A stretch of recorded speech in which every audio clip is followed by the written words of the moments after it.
I don't drink as much as I used to,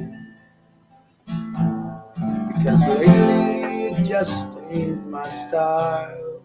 And the hard times that don't hurt like they ought to leave us quickly, like when I was a child. Somehow I've learned how to listen to the sound like the sun going down. The magic the morning is bringing. There's a song for the love I have found. Keeps my feet on the ground.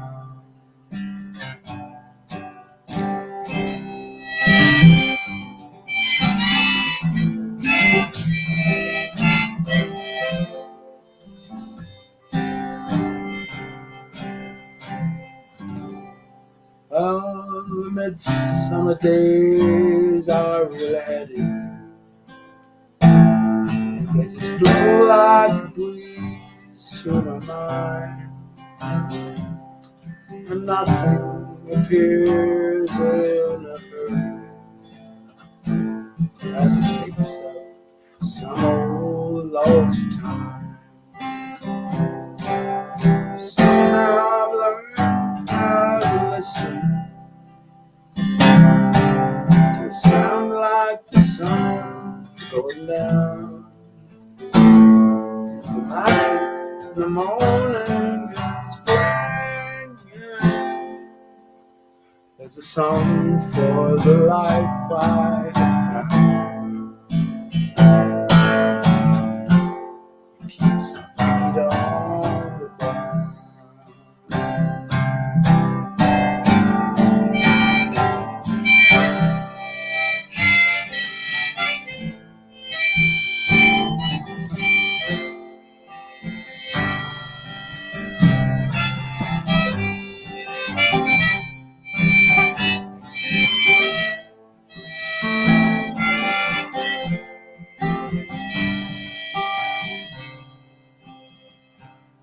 Well, I don't drink as much as I used to, because lately it just ain't my style.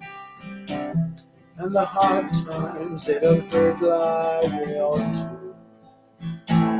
As quickly like when I was a child. So somehow I learned how to listen to sound like the sun going down. In the magic the morning is bringing.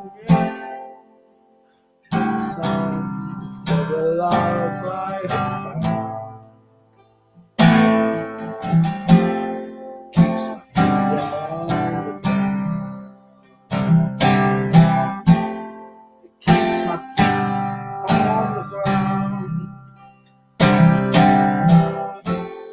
Keeps my feet on the ground. It keeps my feet on the ground.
I don't drink as much as I used to. I drink more than I ever did before. Cheers, friends.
Lay down your head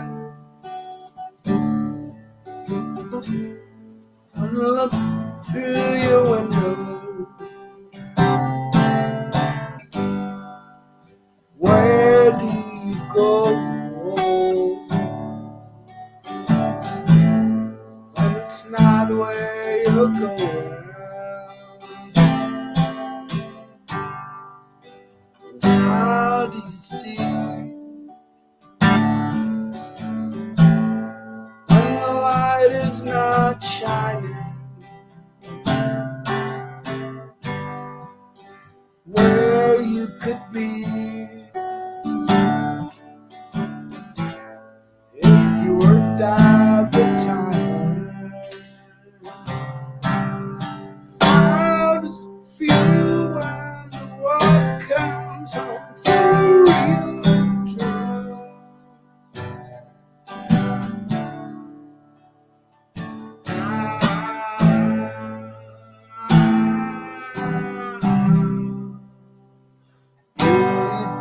The things you do to you.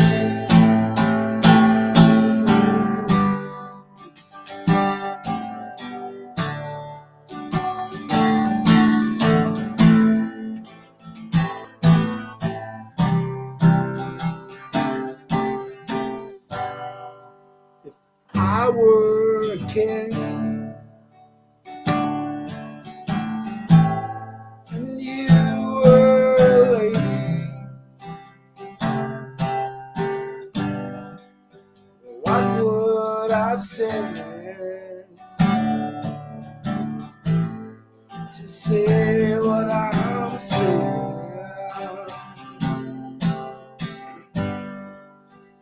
Would you believe now the word is unbroken? A hole in my sleeve, all around and shaking. How does it feel when the world comes out so real and true?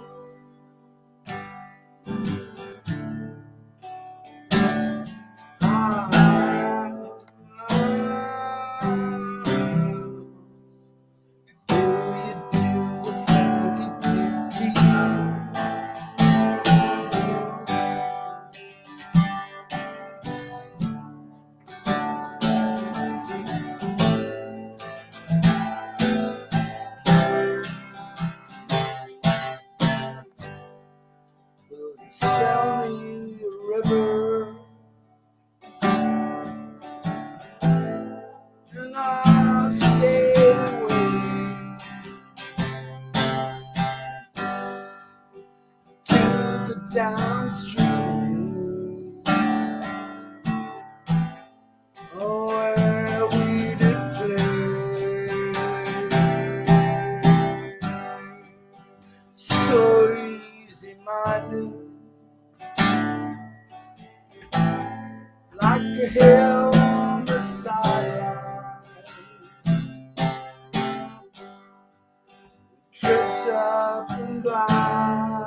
reminder, like a hill on the sidewalk. How does it feel when the world comes on so real and true?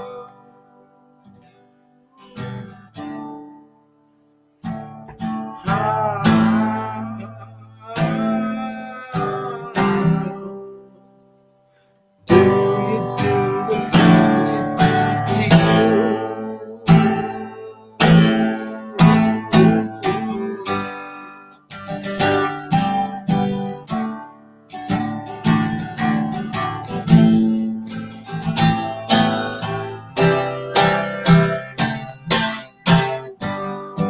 Sell me that river, I'll skate away to the downstream. Oh, where will you play? So easy-minded, like a hill on the skyline. Trips up and blinder, we're getting lost on the sidewalk. How does it feel when the world comes up so real and true?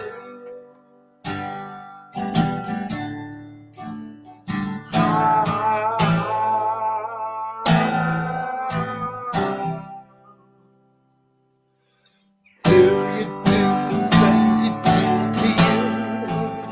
How do you do the things you do to you? How do you do the things you do to you?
'cause on one fine March morning I've been the Orleans and I took the road to Jackson Town, my fortunes to renew. I cursed all foreign money, no credit could I gain. It set my heart to longing for the lakes of Pontchartrain.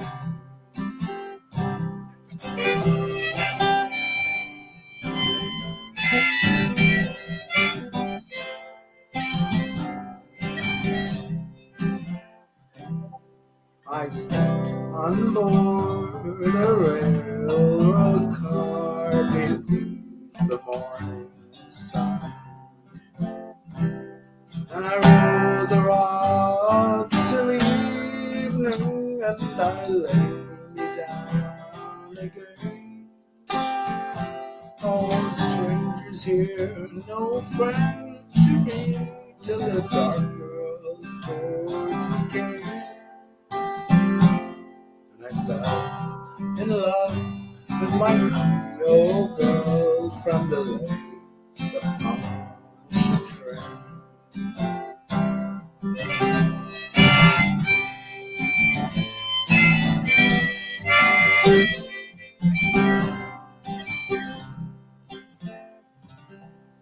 I said, "Me pretty Creole girl, my money is no good. If it weren't for the alligators, I'd sleep out in the wood. Welcome here, kind stranger, our house is very plain, but we never did turn a stranger away from the shores of the town Albany."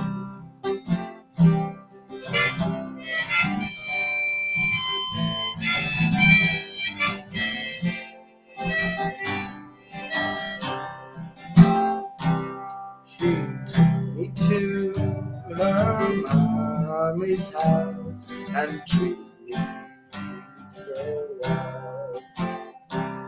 And the hair hung over her shoulders, and jet black ringlets fail to try and paint her beauty. I'm sure it would be in vain. So handsome was my Creole girl from the lakes of Pontchartrain.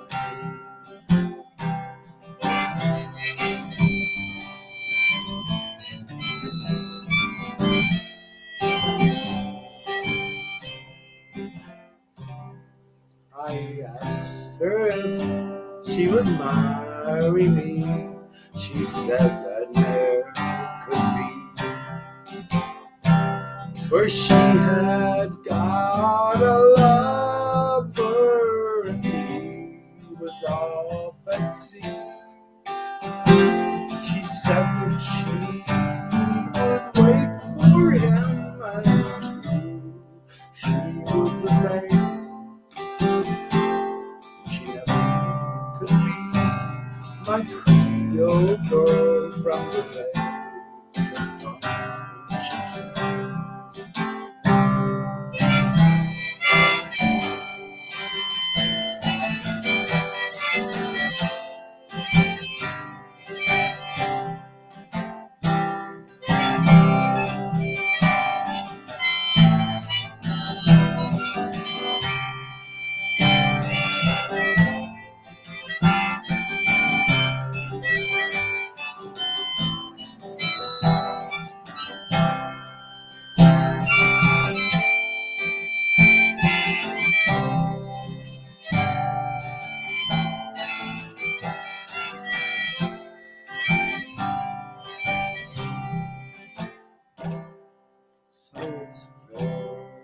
well, my Creole girl, I never see tomorrow. I'll never forget your kindness at the cottage by the shore, and at each social gathering of flowing glass I will drink, and I'll drink a health to my Creole girl by the lake.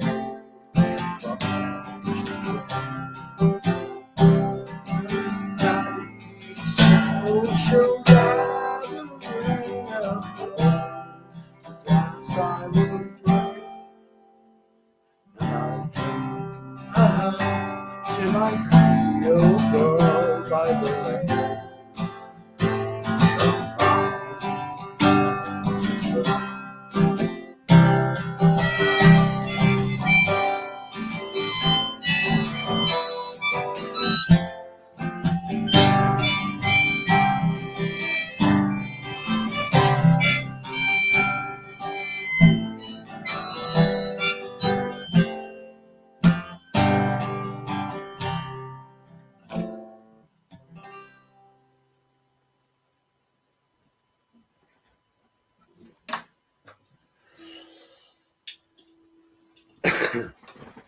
Greetings, friends. That's enough of the musical interlude. How you doing? How you doing? It's a day, right? Isn't it? Actually, today is the summer solstice, right? The 21st of June. So the very center of the sun, as you perceive it, is its highest point, and it at every other point will recede from that point. So it's pretty interesting that I'm having this hangout on this day, especially when I have to tell you about my experiences last night. But I'll get into that a little bit later. How you doing? How you doing? Good stuff. Great.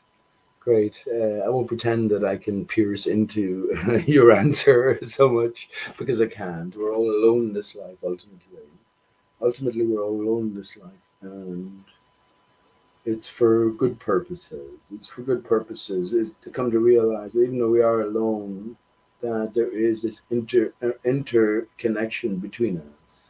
We're all sort of the same. We're different, or the same. The same things sort of permeate and conduit the way through us, you know. So, yeah, I have a few interesting things to talk about. I'm glad to be back to be able to talk freely and openly, as I've said many times. I guess biggest purpose. This is why it's YouTube, isn't it? It's given the ability to you to speak yourself, and you can reach. It's not about reaching audiences. You can speak to people across the plane. You can speak to people across the world, whatever you choose to believe in. We don't want to go into that, right? If you still believe at this stage, I hold this genuinely true, it has to be true. You're fucking crazy otherwise. If you still believe at this stage that the literal ball earth is everything that's presented, and people in Australia were upside down in regards to your relative, you're insane. I'm sorry, you're insane. There's no other word for it, but you're insane.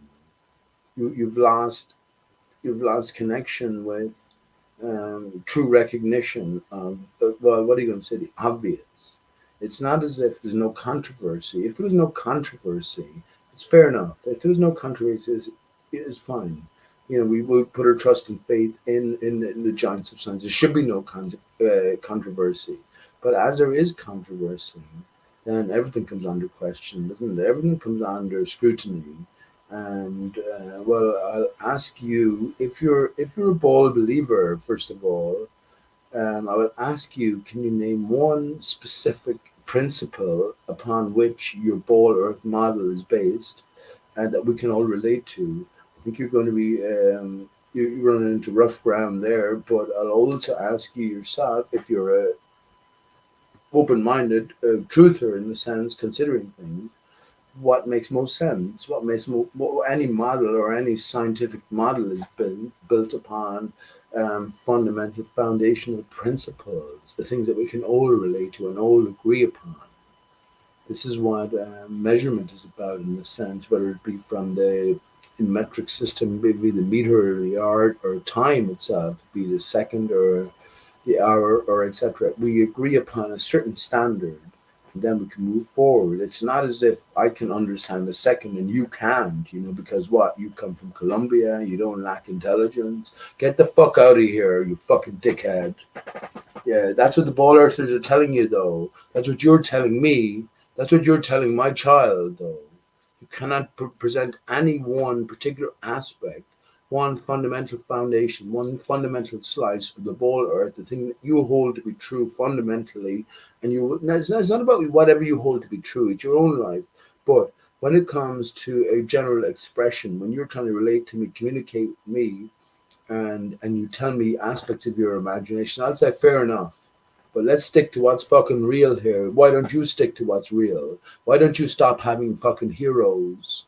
And understand that, well, I'm not going to say you're your own hero. If anyone's your own hero, your own child is your own hero. Your own child is your own hero because you know your own mistakes, you know your own foibles, you know your own faults. So you know what I mean? Well, we have to agree on a basic common language.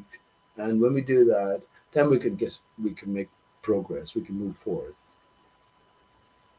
What do you reckon about that? What a strong statement. Anyone on earth, which is probably encompassing at this moment, probably about 70%, 70%, 77%. Let's say, that's for the sake of it. People 70%. If you took a census and you said how many people believe that we live in a spinning ball earth, that's given about 77%. But the antagonistic number is ever growing, and that is, well, not that, right? We don't live in a spinning ball, so what the fuck is Earth? But if you're still remaining within a percentage of that 77%, you're insane. Sort your fucking self out. Sort yourself out. Sort yourself out. And once again, I love birds. Loads of birds outside. I love the birds. But once again, it's not as if there's no controversy. You've been ushered into controversy at every level. You know what I mean? It's not as if this is just an idea that's arriving on your door, and you and your own brilliant, wonderful brain and being haven't considered it before. Of course, you're going to reject any new ideas that go against everything. But that's why I say restricted to the insanity of the people. Well, it's not just specifically insanity. People can be acting their parts as well. And there's definitely a lot of people acting their parts. But if you are a genuine truther, you want to find out the nature of your reality, and you still cling to a spinning ball that's given, you are insane. Check yourself. Check yourself.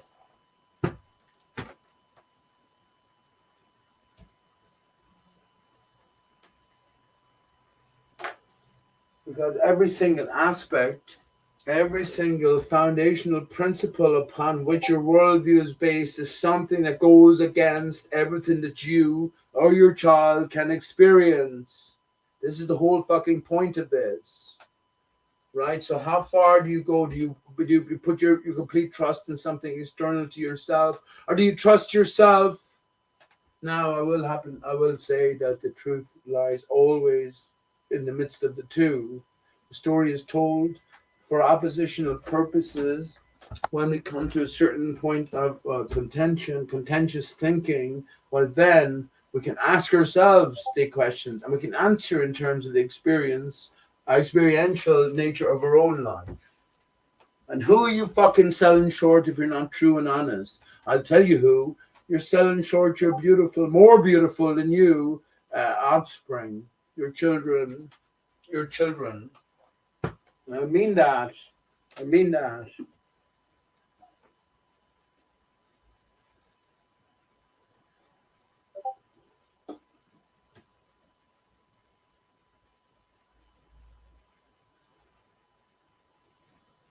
I hope you enjoyed the songs I sang there, friends. I always wonder what songs to sing. I have so many songs to sing as well. Who knows what's going to happen from here on in? Maybe I'll get fucking serious about what remains of life. Maybe I will.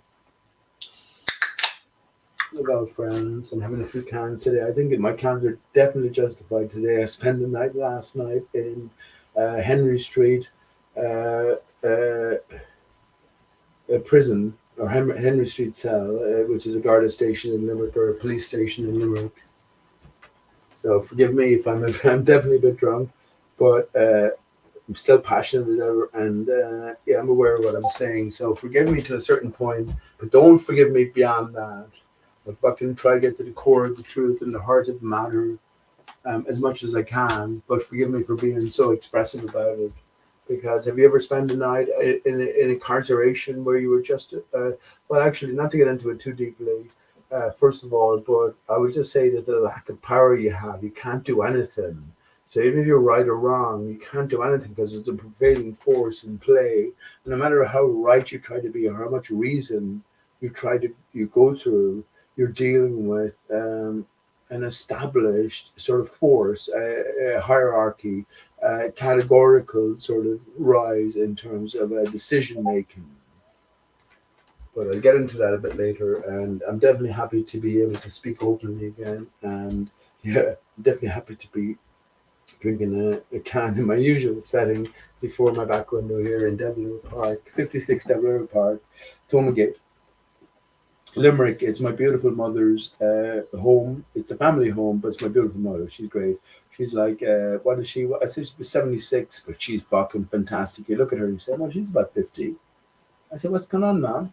What's going on? She's probably the only woman you ever met in life who's never had a massive, serious ailment. She's never had cancer. She's never had anything like that. I think the worst thing that happened to her was that I don't know, she had red hair. She was embarrassed by her red hair, and she decided to dye it blonde, and it went awful embarrassing when she had to go out that night or something. But you know what I mean? The worst thing that's happened to her, which I'm not sure is good or not, well, painful childbirth. I'm not going to take that away from her. She has her own story to tell about that. But in terms of sort of as you age and as you progress through life, you have to come to terms with greater and greater sort of pains and aches that present themselves. She's been particularly lucky.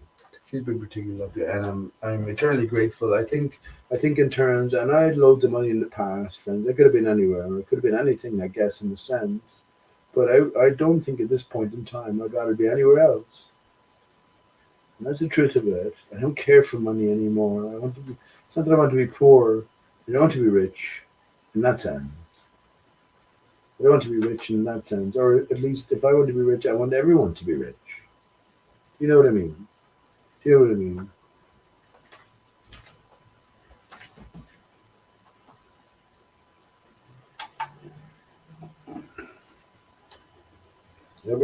I speak from an Irish point of view. I was in the court this morning. We'll get into that a little bit more. Every Irish person has been robbed. Now the cost of living goes up and up. Cost of living. Why should there be a cost of living? Didn't Charlie Haughey sell the fucking natural gas and other mineral rights off the south coast of Ireland to BP? So what should have been shared amongst the Irish people as being their natural birthright, sort of inheritance, is sold off to another foreign company, and they sell it back to us, and we have to put our energy into paying for it. Energy in terms of your ability to make some money or something. Do you know what I mean? It's all fucking fucked up.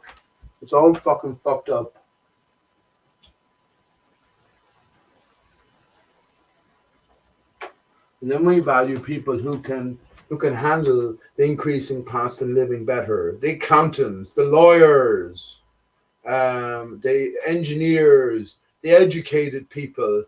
Fuck off out of it.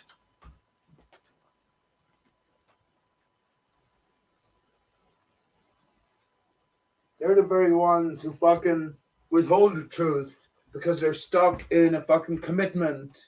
They're stuck in a commitment. If they speak out against the basic principles of their thought processes as applied to their profession, they're fucked. If any fucking engineer comes along to their boss and says, I'm thinking the earth might be stationary and flat, the surface at least, well, you're fucked. You're looked down upon. You're a fucking dickhead. I'm looking at you. I have my eyes on you. You're welcome. Better tread carefully, or else you won't have this regular wage coming in. That's a restriction placed upon us, you see. That's the cost of living. That is the cost of living. But that's the legal cost of living. The system that's in play. You own life. You own life. Let me say this.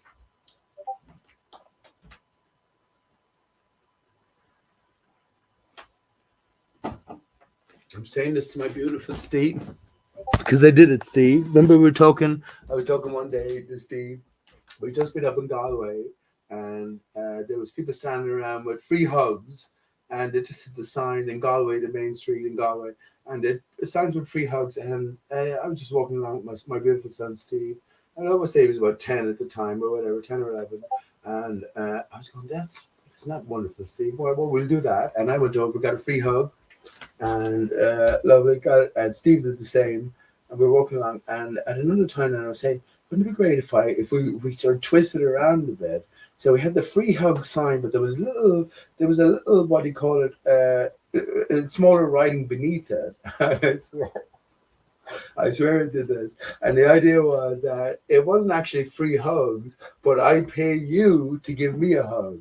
So what I actually did, and this is after the last time I saw Steve, but I went into Limerick and I got a load of €5 out. I swear it must have been about, let's say 200. But it might have been more, two or 300, €5. So the idea was free hugs. So actually, not the idea. I put it into place. I got let's say a politician sign, just the back of it. I wrote in permanent pen, free hugs, in fancy enough design. You know, it was sort of like it was an encoded design as well. But free hugs at €5. So the idea was that people go, how can you have free hugs for €5? And they'd come over and ask me, and I'd go, well, you got to find out. So they'd give me a hug, and then I'd give them €5. It's true. It's absolutely true. I swear. I don't like to swear in anything.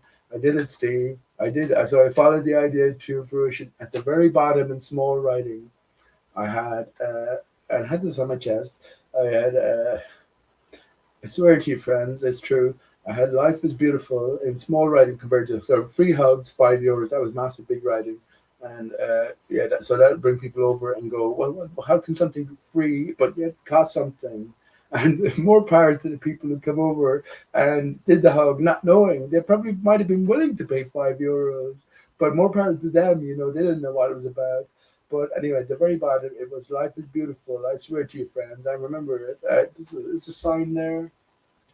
Possibly, well, if it's cut up, but anyway, it's life is beautiful, and what are you but life itself? And that was it. So anyone who gave me a hug, they got €5 from me, and I think I went through most of the €5, and that's a true story. That's a true story, and that was in honor of my lovely Steve, I'm going to say memory of my lovely Steve, but that thought of the expansion upon the free hugs in Galway, where you could just go over and get a hug and walk on. So I don't know why that came to me there.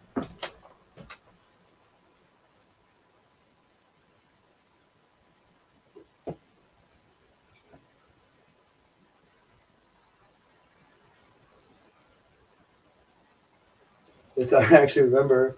The problem was that when you have a family of people walking by, suddenly there's like, the first one does adventures into it, and then you go, okay, grand. And then you get the €5. The rest of them after seeing it, then so they're just getting the hugs for €5, you know, which is fair enough. I did appreciate the hugs, and I gave out the €5.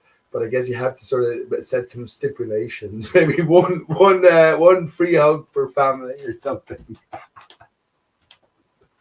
That's a true story, friends.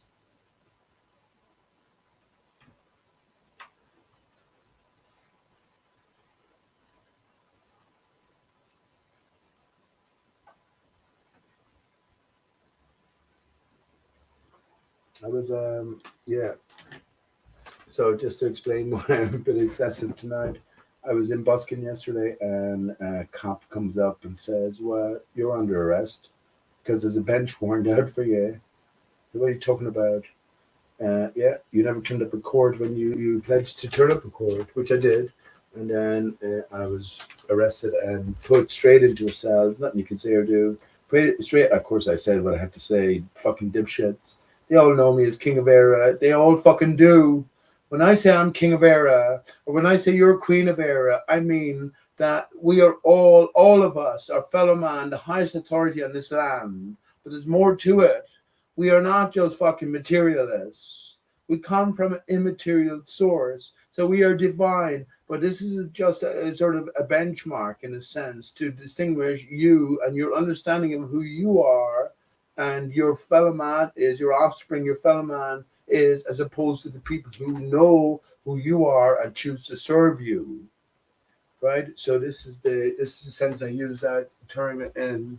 And we're all kings. If we're all kings and queens, does that diminish or value?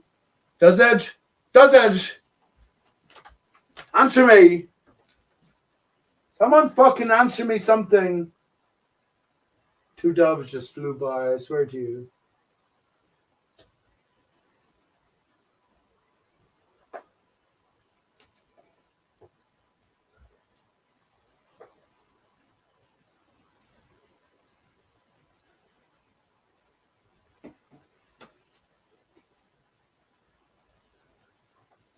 I think, friends, if you're there with me in general, my son is beside me. I always try to act as if my beautiful Steve is beside me.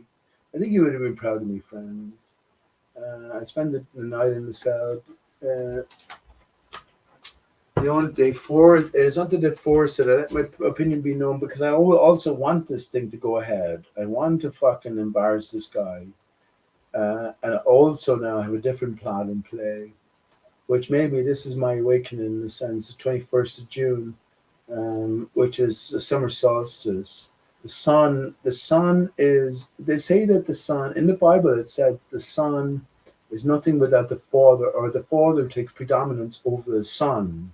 It's true. It's true. And of course, we would be nothing without our Father, but the Son is intimately connected with the Father, is a greater, what would I say, interpretation. Can't have one. You can't have one without the other. I'm swearing to you, friends, when my Steve was born, he was my father. He was my teacher. I knew it. I'm a fucking dumbass. I often said to Steve, how can you be so beautiful? Look at me, so ugly. How the heck can you be so beautiful? Steve, you said to me, Dad, stop it, will you? I'm going, why? What do you mean, stop it? And of course, I'm dramatic as well. What do you mean, stop it? I'll do what I want. I'm your father. Shut up. You go, yeah, I know you love me. You don't have to keep telling me you love me. Shut up out of bed. Shut up. I'll tell you, I'll do what I want. In dramatic style, you know what I mean? It's true, though.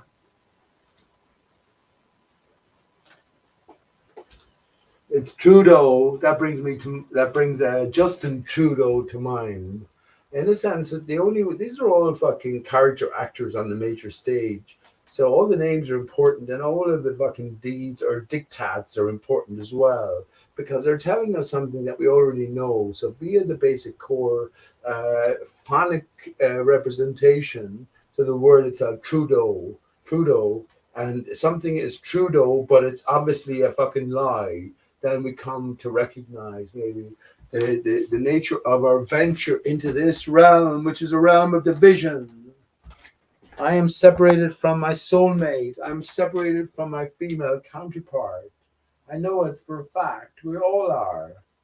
We all are. Now, what does that make us as a whole thing? Or what should we do in this life? I'm coming to recognize that. I don't know. I think ultimately come to proper terms with yourself. That's what I think the key might be. Because that's all there ever is, isn't it? That's all there ever is you, with you from day one. I have some riddles to present. I have a great riddle to present, actually. I'll do that in a bit. But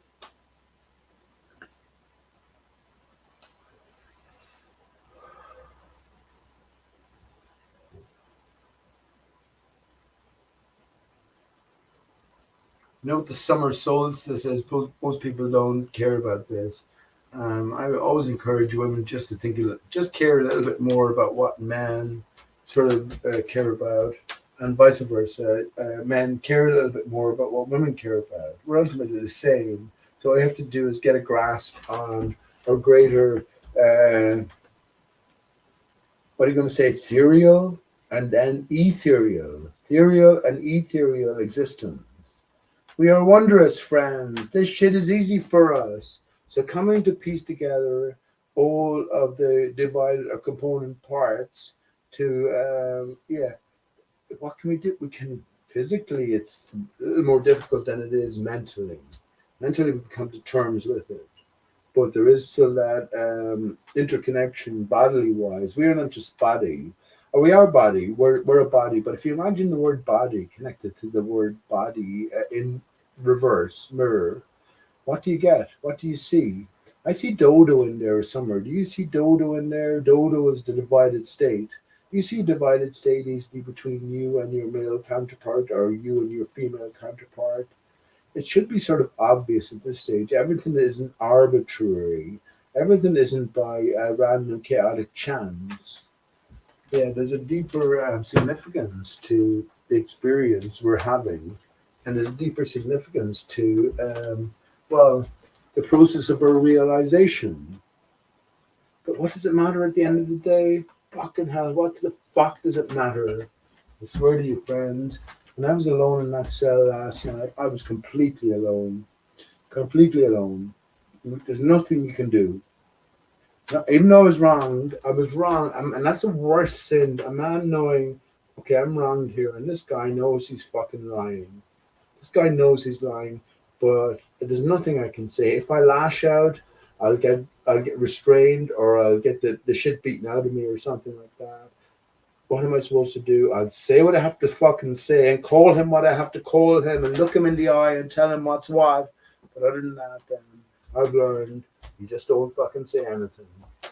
You don't say anything.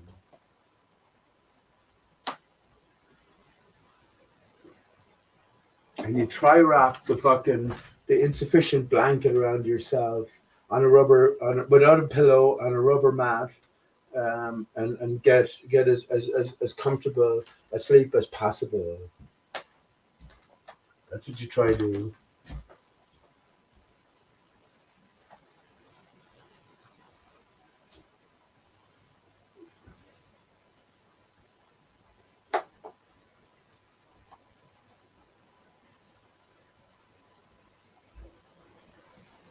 They can take my life, but they can never take my freedom.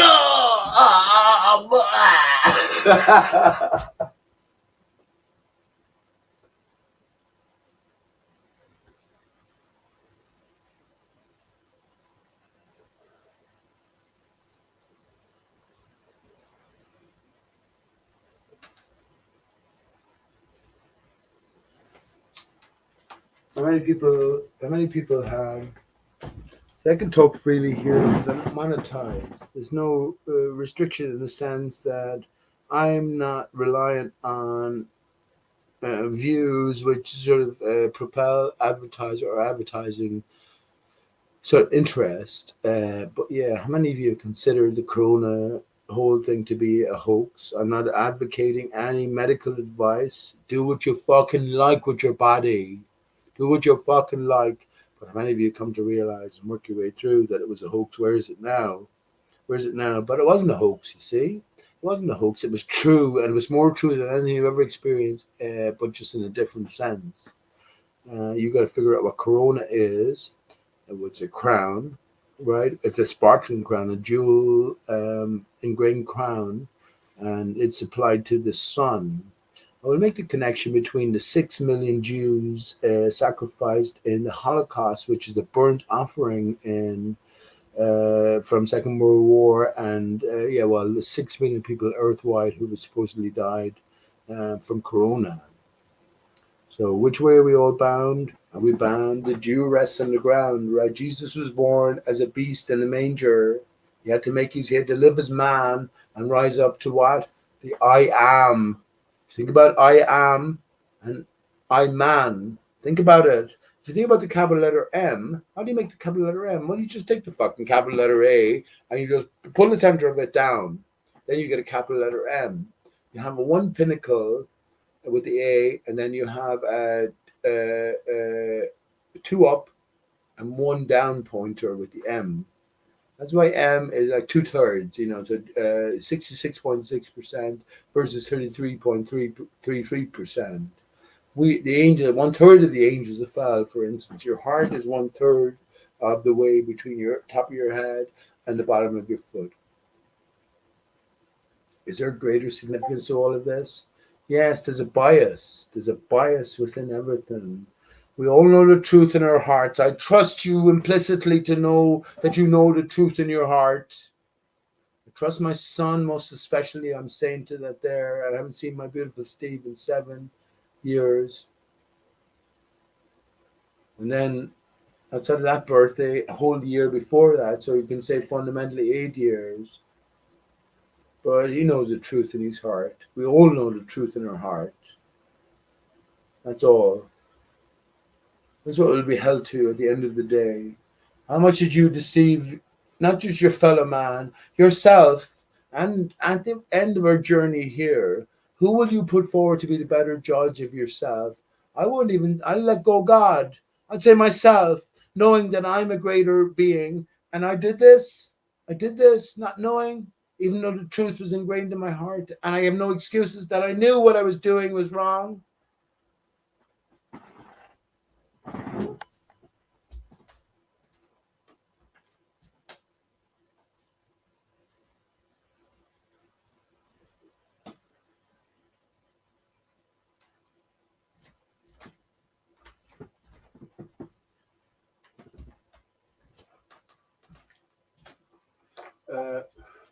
So the first song tonight, friends, was "Song for Life." I haven't sang that publicly now in a long time, but I hope it came across okay. But a very excellent song. Yeah. And the second song you mightn't have heard of as well is from a band called Ocean Color Scene, and it is what's the name of that song? How does it feel? It's all real and true. I don't know what the name of that song is actually. I don't know what the name of that song. Look up Ocean Color Scene, I guess, if you're interested. The third song, yeah, I'm sure you'll recognize it. Cross borders here, cross boundaries. The Lakes of Pontchartrain, which is, I guess, the sources of it is sort of a mid-American song stemming from the mid 19th century. But it's an Appalachian sort of song. But it seems that like most of these songs are encouraged or indeed necessitated by the arrival of the Irish in these new neck of the woods. There's something very special about the Irish. I'm telling you that, not just because I'm Irish and not just because I'm king of Era, and not just because I have the most beautiful sun on earth, but because Ireland is the Emerald Isle. There's something about Ireland, I don't know what it is. Who's been the most oppressed people on earth for the longest amount of time? The Irish people have. Imagine what we could have achieved if there was no oppression. Imagine what we can achieve, though, because of that oppression. This is what the phoenix represents, is arising from the ashes. And I said this earlier on Gem Panda's channel. If you're not aware who Gem Panda is, I recommend 2 channels for you. Primarily most appropriately would be Infinite Plane Society. He deals in the decoding of Tim deals in the decoding of the obvious theatrical presentations given to us in the form of or daily or weekly or monthly or yearly news. Gem Pandas is the other channel, which is Humans of Earth.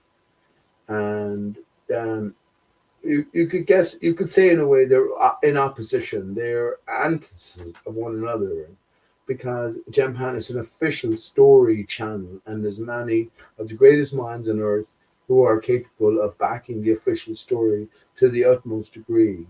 What we have to understand is the arena we're in and make your own sort of decoding of it.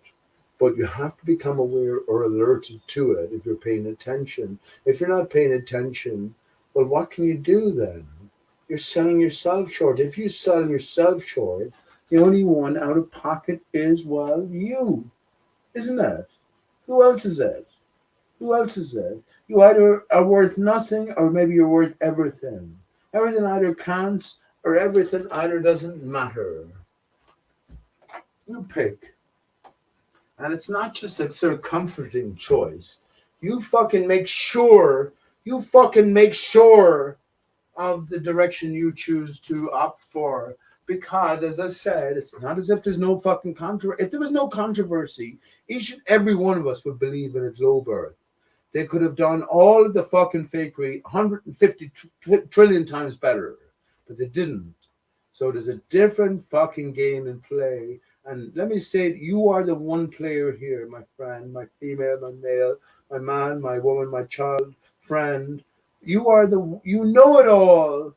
You know it all. You just have to get the right context lined up. And then, yeah, where does that go? We can only ever hope to go back to where we came from, right? Which is, I guess, a truer, in inverted commas, truer knowledge. Truer knowledge. This is a venture for us. When evolution is a metaphor. Let me go further than that. I would say that every part of you, all creatures on earth, are contained within. So you yourself, as the human being, as the exemplification of God's divine will expression, God's spunk, if you want me to get, this is not for children. Well, what am I going to say about that? Well, this is not for children, but you know what I mean? God's expression, you are the exemplification of that. So evolution is metaphor, and within you, you are an aspect of all other living creatures. They're bestial. What does it mean to be a beast? Jesus was born as a beast. What did he rise to? Yeah, answer me that. Answer me that, any Irish people present. What were we told? And Jesus is my best friend. Do you remember me bringing in the statue of Jesus? How fucking quaint is all of this? And I said that I covered off the head of it, taken off the beard. It's the image of my son, Stephen's Sarah. It's the image of her. How the fuck is that possible, Noel? How is that possible? How is it possible that the statue of Jesus at Christmas time is in French Noel? How is that fucking possible?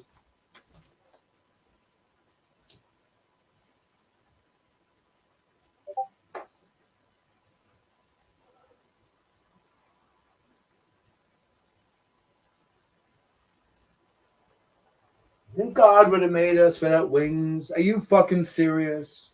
Are you fucking serious? You think God would have made us without wings?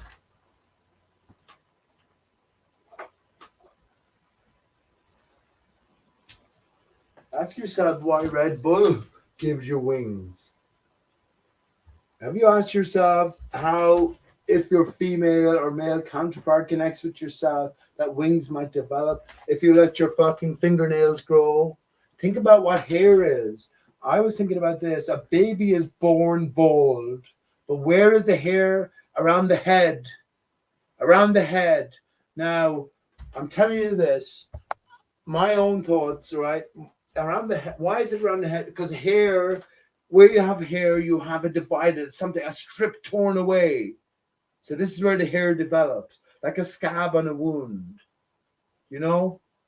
So we got to piece these things together in as much as we can. Because what's the question at the end of the day? When I am you, friends, what the fuck else is it? What the fuck else is it? If I'm not you, how am I going to deal with every other person that comes by my way? Now, I'm speaking specifically again from not specifically again, but I guess I'm a busker and I do get to see a lot of people coming and going. And I appreciate and love every moment. I fucking ingrained it into my brain. Remember this moment. A woman came up, I swear to you. So I'm speaking, I actually have a lot of things to say to you. A woman came up last, so a woman, an Arabian woman, or not Arabian, she was all covered. I couldn't see anything. She was a black head. And the child was, you could see the child, but they enjoyed the music I was playing. And as they walked by, I just said hello because I love my fellow man. Why would I fucking say, why would I not? It's not as if I'm trying to, I swear to you, I don't give a fuck it. What am I supposed to say? If I say something that sounds shallow, that the person who gives me 10 cents, I will look at the same way and I will thank him the same way as I did the person who gives me €10. But this is the problem. It always makes me cry actually because I have no way of thanking them. The child who was about 2 or 3 maybe, uh, and the woman walked by and there was another child in the pram, but the woman was covered up completely. And as they passed by, anyone knows Limerick, you have a Brown Thomas. I'm in the Buskers sort of spot there, just a few yards away from the junction of William Street and O'Connell Street. That's my own spot. I guess I've claimed that. Brown Thomas. Don't get me started on the fucking word Thomas or the Gospel of Thomas. Anyway, the woman and the child went by, and I gave it a sort of just as I do, and it's not as if I'm trying to fucking I'll smile at you, and I'm thinking to myself, if I do that, they're probably thinking I'm looking for some money. I'm not looking for money from anyone. I really am not. But I do that genuinely. I love children. I'd love to have 5 children. Maybe who knows? Who knows? But all the children around here love me. Every child I've ever met who has come in contact with me has loved me. I'm not going to say that, bigging myself up, but anyway. But I'm just saying it's true because I love children. I love children. I've only had one of my own. But anyway, as the woman and her child and the pram were walking to the corner, which is about 20 yards away, I noticed from the corner of my eye, the child came running back up, and I said, "Oh, she must have dropped something." Well, she just drop 20 fucking euros in the little. I'll show you the thing I have.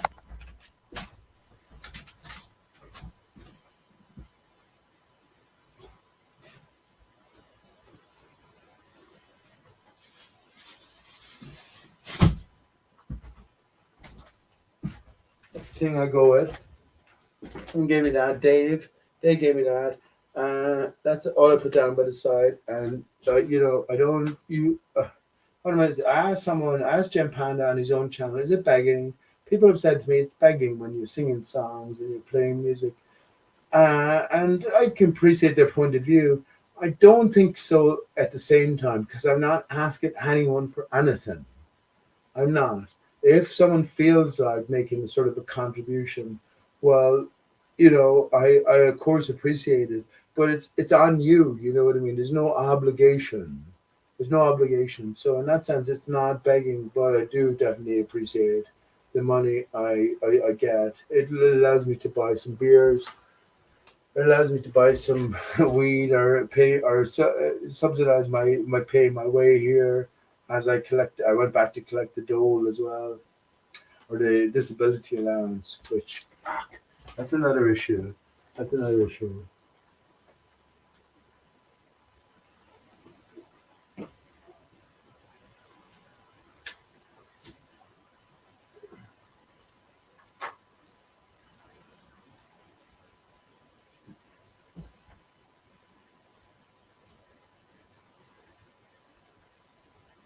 I ask friends, but I have so few people to ask in reality. What should I do as king of ARI? What should I do? I could have stuck to my guns today. I could have stuck to my guns the last time when I was 8 days beyond in prison because I knew I was wrong and I knew about the legal name fraud. But today, well, the reason I just put PS and UD as well under duress, and I said it to the judge. I'm the living man. I wanted to deal with this in reality because there's an accusation against my honor here. So the next time we encounter, he's fucked. He's fucked. And do you know where I'm going to take my? Do you know where I'm going to take my case to? Anyone from Ireland here is familiar with Joe Duffy, which is a live line, a mainstream sort of talk radio channel on national Irish airwaves. I opened up a show, and as far as I know, it was a show, or it was the theme of the show that went the longest, that persisted the longest throughout the show's history, which has been going back, like, what is it, 30 years at this stage, at least. And the theme was the Good Samaritan. Now, I told that story on my own channel. You have to go back, way back. But ultimately, or fundamentally, it was about me trying to do a deed that was for the right and getting, and actually did a deed for the right. It probably saved some guy's life, but I got punished for it. Now, when I think about um, when I think about what happened last night or what's happening just generally regarding this case, it's all around Corona as well, which is very fucking funny. I know a girl who couldn't say goodbye to her father except through a glass screen because someone told her that there was such a danger. There was such an implicit danger, such a pandemical danger. She couldn't do it. And I asked her, if you had the chance again, would you say, fuck it, I'll take the risk? This is the choice we have to make, isn't it? This is the choice we have to make, and don't leave it till it's too late. Don't leave it till it's too late. Know what the right thing to do at the minute, and insist upon your what are you going to say? It's not a privilege. A privilege is allowed. A privilege is a legal word. This is we are given dominion over this earth, but you can claim to have dominion over this earth. Let's say Ireland, stick to it. But and someone asks you to point it out. Well, you look for a globe, and you say, "Well, there's Ireland there. Fuck off." They'll say to you, or they won't say to you, "Fuck off." They say, "Okay, you can have dominion over that," knowing that the fucking globe isn't real. Do you know what I mean? So you're after fucking screwing yourself. You're after doing yourself out of your true queendom or kingdom. Now, what does that mean to be queen or king? You don't want to be queen or king over anybody. You want to be queen or king over yourself. That's all. And recognize that all the glory, all the brilliance, your fellow man, and whatever nature, whatever sex, yeah, they are, yeah, equivalent in glory. Do you know what I mean? Because everyone's a king or everyone's a queen. Does that diminish it somewhat? No, it exemplifies it. It glorifies it. It glorifies it. Excuse my language.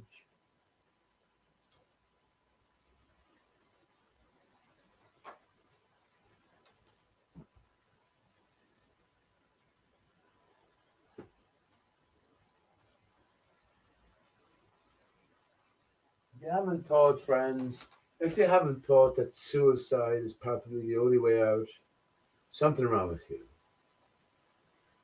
Something wrong with you. Whereas in modern society, you'll be declared weird or you'll be declared in need of help. You know what I mean?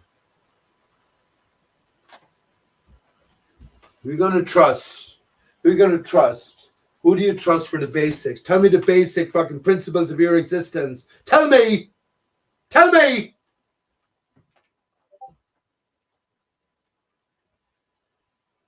Who do you answer to? Who do you answer to?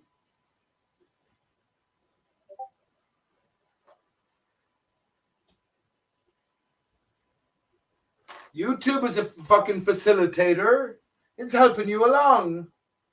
What do you think it is?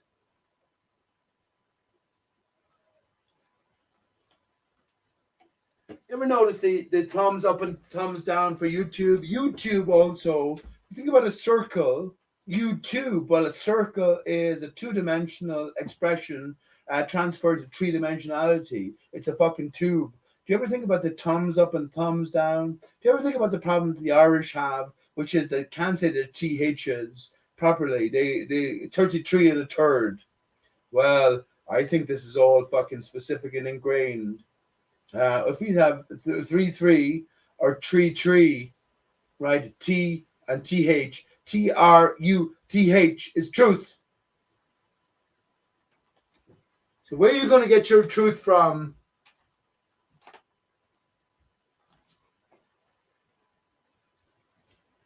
All life is precious, or no fucking life is precious.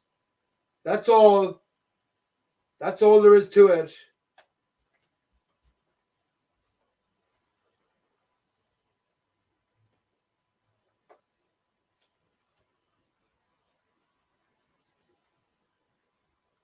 And if here's a good one, if we abolish If we do away with the most useless of species at what they do, humans would be first. Look what a bird can do. They're fucking all of them, all creatures excellent at what they do. What is a human good at? Well, therein lies our potential, right? Therein lies our potential to move from the beast to the best.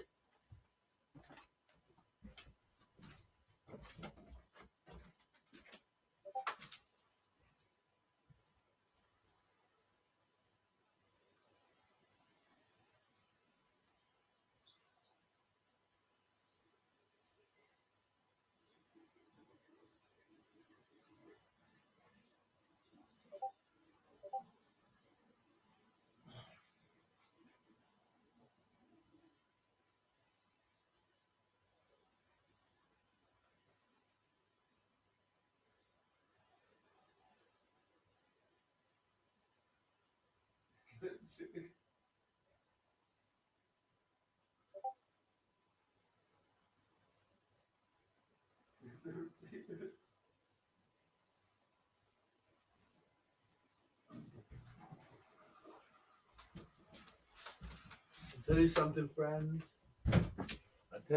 friends. And it's not just based on today. It's based on previous experience. I don't know who the fuck or what I am, or I know how special my child is, but they've never seen the likes of me in the Irish court. They've never seen the likes of me. They don't know what to do with me. They don't know what to do with me. Told her in the court today, am I expected to remain an honor in grace with the Creator? And she said, we don't deal, and I don't deal. The Creator, his authority is not the same authority that we have here. And I said, well, all I can do is go on and acknowledge that I have that the legal name fraud is exposed and all contracts are null and void.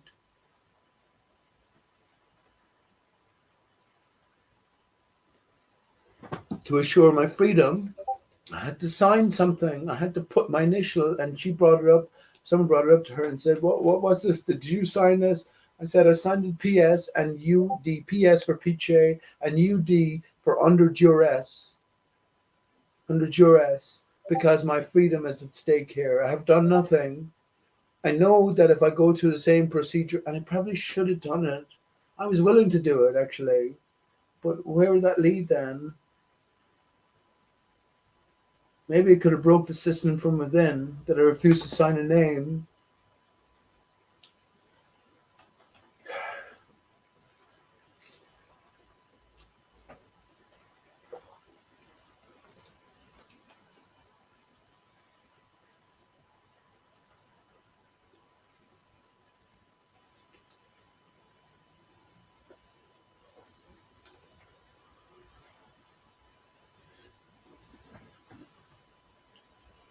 But I did no wrong to anyone in that sense.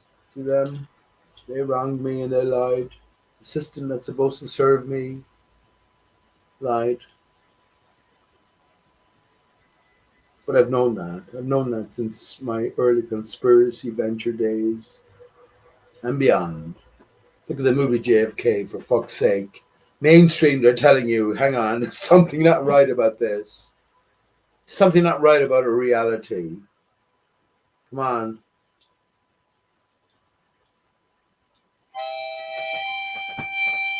We're singing this song. It's going to be a light plaque as well, but I think it's okay.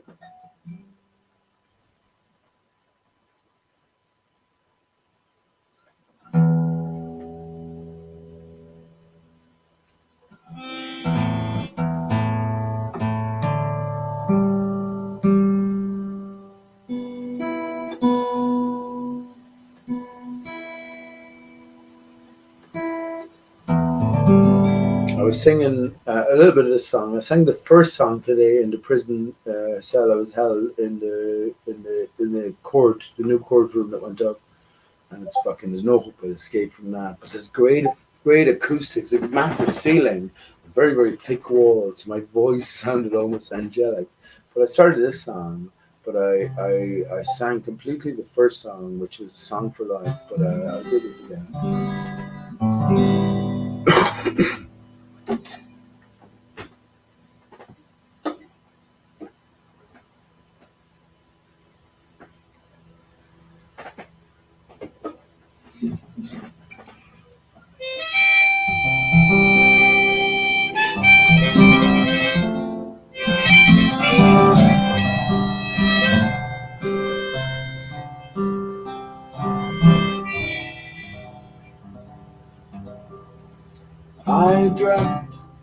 I'm standing by the doors of the fair, where the cool grey waters glisten in the early morning light.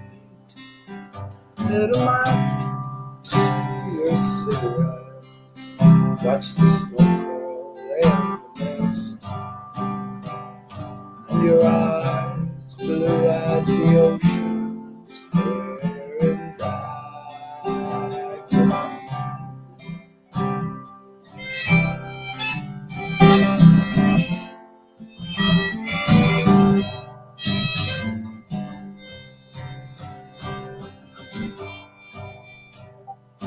In a world so cold and lonely, in a faraway place, the sunburn cold upon my face, the cracks in the ceiling spelled hell, turn to the wall, pull the sheets up over my head. I try to sleep and dream my way, oh back to you again.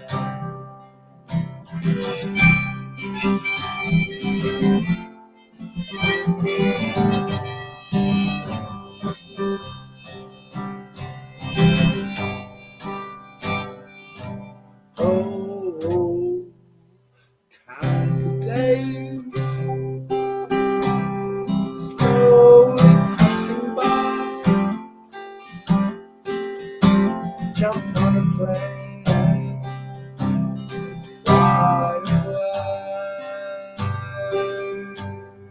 Oh, I'll see you there, where the corn breaks cry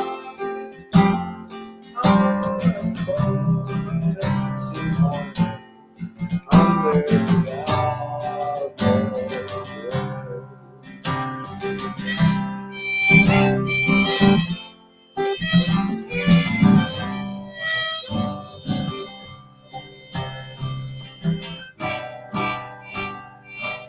In that world so cold and lonely, in a faraway place, the sunburn cold upon my face, the cracks in the ceiling spelled hell, to the wall, through the sheets of over my head. I try to sleep and dream my way back to you again.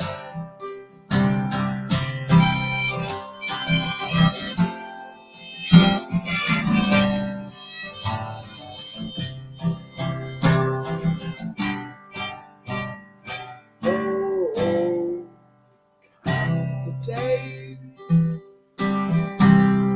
slowly passing by, jump on a plane, fly away. Oh, I'll see you there, where the corncrakes cry on a cold and misty morning under the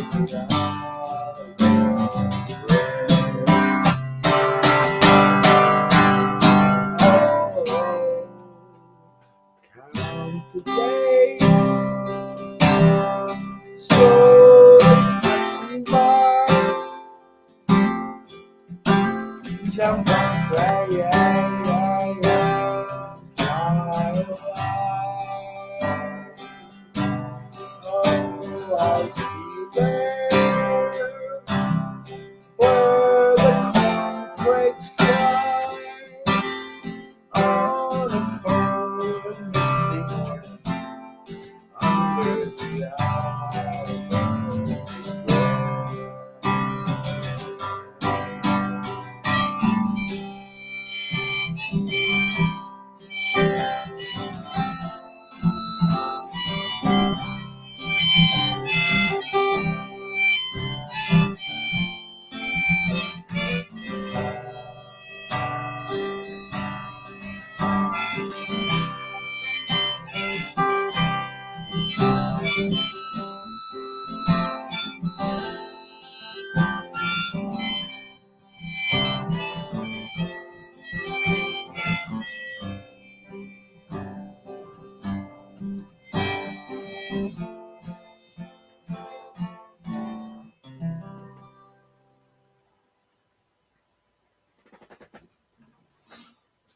Would you believe, friends? That's a song by the Pogues, which is about someone being stuck in a fucking prison cell. It is. It is. Forgive my language. It's a Misty Morning, Albert Bridge by the Pogues, if you want to hear the original. Made a slight variation. I made it. I have lots of songs, and I get slight variations upon, which turn them into something a little bit different. I think. If my future involves, I've always said this: if I can come to terms with or acceptance with, well, everything's just going to for flat earthers, especially, everything's just going to continue on, same way as that's progressed to here. The fuck do you do then? You have to live out your life some way. Suicide is not good. Suicide is painless. But what would you do then? I guess music. I guess music.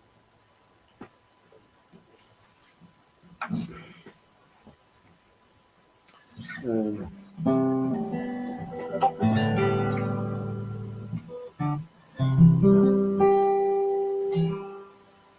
we're singing conspiracy songs he was taking.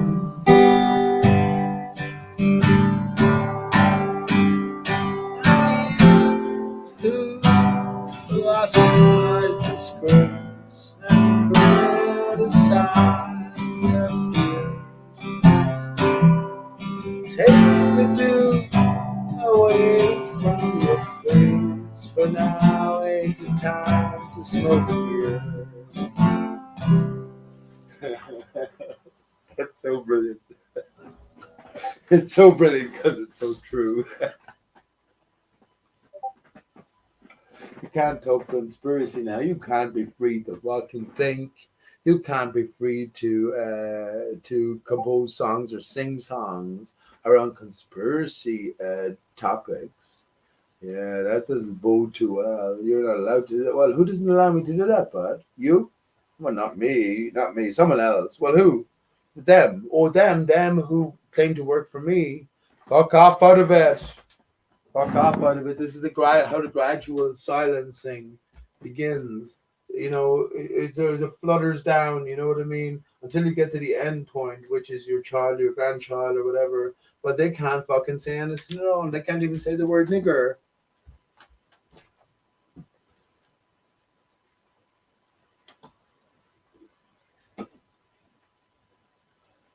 I can say the word nigger. Who the fuck is going to stop me from saying a word? What if I say a word that's rhyming with a word that's not so shined upon? A snigger, trigger. Well, you can't say that now. Why not? Well, because it rhymes with the N word. Fuck off. I would never dream of insulting anybody. But don't tell me I can't fucking say a word. Because where does that lead then? Where does that lead? You are the authority. YouTube recognizes it. But the minute you become commercial, then you're about fucking profit. Then you're about prostitution. That's a new word. Prostitution. Then you're about selling something.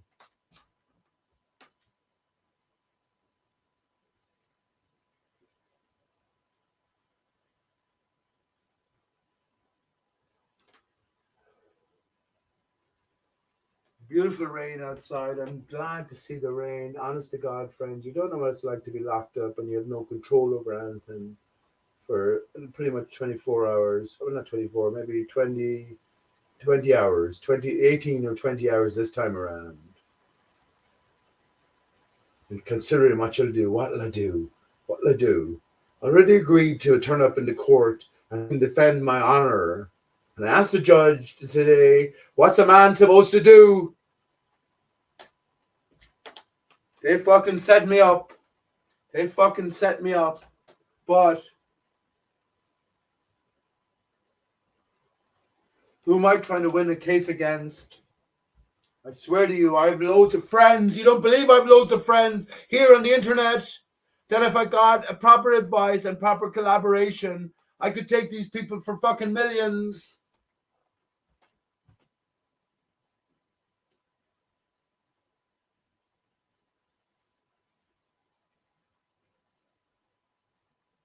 this is maybe where, because I don't give a fuck about money, friends. This is where I'm going to take it to the press. And maybe you can help me. Maybe you can help me if you're in Ireland. If you're not in Ireland, it doesn't even matter. But I'm going to take this to the press, because if there's ever a story of a wronging done, it's my story here. And I'm not looking for any sympathy or anything like that, but it's just a fucking plain and clear narrative. Remember everyone was carrying away from the fucking corona? Well, Pete Shea wasn't. I've been saying it to people from the very start that the corona's a fucking hoax. But it's the hoax with the most. It's the hoax with the most. Don't feel bad if you got injected. There's an external energy increase around over this flat, the stationary Earth surface we're on. And yeah, you have to be able to. It's like you know those. I've just immediately thought that came to my mind. You know those surfboards that you're on, this artificial sort of wave creating thing, and they can move it slower or quicker. Well, this is what's happening. You just have to adjust to the quicker movement of the flow of the water, right? So yeah, this is what this injection is about, as far as I'm concerned. It doesn't change you intrinsically, because you are the greater spirit. Nothing can damage you. Nothing. But in terms of the physical form, the body needs to accelerate its sort of its frequency to cope with these changing frequencies. The thing about the conspiracy-minded people, because you activate your mind, you automatically, in a sense, because it's the greater control center, you automatically increase your body's frequency. You're thinking about this and that. You're thinking about these different conspiracies, all these different avenues.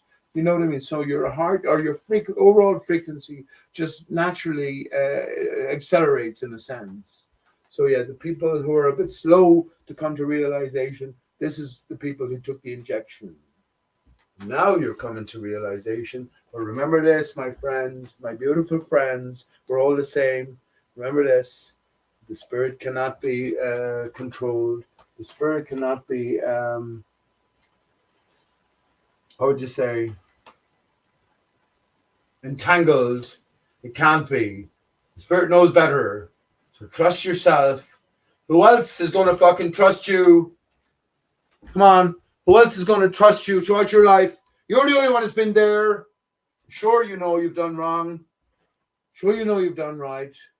But now, yeah, what are you going to do? What are you going to do? You're going to abide by others? Abide by yourself, your beautiful self, your beautiful emanations.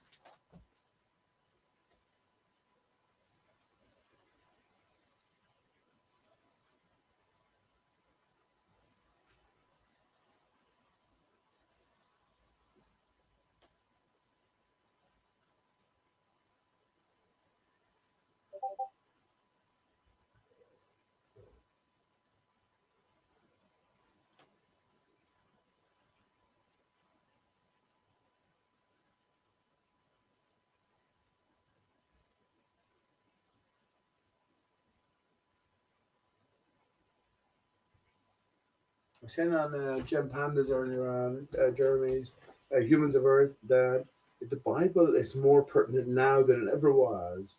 The Bible is a fabrication. It's a symbolic representation of our lives, our struggle, our striving. So we got to appreciate that all of these things are happening now. Don't revert to heroes. I told my beautiful Steve at the earliest, and his beautiful friend James as well, and others, don't have any heroes. You be your own hero. Be your own hero. And that's when I fucking believed that Einstein was the guy who solved the universe from his couch. But then when I came away from that, yeah, I say the same thing. And I realized that Einstein is pointing you towards the genius within yourself. What does it matter, you might ask? What the fuck does it matter?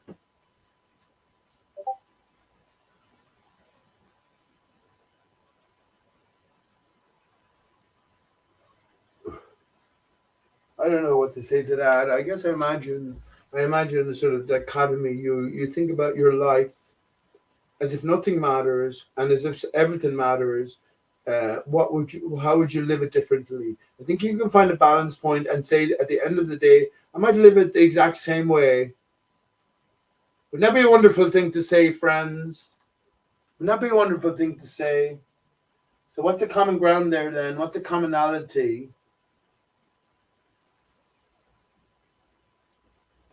I'll tell you. If everything is hopeless, which I told to my Steve, if everything is hopeless, the best we can do is seek consolation in the understanding that we're all in the same boat, and love for oneself, and love for one's fellow man is what makes this hopeless journey, this sure certainty of this hopeless journey, worthwhile. Even though we have the greater knowledge that it's worth less in the greater span of things. Coming to an ultimate significance of everything. What is the key? To recognize that we are again all in the same boat. We're all wondrous of nature, and as I am, so are you too. Right?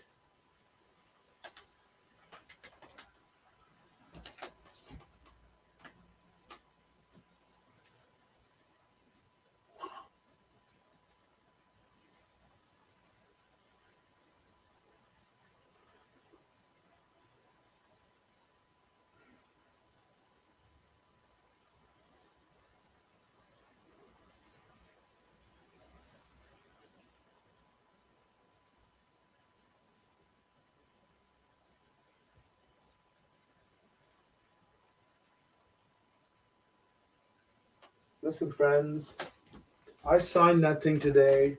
Looking out the window, I looked out a prison window, and you can't see fucking shit.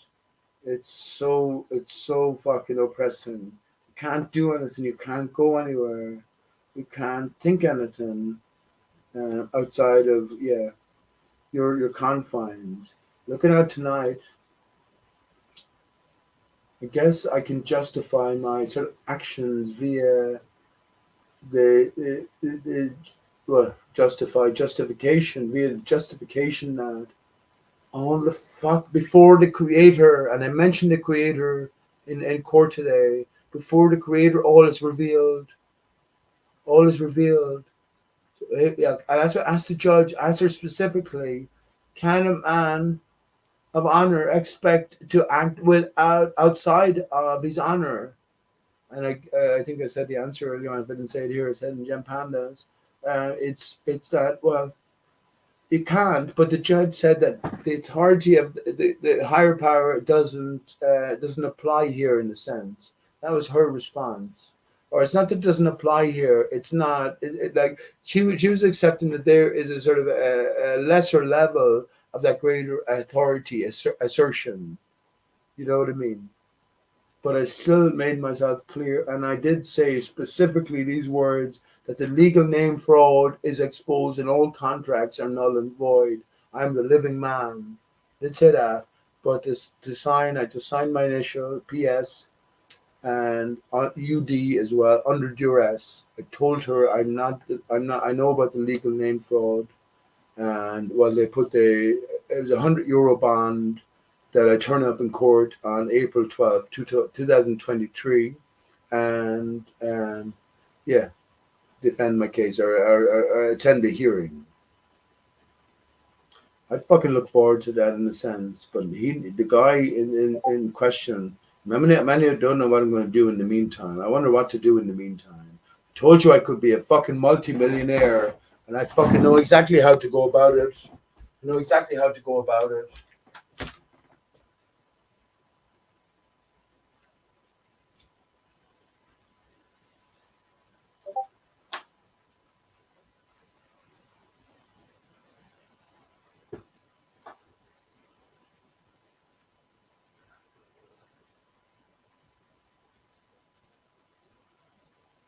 But I want to go about it that way.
Remember I said the Bible is in play here?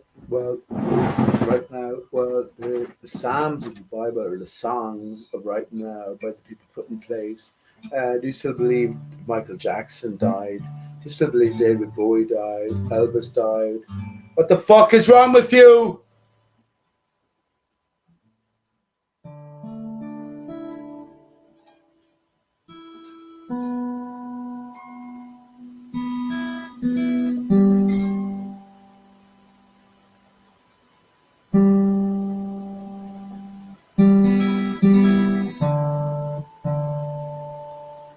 So, all offerings from these characters on the greater stage are clues for us.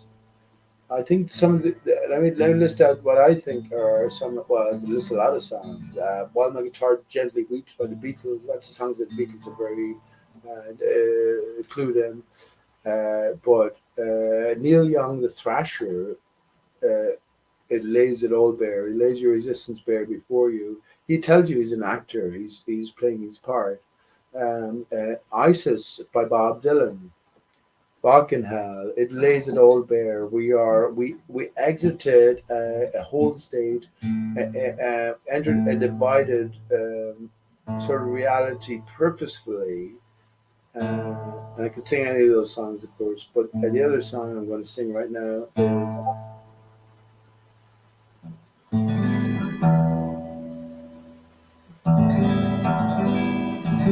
is this is most specific. This is most special, I think, and especially as a connection to Bob Dylan as well. So all these people are in the fucking know. What are you going to do?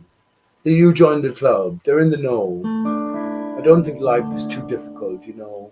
Life is difficult within the context of a globular Earth and history and evolutionary history of both mankind and all animal life and the Earth itself. Life then is it's almost non-emergent. You know, it's sort of stuck according to the random rules of the chaotic beginnings or predecessing something that came before. It's just developing, and there's no greater rhyme or reason to it. This is we're offered this. We're offered evolutionary thinking. We're offered a spinning ball or the Big Bang thinking for the purposes of contrast. Do you not understand metaphor? Do you think God speaks the same language as you do? Or do you think God might speak in metaphor? What do you reckon? And once again, and especially to the ladies who might be listening, especially to the ladies, can you give me one example that the foundational principles of a spinning ball earth, which is mostly, for the very, very most part, provided by men, that you can relate to as Mother Earth, as Gaia in a sense? I will say you can't. You will struggle with it because you will say that everything that you can relate to is taken in opposition to everything that the foundation of the ball earth or the spinning ball earth and heliocentric model and beyond is built upon. It inverts our experience of reality. Every single aspect. Isn't that fucking hilarious? Isn't that hilarious? Now, once we come to that level of decoding, now we have to understand that there is truth in the lie, right? So we've got to bring everything back. We've got to combine the material, physical reality that we all experience, the mental aspect. Well, that's where it can go astray. It's infinitely possible to take any thought in any direction. That's where we got to bring everything back to the heart, and that's why heart is an anagram of earth, is an anagram of ether, right? So everything has to come back to this balance between the thought processing and the physical process, physicality, that processing aspect. We have the God. We have actually, look, to tell you to decode certain things. Einstein, um, he saw the universe from his armchair, from his head, but he died searching for the God. Right? How did he die? He died from a what was it? What's it called? An aneurysm, a heart aortic aneurysm. So it was a connection between the heart and the gut. So I say this is all symbolic. So Einstein fabricated character, but he solved everything from the brain. He was always looking for the gut, and how he actually perished, in a sense, was via the heart. So in other words, the truth came via the connection between both. So the heart has to encompass everything. It has to be the central point, the focus point, because it feels and it thinks. You know what I mean? When you feel something most strongly, you'll feel it in your gut first before the thought processes activate. This is our rooted nature of reality. Whenever nearly every man dies, he won't call for he won't call for God. He'll call for his mom, because we don't know who God is or what God is. We know who our mom was, and we're shedding off this mortal coil. We're going to the extremes that we've never been to before, and we always feared our whole life. You're going to stick at the last moments to the things that you know, right?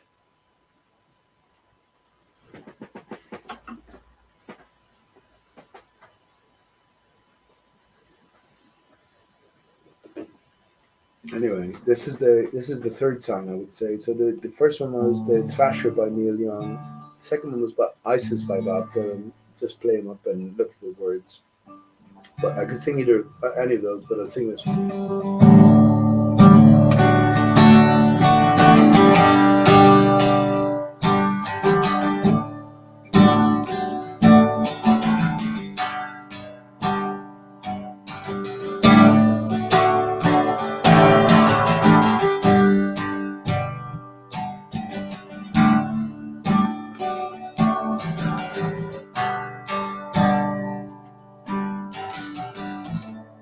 The war was over and the spirit was broken.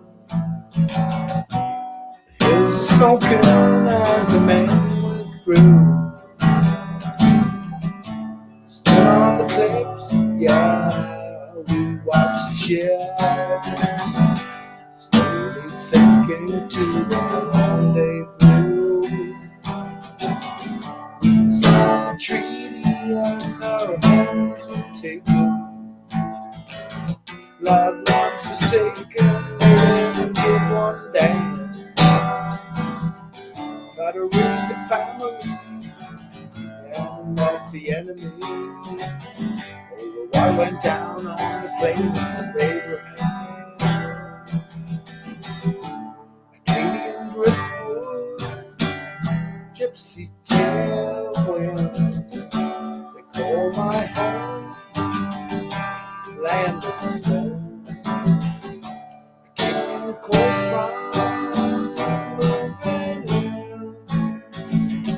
what a way to ride, oh, what a way to go.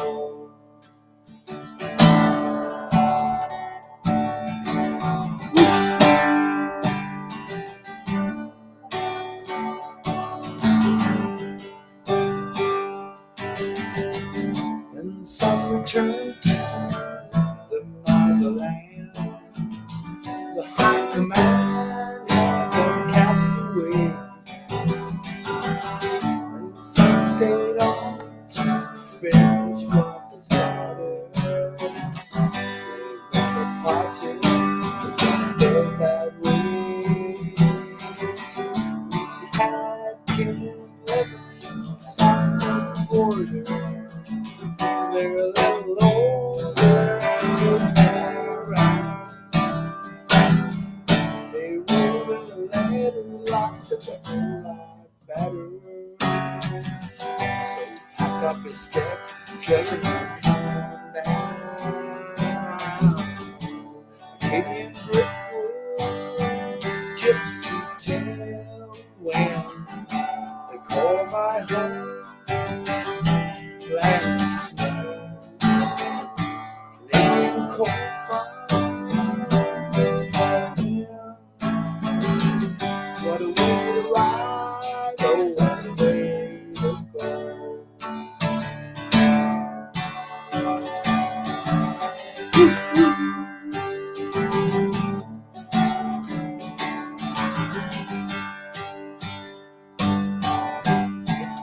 Under zero and the was a weird man, I was drenched to the bone. Been out ice fishing, not too much repetition. Makes a man believe he is known. See a lot of the docks and fools in here. Nothing to declare, all we had was gone. Broke down on the coast, yeah, we all broke the moon. There's a fever that said, gotta keep moving on.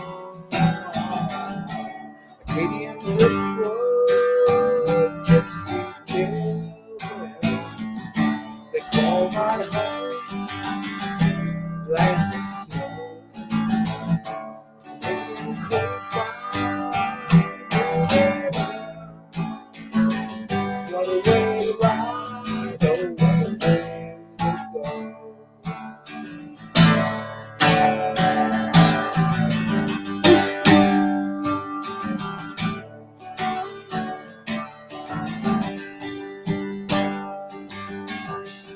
Never lost a summer filled with ill content. The government and its wicked change. This ain't my trip, this ain't my season. There's one good reason to remain. Worked up in the sugar fields down in New Orleans. They were evergreen up until the flood. People told me no man, no country where you're going. Set my compass north, I got thunder in my blood. Acadian driftwood, gypsy children, they call my home land of snow. Canadian cold fire, what a way to ride, oh, what a way to go.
That'll do, friends. j'arrive Akadia.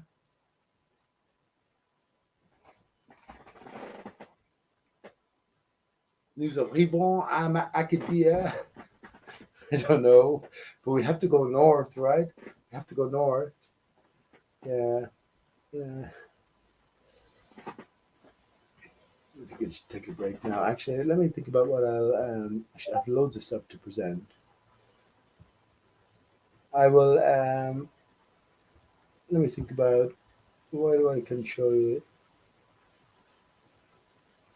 Oh, I'm going to play you a song. I'm going to learn this song. This is a brilliant song.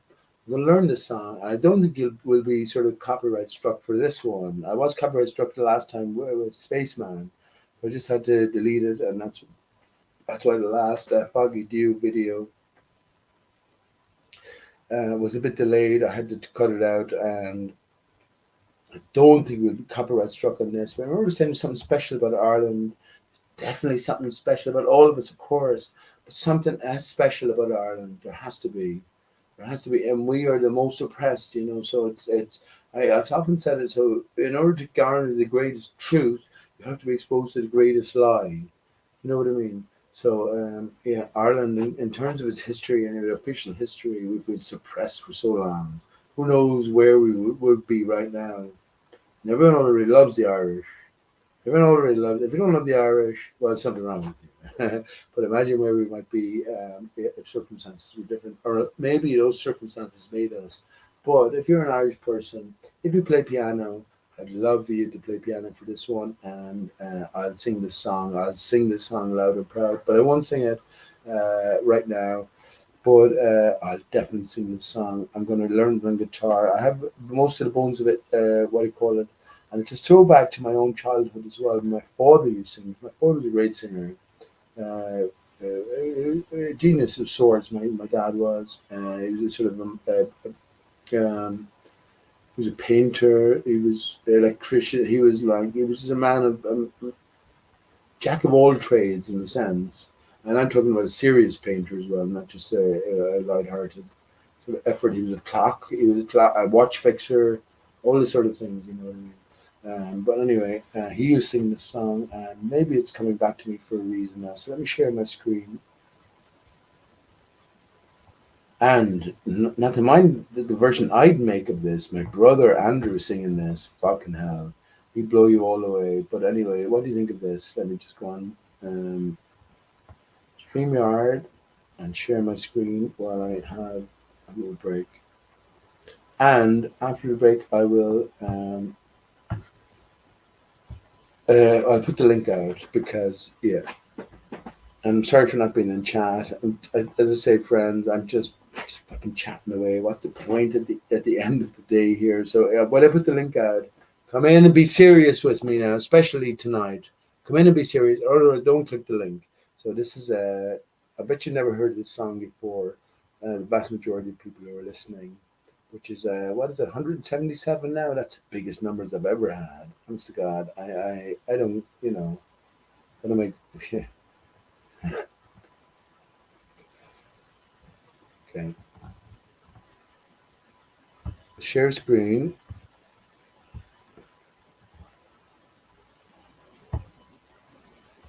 Share video. Entire screen. Right. Now, what do you make of this? This is, listen, pay attention, honest to God, especially people in Ireland, especially people who play piano as well. I'd love someone who plays piano to come to me. So I can play that on piano. I'd go, well, listen, I can fucking sing that. So anyway, here we go.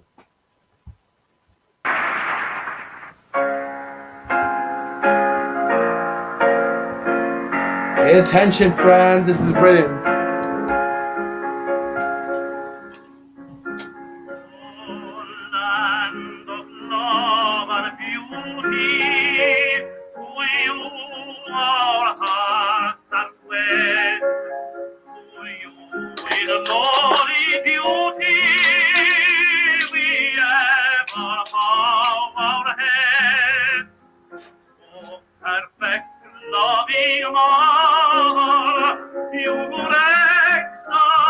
Children all across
I think so. I'm going to play another song by the same guy, but hopefully I won't get any copyright strikes because this is for some cultural and some personal appreciation.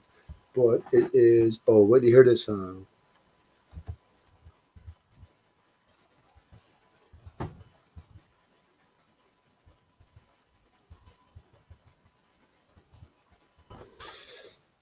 Okay.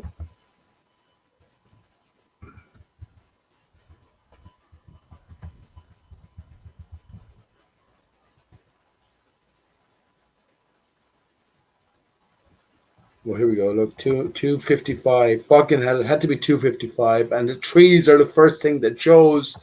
Remember, why I'm saying that 255 is 110, you might say. 2 times 55 is 110. Okay, it might be 110 stories to each of the Twin Towers in 9/11. There's a great story being told here. We don't know if we're in the physical world. If you take three items of the similar or exact replication, and you make six items, you have exact replication. You have to divide. In mathematics, the idealism, you have to multiply. So we got to understand what the physical realm is, the metaphysical realm is, and the spirit that drives everything. But here we go, friends. Enjoy this if you haven't heard it. And let me just say, let the bollocks who what is it, 14, I shouldn't say that, Adrian Allen, 14 years ago uploaded this song. Let him make a copyright strike, honestly.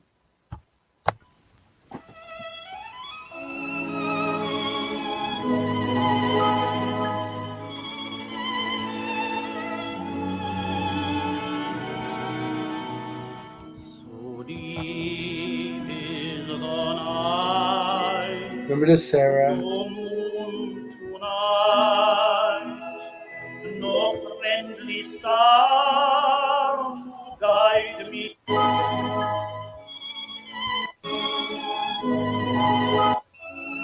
See, original music by Chopin. Everything is fucking stolen, friends. These are all actors put on the stage to represent. Once again, let me just go back to the start. Here we go.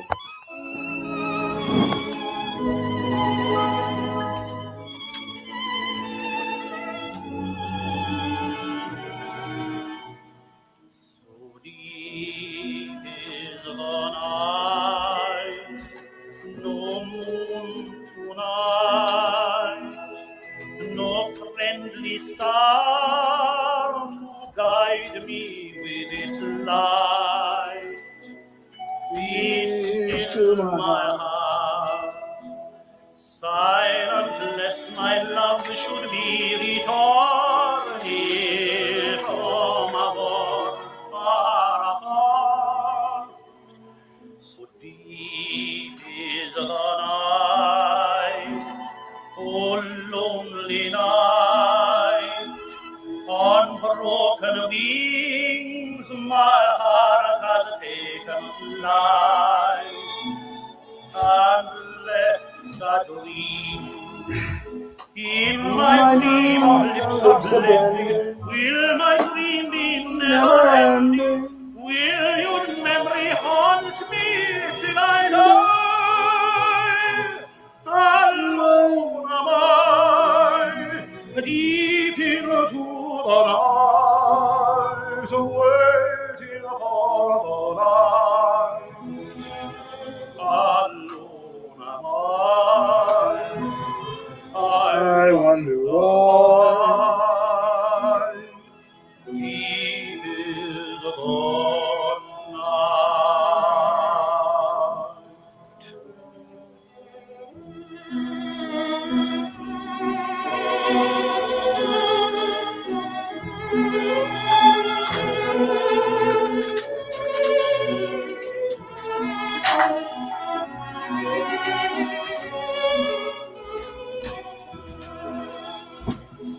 In my dream of lips are blending, will my dream be never ending? Will your memory haunt me till I die? Alone am I, deep into the night, waiting for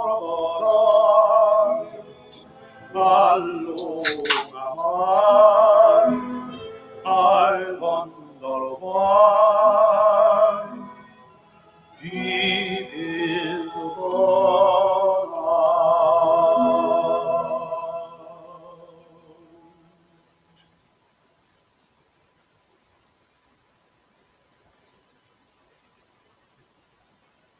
Songs are the psalms, are the biblical psalms. Songs of our present day are the biblical psalms. We've got to accept this. Don't adorn idols. These are all stories told to us to come to appreciate our own true existence and our own trying, from beast to best. Realize that we are not. That's not to diminish any animals. I love the bird. I love every animal I ever met. I met a dog called Max today across the road, and he was a bit cagey of me, but he was definitely trying to impress me as well. I love every animal. I saved the bee last week. I don't know where. Actually, I saved the worm just a few days ago. When I say I saved him, what I mean was, as I was walking down from the shop, I saw this worm on the ground, and he was definitely dehydrated. He was fucked. I think there was some life in him, possibly, but. Yeah, he was almost expired.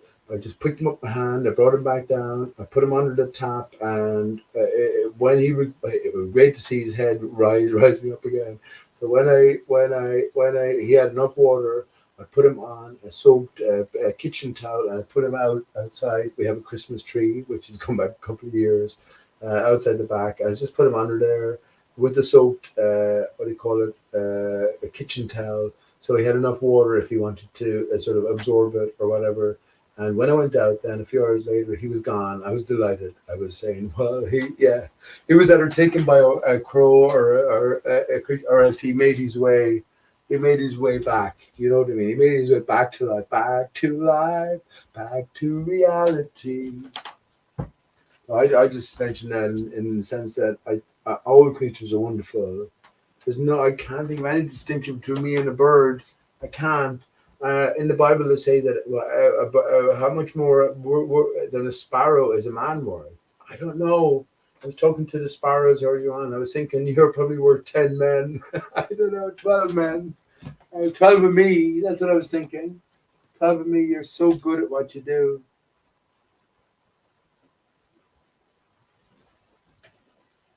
I'm so shit at what I do, but maybe I'm learning.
Another song for you, friend.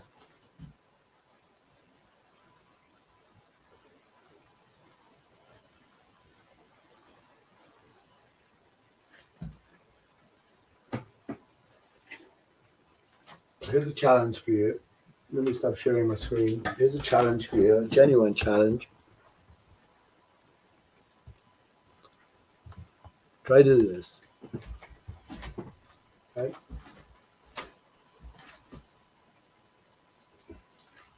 As best you can. take a lot of tries, but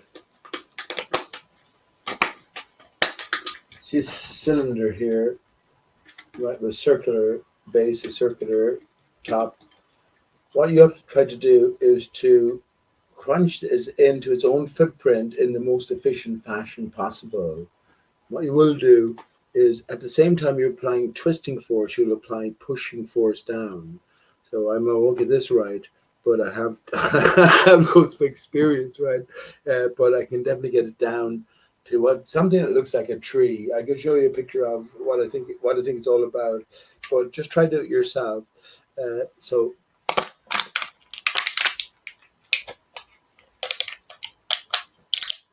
see, that didn't work because it wasn't fluid. I was too slow in one aspect, but you get the idea. It crunches down into this sort of a Mobius strip in a sense, a three-dimensional sense.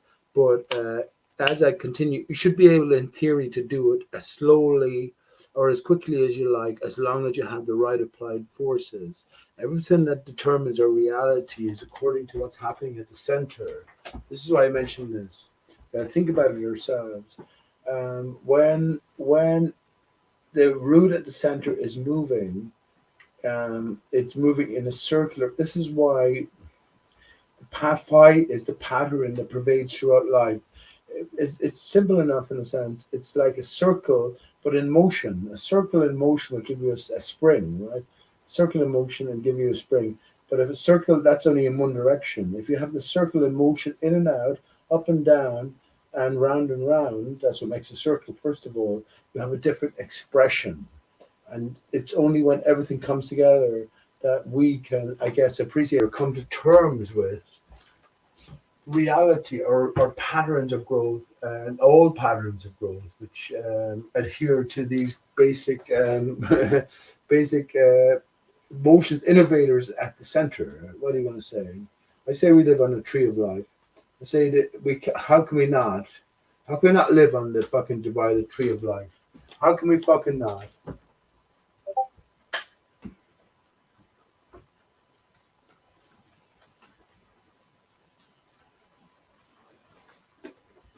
How can we not? If you are the tree, you are the tree. Right.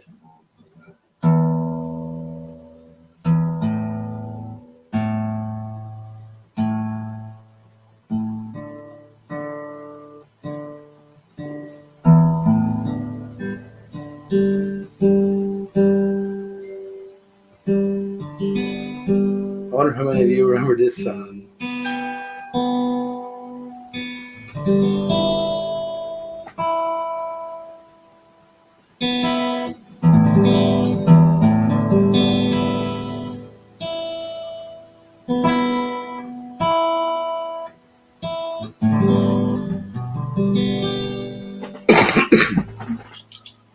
I'll put the link in chat after this. I wonder how fast Spaceman is going to get his way in. Hey, Spaceman, at least put on some fucking nipple coverings tonight, bud. But you're more than welcome. If you don't, you're grand as well. But anyone who joins, be serious, right? Let me just put the link in chat. So, and I'll go directly there after I finish this song. And I wonder how many of you remember this song. I think lots of you will.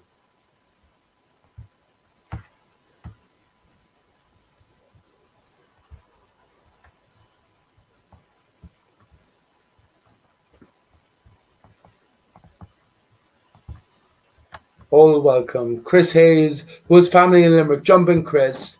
Jump in, bud. Or not. It was family in Limerick. I remember you from the old days. Jump in, Chris. But after the song, right?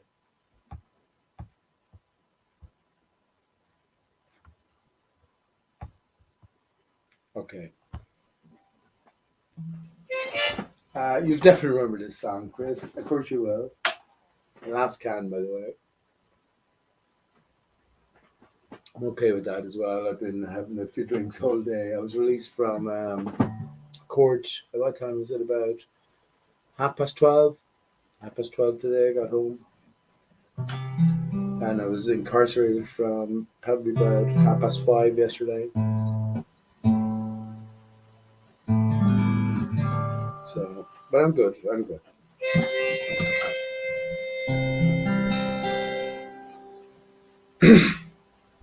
Right. Is there any life in ye? Is there any life in ye over 40s? Let's say over 35s. Let's see. Let's see. If you're in your own environment, can you get up and fucking dance to this or dance in your own brain anyway?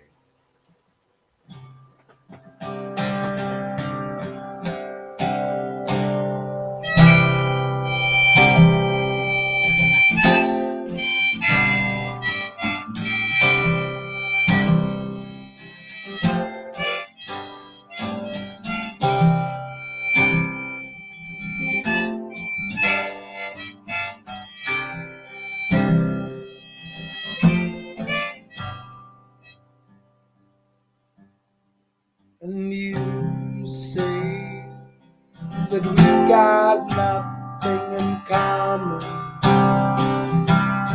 common ground to stand on, and we're falling apart.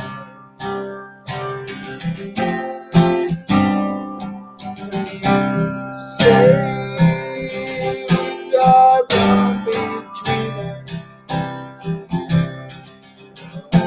one between us. I know you just don't care. And I said, what about breakfast at Tiffany? She said, I think I remember the film, yes, and I recall laughing. We both kind of liked it, and well, that's something. That's one thing we've got.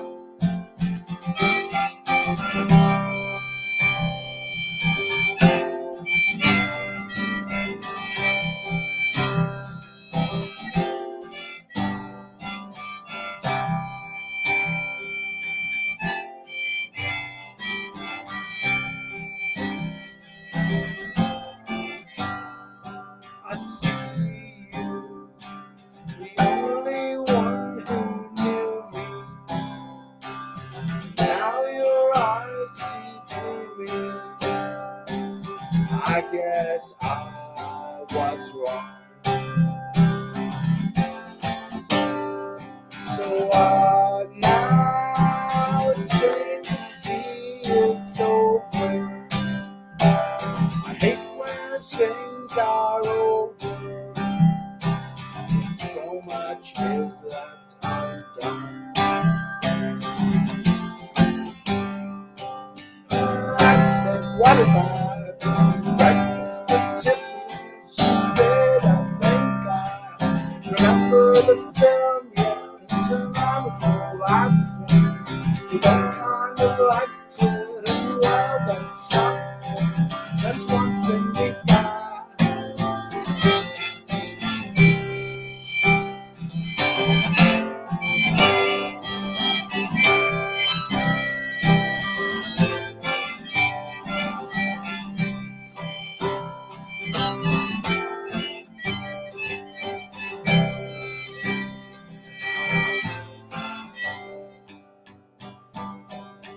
You say we got nothing in common, common ground to stand on, and we're falling apart. You say the world has come between us, our lives have come between us. I know you just don't care. And I said, what about breakfast at Tiffany? She said, I think I remember the film, yes, and I recall I think we both kind of liked it, and well, that's something we got. Oh, I said, what about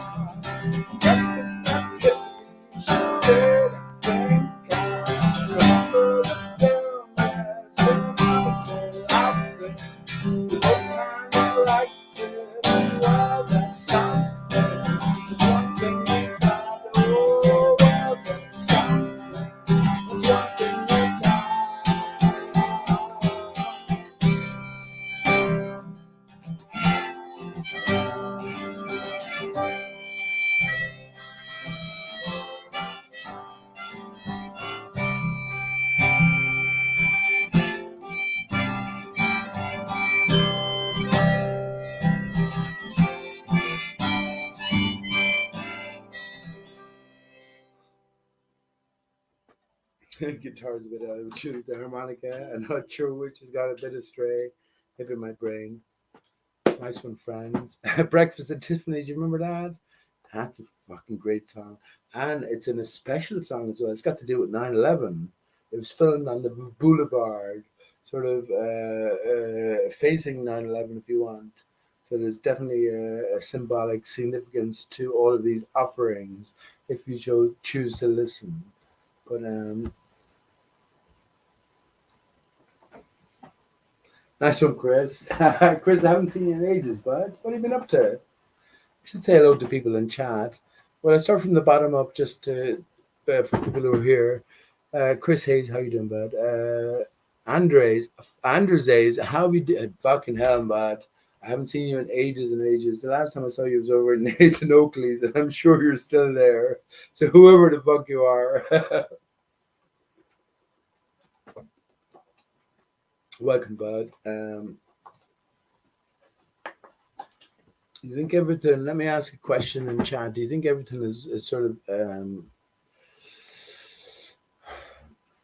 gone stale? What do you reckon, Chris? How actually a more pertinent question would be how many years is it since everything went stale and everything's just a constant repetition from all the main contributors? Come on. Do you know what I mean? Well, that's okay. That's okay. It's not about everyone's life is boring. Our mind, though, is a thing that ventures, chugs along. You know what I mean? We deal with things and we build on things in our mind, and we make progress through the different layers. And I guess that's it makes an ever lonely sort of venture, ever lonely journey. How are you going to share it? The minute you start to share the basics with somebody, then there's trouble, then there's turmoil, then there's strife. So you learn if you want to keep some sort of happy or peace or perceived happiness, you learn to adhere. Adhere. What good does that do? Good does that do? Fucking hell. Good does that do? Maybe that's a challenge about life. Maybe that's a challenge.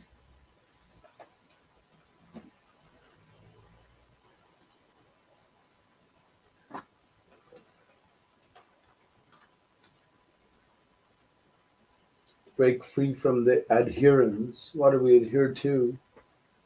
If you think about the contrast or the setting that's painted for us, can we escape from it? Can we sort of unstick ourselves, peel ourselves off of that layer of mental reality? Remember, everything is mental. If you think about it in a real way, I really mean this. No matter what you think in terms of solidity, it's just a thought in your brain. What did you see yesterday, or what did you see about 20 minutes ago? Your car at the front. Well, if I was to ask you to describe your car now, it's coming from a mental point of view, right? So it's a memory, mental memory, which you're sort of regurgitating or repeating. So all there is ultimately is the now. So how can there be anything physical or solid in the now? Only solidity has to lie within the immaterial aspect to our being, isn't it? It's our process, mental processing acumen or skills. And that's the now that decides everything, that decides our view. Luckily, we keep our now, not luckily, whatever it's the way it's designed, we keep our determination of now as we go forward into the next now. This is what makes us sort of unique as human, not unique as human. That's fucking stupid to say, Pete. Unique as human. No, everyone learns from the now, but this is what makes us. I'm thinking. Unique as humans in opposition to what we're told in heliocentrism or evolution thinking about what we are as humans. We can take this present now and bring it into the future now, which is now, and everything that was contained within that present now is brought forth. There has to be something beyond that. A natural mechanism impossible to develop. It's absolutely impossible to get it. But we already know that so many things about the story we've been told associated with our impossible development is, well, it's not that it's untrue, It's metaphor, right? It's a story to feed from. It's the truth encoded. You know, what else can it be? What else can it be? What do you think all the ball? Why do you think all the ball earthers cling so stringently to a ball earth and beyond? Why do you think they do that? I know, Chris, you have affiliations with Dell.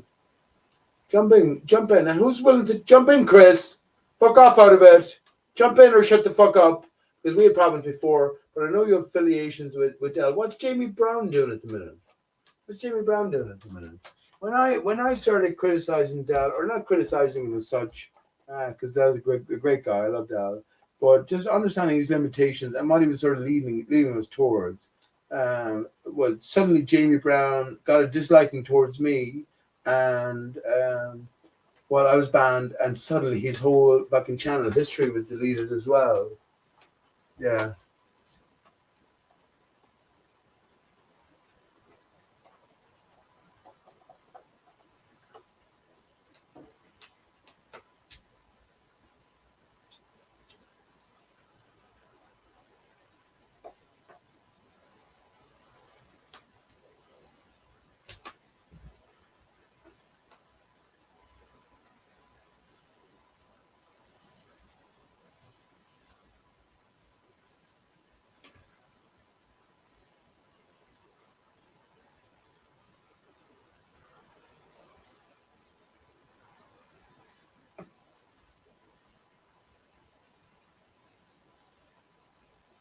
Well, Chris, you're long enough. You're long enough in this. Let me ask you a specific, Chris. Well, you're long enough in this arena.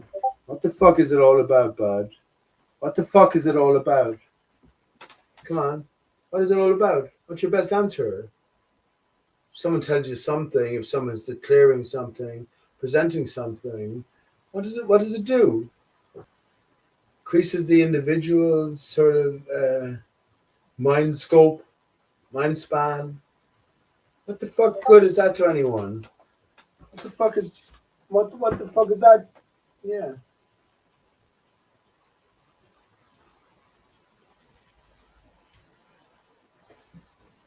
How does that help you as an individual?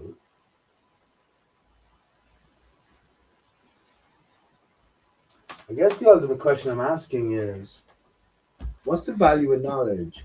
What is there any, or in truth, in aspiring towards the truth, the reality of your situation, their situation? What's the ultimate value in it? I guess that I'm asking the question, but I give my own answer. It's value in itself, isn't it? Because the greater truth of us transcends this literal immersion, this physical sort of incorporation. Do you know what I mean? So there has to be purpose. It's either this everything is meaningful, or everything is meaningless. There's no two. There's no. It's a dichotomy. There's no two ways about it. You have to land in either of those camps. And the ball earthers land, and everything is meaningless.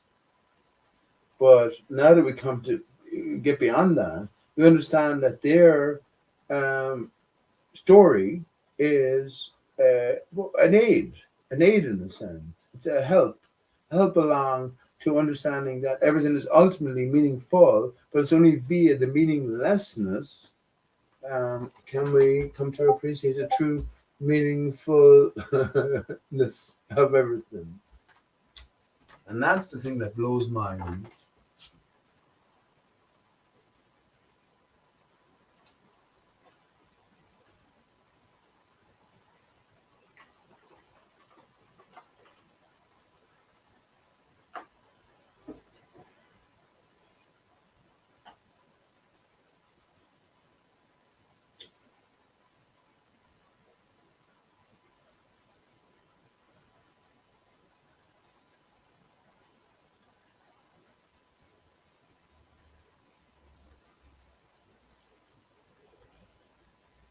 Well, I just heard another song I'm going to sing, and it's in honor of the day that's in it, the 21st of June, which is summer solstice, which for all of us in the northern hemisphere, it's when the sun reaches its innermost, circling around the Tropic of Cancer.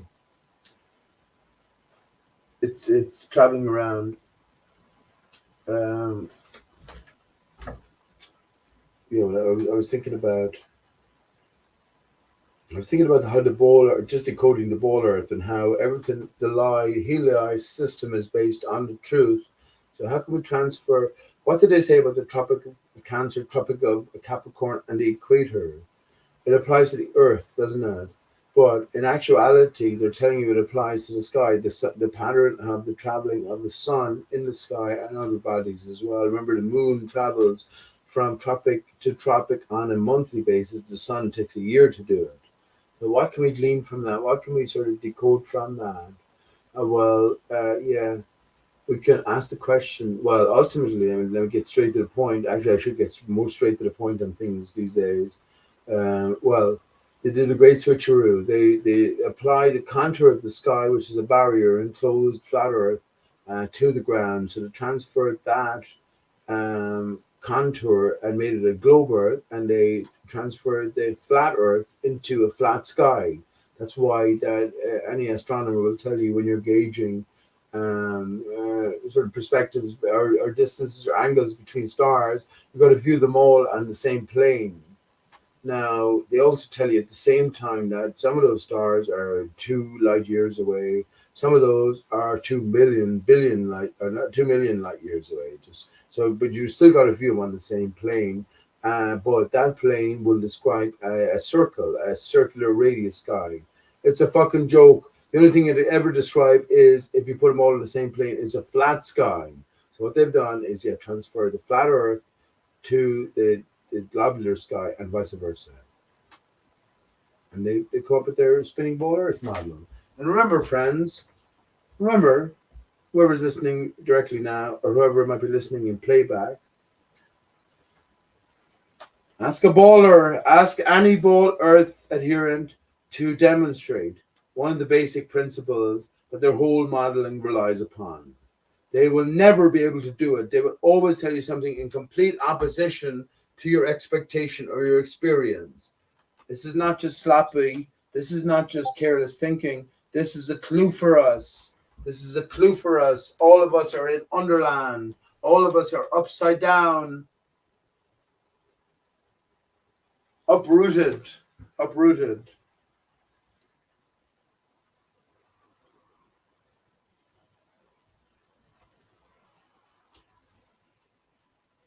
But once again, what does it matter? What does it matter if imagine you had the whole truth, Chris, in your own brain?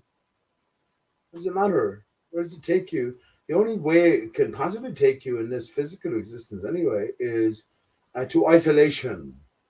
You know, if you came closer and closer to perceiving the greater truth, you're just going to become further and further, more isolated away from your fellow man.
Hey, Jed, jump in, bud. Fuck's sake, I'm lonely here in chat.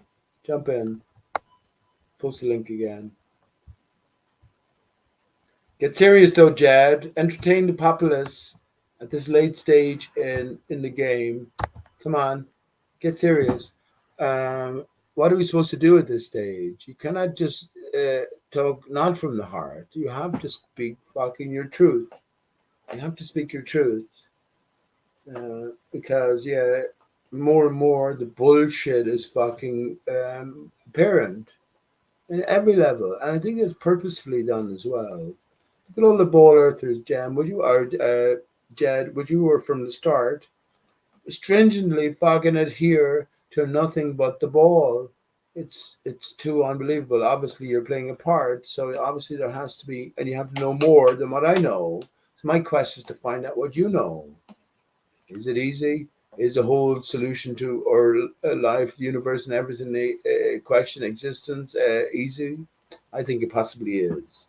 I think it possibly is, but at the same time, it's more complex than we can ever possibly imagine. But I think the truth, no matter what organizations, no matter what truth is told you, it has to be gleaned. It has to be experienced. It has to be incorporated within the individual. You have to come to a certain pathway. Otherwise, if someone tells you the truth, you join a Masonic club or you join, join an inner circle, sort of secret society or something. They'll tell you something. I guess you have a lot to read as well, and you'll get to the bones of certain things. But unless you experience things in life because you were representative of, well, what are you going to say, Adam as a male, Eve as a female, yeah, well, then you won't be able to appreciate it fully. And it goes back to the benefit of acquiring all of this knowledge. What is it? It seems, it leads you on down a lonely path. You lose everything. You lose all connection with everyone because they can't understand the very basic things you're saying, which even though to you are quite, well, basic, fundamental. You know what I mean? 9/11 being a hoax. Fuck's sake, that's obvious. You know what I mean? Nice one, Jed.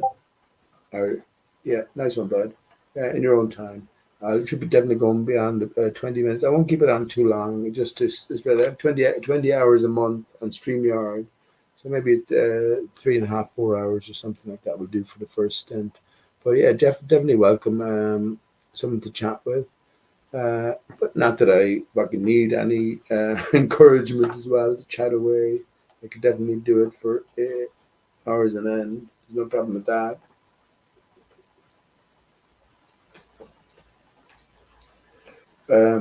Actually, I should, yeah, just because it's everything's organic and it's sort of emergent. I have to let me. My next break. What I'm going to say is, it's going to take a while now, but I think it justifies the sort of reiteration and emphasis because I have certain things to say about the Bible and how it's all your story. The Old Testament is about between your lower aspects and the heart. The New Testament is about the heart, and the Revelations is about the head. So it's the thoughts of what's to come, right? But the Bible is about you. It's your story. 66 books of the Bible, but that's not the end. It has to end at 88 somehow, where you have this complete unification. But yeah, when we get to Revelations, there's a book which we're led to. This is according to me, right? I'm not saying anyone else goes along with this, but it's the Book of Thomas, or the Secret Gospel of Thomas, which is 114 secret sayings of Jesus, and one particular saying within that repertoire, that collection, which of course is fake. Jesus never existed as the living man as we perceive it. Jesus does exist within me now as a living man, or within you as a living man or woman. Was Jesus a woman? Who knows? Who knows? But the point is, the Spirit of Jesus lives within you. But if we're to follow the clues, then we're led from the Bible to the Book of Thomas to, here we go, one particular clue within the secret sayings of Jesus to the book of James, the book of James. So I'm going to play this in its entirety for myself as well, but I've got definitely got lots more things. If you think about, right, because, okay, let me preempt this. Because we are divided, male and female counterpart, the female is more occupied at the front, right, the breast area. So we have the connection with the head, The female is cut off at the front. We have the pooling if you want. The male then is at the testicles, right? So it's all about the spinal fluid sort of diversion. If we put two together, then we have sort of reconnection. The best way we can reconnect in terms of physicality is via the process of lovemaking, which without which none of us would be here. So this is where the two divides come together, and the breasts and the testicles are sort of reconnected. So that bridge is established to reconnect what was divided. Now, bear that in mind. Bear our bodily fluids in mind, because remember, Jesus is your story. The Ten Commandments are the commandments you gave to yourself. That's the best way. That's the only. God will forgive us. If God is an exterior power, He will forgive us for thinking like this. So, yeah, the Ten Commandments are the commandments that you give to yourself. So it's all of your story. If you're female, if you're male, this is what the transgender stuff is all about. Ultimately, that we're looking for a balance between all of us. There is this divided nature, which is predominant within this experience we're having. How far does it go back? What's the nature of it? Well, that's up for debate or up for discussion. But all I'm asking you is to consider what I'm saying, and you have to be a flat earther. You have to come to, and there's no flat earther who's not a believer in the Creator. There's no flat earther, at least, who's not a believer in a higher power, even if that encompasses or entails themselves. And that's me as well. How would I recognize a Creator if I shed off this mortal coil? I don't know. Don't know. And yeah, it sort of scares me. It scares me in the sense that I have to come to know. I have to come to know, because I won't know then who to follow if when I get to go where I'm bound to go. You know what I mean? It could be just someone playing a minuscule, a minor part, and God is revealed much beyond. But if I'm not clued in enough, then I will fall for this, in a sense, deception, a layered sort of deception. You know what I mean? But yeah, before I play this, let me ask you. Yeah, consider we are just as the earth is divided, we are divided as well. And the story of Jesus, and especially the secret story of Jesus, or the secret book of James, will be maybe a message to ourselves. And ultimately, I think it's the final message to ourselves. If you don't get it by this point, well, then you haven't. And it's not as if. So anyone who's listening for the first time, and maybe you haven't read the Book of Revelations, or you haven't listened, this is what audiobooks are about. Listen to everything on audiobook. I always said it to my Steve, when you read something, you have to read it 3 times, because the first time you're just getting familiar with, you're just you're trying to juggle it in a sense. The second time, then you're getting more of a grasp on it, and more of a flow is going. The third time, then you'll actually understand what you've been reading. But it is the beauty of audiobooks. You don't have to put that strenuous effort in. You can just sit back and relax and listen, and you can understand immediately. So yeah, you don't have to have read Revelations. You don't have to have read the Gospels in a sense, although you do. You do have to have some appreciation of the greater story in play here. But let me look up. So it's going to be about 18 minutes, but I think it's worth 18 minutes. So I'm playing this for myself because I haven't heard this as well in years. Not years, but many months.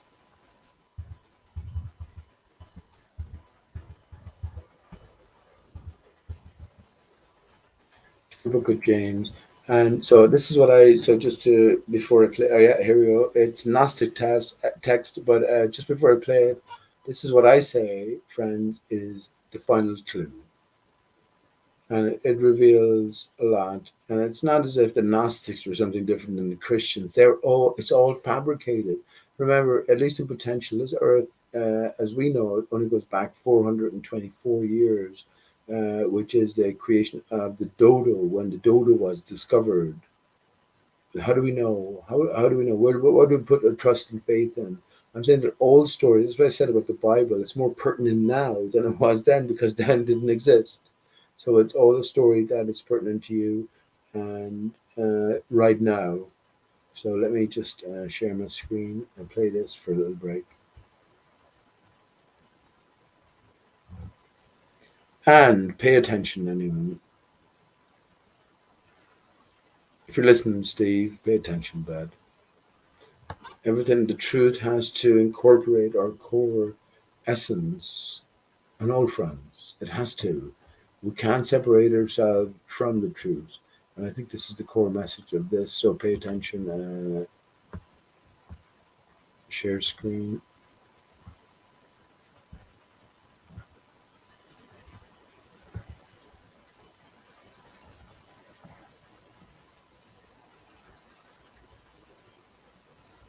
Hang on. Okay.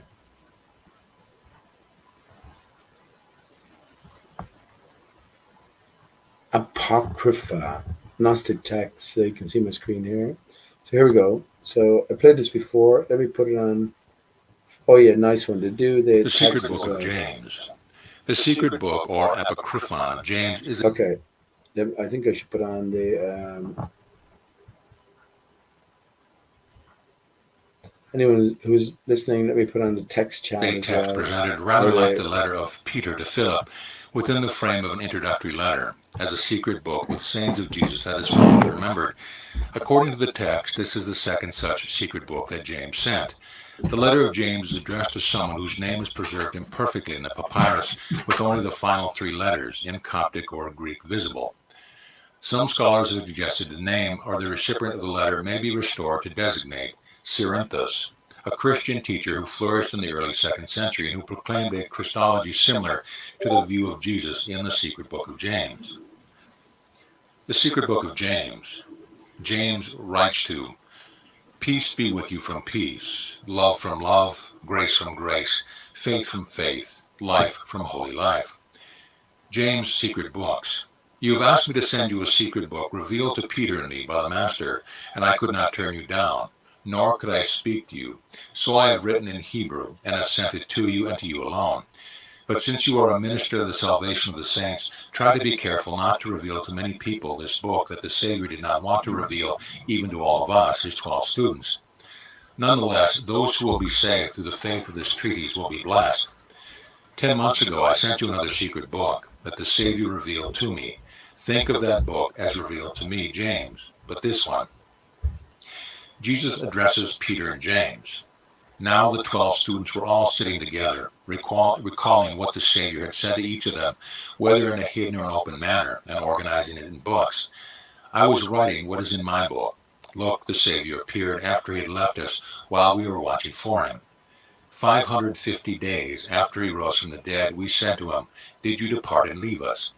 Jesus said, 'No, but I shall return to the place from which I came. If you want to come with me, come.' They all answered and said, 'If you order us, we shall come.' He said, 'I tell you the truth, no one will ever enter the kingdom of heaven because I ordered it, but rather because you yourselves are filled. Leave James and Peter to me, that I may fill them.' When he called the two of them, he took them aside and commanded the rest to keep doing what they were doing. The Savior said, 'You have been treated kindly, have not been understood. Do you not want to be filled? Your hearts are drunk. Do you not want to be sober? You ought to be ashamed. From now on, awake or sleep, remember that you have seen the human Son, and have spoken with him and have listened to him. Shame on those who have seen the human Son. Blessings will be on you who have not seen him, or associated with him, or spoken with him, or listened to anything from him. Yours is life. Understand that he healed you when you were sick, that you might reign. Shame on those who have found relief from their sickness, for they will relapse into sickness. Blessings on you who have not been sick, and have known relief before getting sick. The kingdom of God is yours. So I tell you, be filled and leave no space in you empty, or he who is coming will mock you. Being filled and lacking." Then Peter answered, "Look, 3 times you have told us, 'Be filled,' but we are filled." The Savior answered and said, "For this reason I have told you, be filled, that you may not lack. Those who lack will not be saved. To be filled is good, and to lack is bad. Yet since it is also good for you to lack, but bad for you to be filled, whoever is filled also lacks. One who lacks is not filled in the way another who lacks is filled, but whoever is filled is brought to an appropriate end. So you should lack when you can fill yourselves, and be filled when you lack, that you may be able to fill yourselves more. Be filled with spirit, but lack in reason, for reason is of the soul. It is soul. Believe in my cross. I answered and said to him, Master, we can obey you if you wish, for we have forsaken our fathers and our mothers and our villagers, and followed you. Give us the means not to be tempted by the evil devil. The master answered and said, What good is it to you if you do the Father's will? But you are not given your part of his bounty when you are tempted by Satan. But if you are oppressed by Satan and persecuted and do the Father's will, I say he will love you, make you my equal, and consider you beloved through his forethought, and by your own choice. Won't you stop loving the flesh and fearing suffering? Don't you know that you have not yet been abused, unjustly accused, locked in prison, unlawfully condemned, crucified without reason, or buried in the sand, as I myself was by the evil one? Do you dare to spare the flesh, O you for whom the Spirit is walls surrounding you? If you consider how long the world has existed before you, and how long it will exist after you, you will see that your life is but a day, and your suffering an hour. The good will not enter the world. Disdain death, then, and care about life. Remember my cross and my death, and you will live. I answered and said to him, Master, do not mention to us the cross and the death, for they are far from you. The master answered and said, I tell you the truth. None will be saved unless they believe in my cross, for the kingdom of God belongs to those who have believed in my cross. Be seekers of death, then, like the dead who seek life, for what they seek becomes apparent to them, and what is there to cause them concern? As for you, when you search out death, it will teach you about being chosen. I tell you the truth, no one afraid of death will be saved, for the kingdom of death belongs to those who are put to death. Become better than I. Be like the child of the Holy Spirit. Be eager for the word. Then I asked, Master, can we prophesy to those who ask us to prophesy to them? There are many who bring a request to us and look to us to hear our pronouncement. The master answered and said, Do you not know that the head of the prophecy was cut off with John? But I said, Master, is it not impossible to remove the head of prophecy? The master said to me, When you realize what head means, and that prophecy comes from the head, then understand the meaning of its head was removed. First I spoke with you in parables, and you did not understand. Now I am speaking with you openly, and you do not grasp it. Nevertheless, you were for me a parable among parables, and a disclosure among things revealed.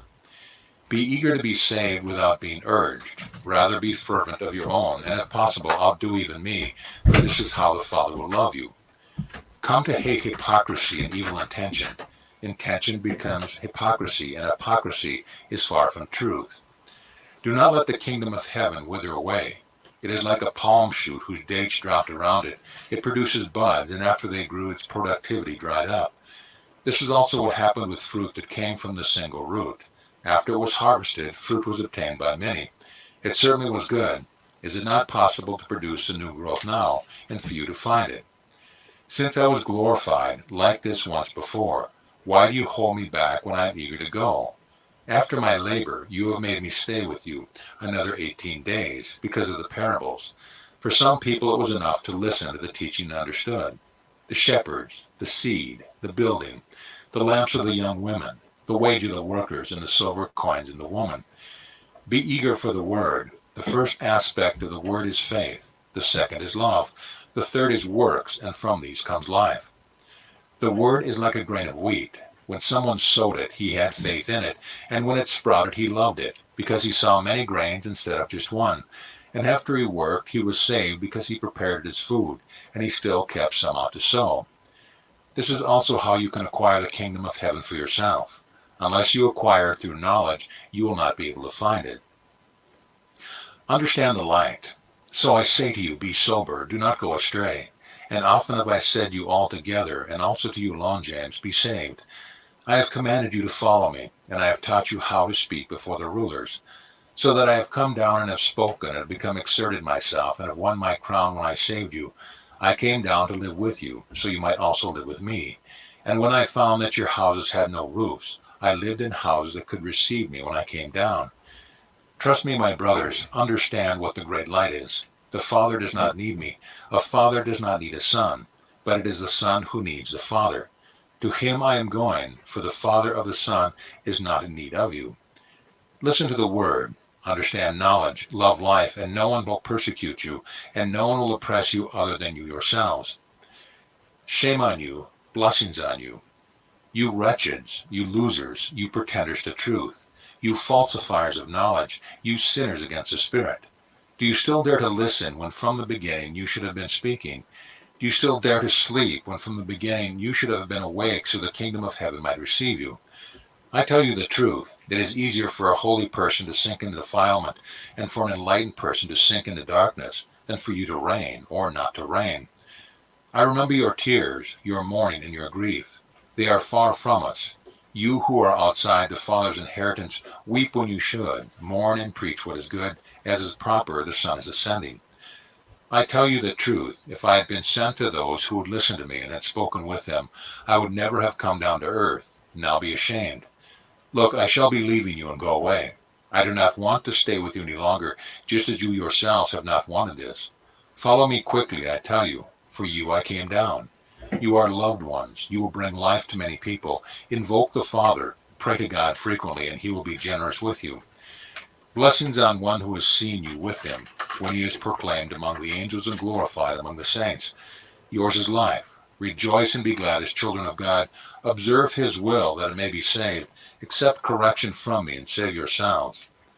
I am meditating for you with the Father, and he will forgive you many things. Few find the kingdom of heaven. When we heard this, we were delighted. We had become gloomy because of what we said earlier, but when we saw us happy, he said, Shame on you who are in need of an advocate. Shame on you who stand in need of grace. Blessings will be on those who have spoken out and acquired grace for themselves. Compare yourself to foreigners. How are they viewed in your city? Why are you anxious to banish yourselves on your own and distance yourself from your city? Why abandon your dwelling on your own and make it available for those who want to live in it? O you exiles and runaways, shame on you. You will be captured. Or maybe you think that the Father is a lover of people, or that he is won over by prayers, or that he is gracious to one because of another, or that he tolerates whoever is seeking. He knows about desire and what the flesh needs. Does it not desire the soul? The body does not sin apart from the soul, just as the soul is not saved apart from the spirit. But if the soul is saved from evil, then the spirit too is saved. The body becomes sinless. The spirit animates the soul, but the body kills it. The soul kills itself. I tell you the truth, he will never forgive the sin of the soul or the guilt of the flesh, for none of those who have worn the flesh will be saved. Do you think that many have found the kingdom of heaven? Blessings on one who has seen oneself as a fourth one in heaven. Know yourselves. When we heard this, we became sad. But when he saw that we were sad, he said, I say this to you that you may know yourselves. The kingdom of heaven is like a head of grain that sprouted into a field, and when it was ripe, it scattered its seed. And again it filled the field with heads of grain for another year. So with you, be eager to harvest for yourselves a head of grain of life, that you may be filled with the kingdom. As long as I am with you, pay attention to me and trust in me. But when I am afar from you, remember me. And remember me because I was with you and you did not know me. Blessings will be on those who have known me. Shame on those who have heard and have not believed. Blessings will be on those who have not seen but yet believed. And once again I appeal to you. I am disclosed to you as I am building a house useful to you when you find shelter in it, and it will support your neighbor's house when theirs threatens to collapse. I tell you the truth, shame on those for whom I was sent down here. Blessings will be on those who are going up to the Father. Again I warn you, you who are, be like those who are not, that you may be with those who are not. Do not let the kingdom of heaven become a desert within you. Do not be proud because of the light that enlightens. Rather act toward yourselves as I myself have toward you. I have put myself under a curse for you to save you. The last word. Peter responded to these comments and said, Sometimes you urge us toward the kingdom of heaven, but at other times you turn us away, Master. Sometimes you encourage us, draw us toward faith and promise of life, but at other times you drive us away from the kingdom of heaven. The Master answered and said to us, I have offered you faith many times, and have revealed myself to you, James, and you have not known me. Now I see you often rejoicing, and although you are delighted about the promise of life, you are sad and gloomy when you are taught about the kingdom. Nevertheless, you through faith and knowledge have received life, so disregard rejection when you hear it. But when you hear about the promise, be joyful all the more. I tell you the truth, whoever will receive life and believe in the kingdom will never leave it, not even if the Father wants to banish him. This is all I shall tell you at this time. Now I shall ascend to the place from which I have come. When I was eager to go, you have driven me off, and instead of accompanying me, you have chased me away. Be attentive to the glory that awaits me, and when you have opened your hearts, listen to the hymns that await me up in heaven. Today I must take my place at the right hand of my Father.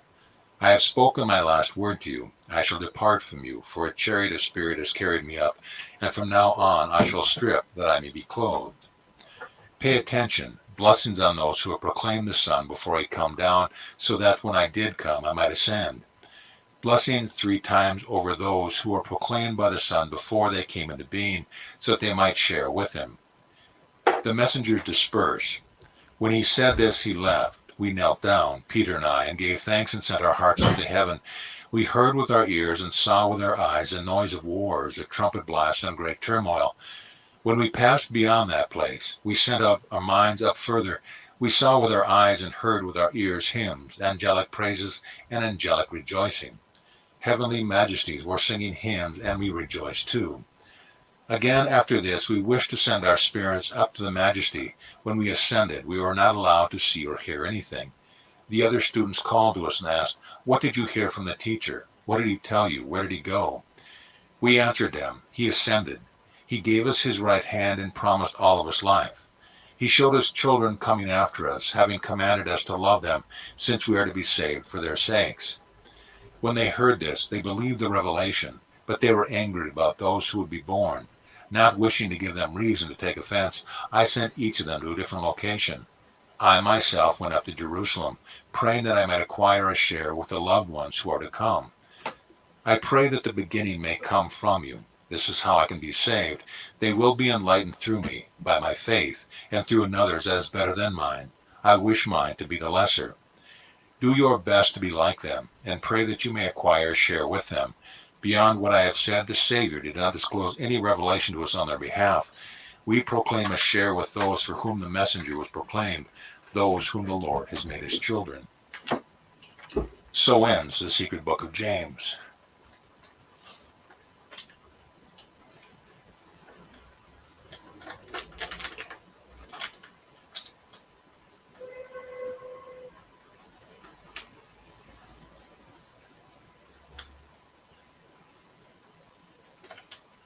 So begins the secret book of James.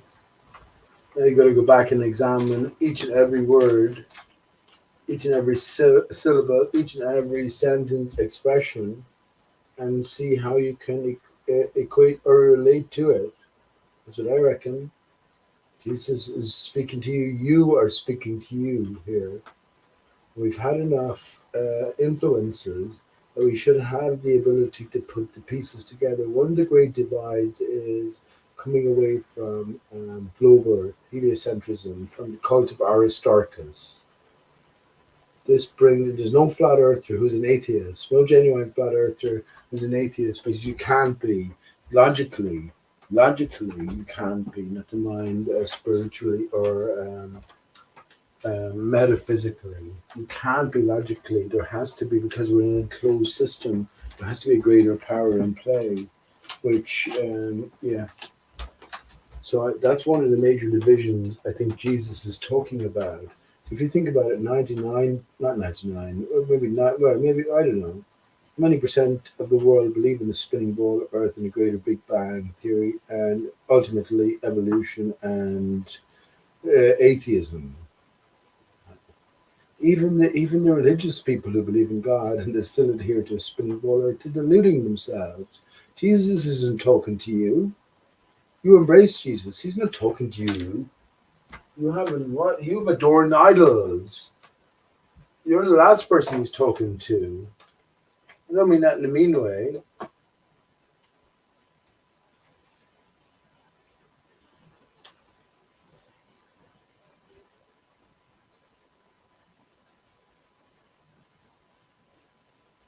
That's so brilliant, that is.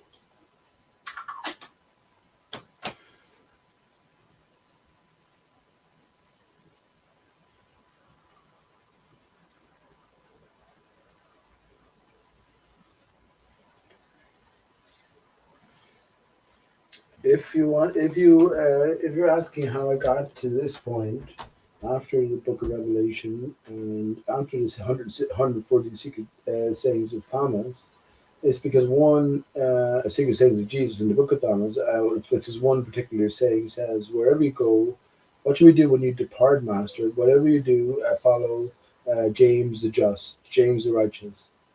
And this is the secret book of James. Now remember, none of these characters existed. Don't fucking fool yourself, friends.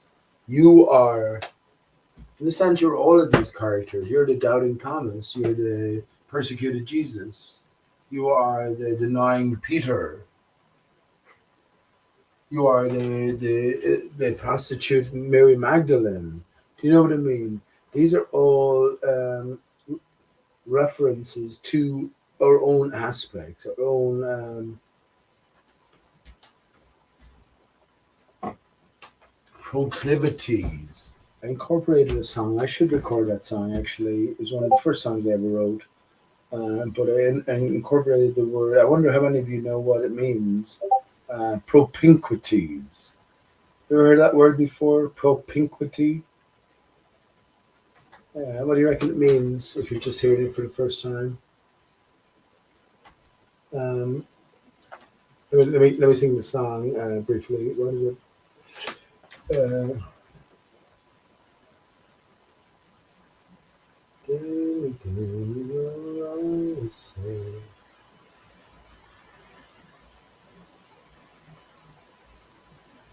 Itchy fingers, it's time to face your propinquities. Daily dinners no longer serve any sanctuary. Been there, done that, and that ship is far off. So yeah, propinquity. That's a nice word. I wonder how many of you have heard of it.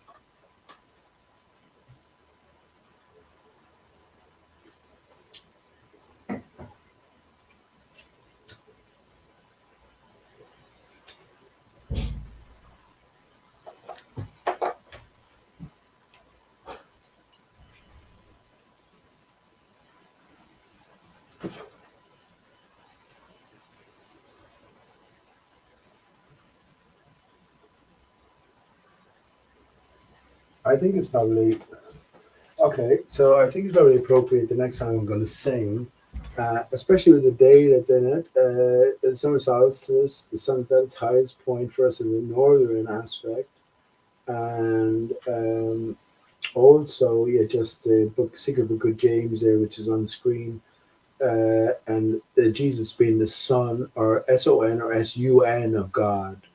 So yeah, I think the song is appropriate.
Up in the morning,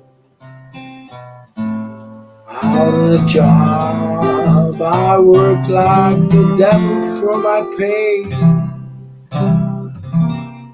While that lucky old son has got nothing to do but roll around heaven all day.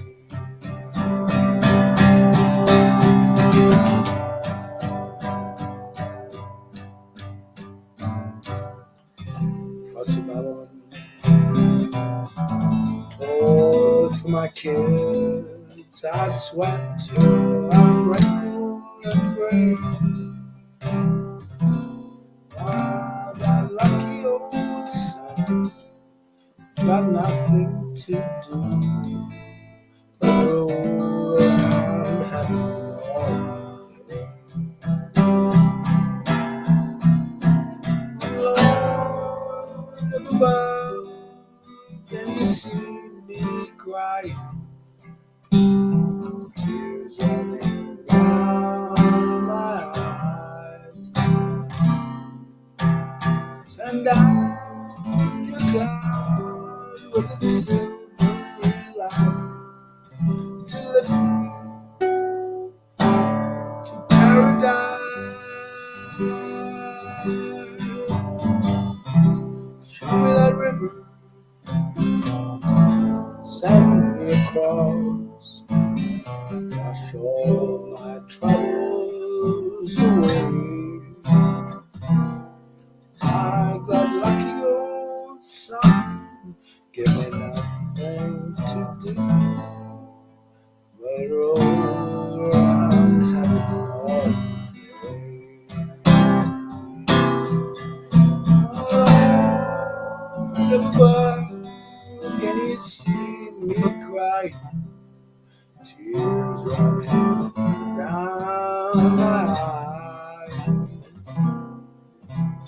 No sign of your cloud with its silvery light to lift me to paradise.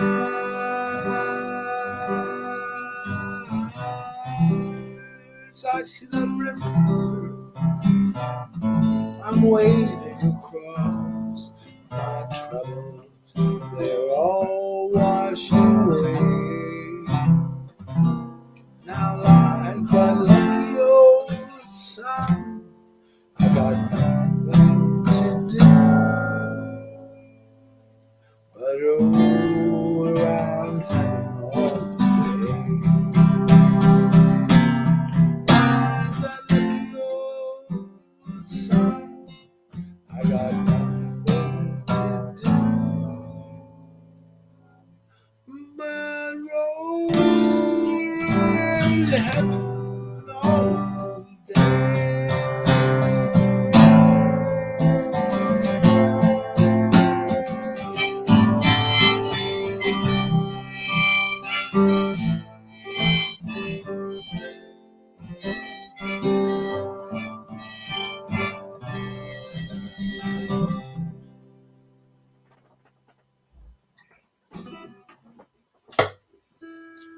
Think about it, friends. We got to think about it. And that's in the gospel songs. I'm going to listen to that again and again now. But the one thing I do, why does the son need the father more than the father needs the son? It's the question posed, isn't it? There's so many questions posed for most of us here. When we think about the potential or the possibility that every single word, every single sentence, every single expression is meaningful in the extreme, then we will will listen with new ears. We will look with new eyes. I think this is what this is about here. I guess this is for flat earthers and beyond, and maybe even much beyond. Remember when we met at the door of flat Earth with the Bible literalists who are keeping you stuck to the literal. Jesus tells you there, don't get fucking glued to that. That's a deception, or it's a sort of a layer of understanding along the path. Everything must come back to us or you yourself. There is no one else. You are the exemplification of what am I going to say, God? Of course you are. Of course you are. You don't think so. Where have you gone astray? Or where have you failed to come back to the path?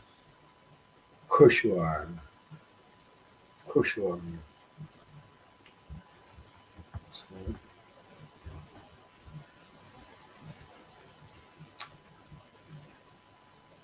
hey, bud. Who's that? IB? 4? Is that 4? Is that number 4? Yeah, how you doing, bud? Not too bad. I'm grand. Could be better, could be worse. I spoke earlier on about having to spend the night in a police Henry Street Station prison cell. Not pleasant. So I'm a bit drunk, but I'm okay. But yeah, so a bit sort of shook in the sense because you don't know at any stage you don't know your future. So you have to. I was trying to sort of not think at the same time, and but you sort of can't help but think. If you do this, what may happen there? So yeah, how's anyone doing these days? I guess if you're, I was going to say if you're not injected, you're doing okay. Because where's Corona now? All that's left of Corona is the people who've been injected. But I did mention earlier on, I don't think it's detrimental in such a serious way. I think ultimately it's maybe I didn't mention it in my own channel here, but ultimately there's a change in external frequencies, an enlightenment coming to all of us, and the body, the spirit is eternally enlightened, internally energized, infinitely powered, I guess. So yeah, the body now has to keep up. So I think these injections just sort of accelerate or facilitate our bodies keeping up with the external energies. Otherwise, if you didn't take any injections, you're fucked. You're fucked. And what I mean by that, most flat earthers haven't taken injections. I would say the vast majority of flat earthers. That says something. What it says to me is just activating your mind more. When you activate your mind more, you vibrate a different frequency. So you can accommodate an external change, climate change, frequency more readily. Whereas people who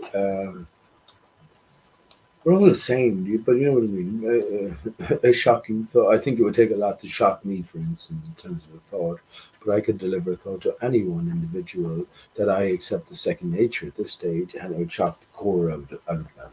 You know what I mean? Which is really a shake them to their core. Isn't that good? Isn't it? Shake vibration. Tesla said everything's about vibration, frequency, and energy, and he didn't fucking exist. He didn't fucking exist. He's the counterpart to Einstein. Why do you think Einstein has been diminished now down here and Tesla is up here? Well, who promotes the name of Tesla? Well, Elon Musk and himself, this great entrepreneur. So Tesla, big up. Einstein, yeah, it turns out he was a tranny potentially, or at least a little dirty bollocks. He left his wife and married his second cousin who, let me post a picture of it. That's Einstein. Fucking hell. Fucking hell. Let me post a picture of it. So Einstein left his wife and married. I was on actually. Anyone listening? I was on with Tim Osman, my great friend Tim. I love Tim Osman. OZMAN, Infinite Plane Society. What was it? Maybe 3 or 4 days ago. So if you go back to Infinite Plane Society's channel or Infinite Plane Radio, then you will hear Pete Shea talking. But because there's so much to talk about, I didn't come across so clearly or succinctly. But it certainly was a good chat, and I did mention what I'm going to bring up now in a picture or pictorial form to Tim, and he was a bit sort of confused because I didn't stress it enough. But I think a picture. Actually, that's a song I want to sing now. I'll sing that song as well. A picture paints 1,000 words. So yeah, here we go. Look at this. This is what Einstein, the greatest mind in history, he saw the universe from his armchair. But the clue, I've decoded Einstein to, I think, more than most men in history, and maybe all men in a sense. Decoded Einstein and also see how he fits in, how he's been slotted in, fabricated character, of course. So everything associated with him is a fabricated story leading us elsewhere. This is elsewhere. Elsewhere. This is his wife, Elsa Einstein. Where's my zoom in button? There we go. This is his wife. This is his wife, Elsa Einstein. So obviously, it's a butch man in drag. Every feature of that tells you that you're dealing with a man dressed up as a woman. So my point is that because these characters are so predominant, the more encoding or decoding there is to be had from them. So anything obvious is obvious. This is obviously a butch man in drag.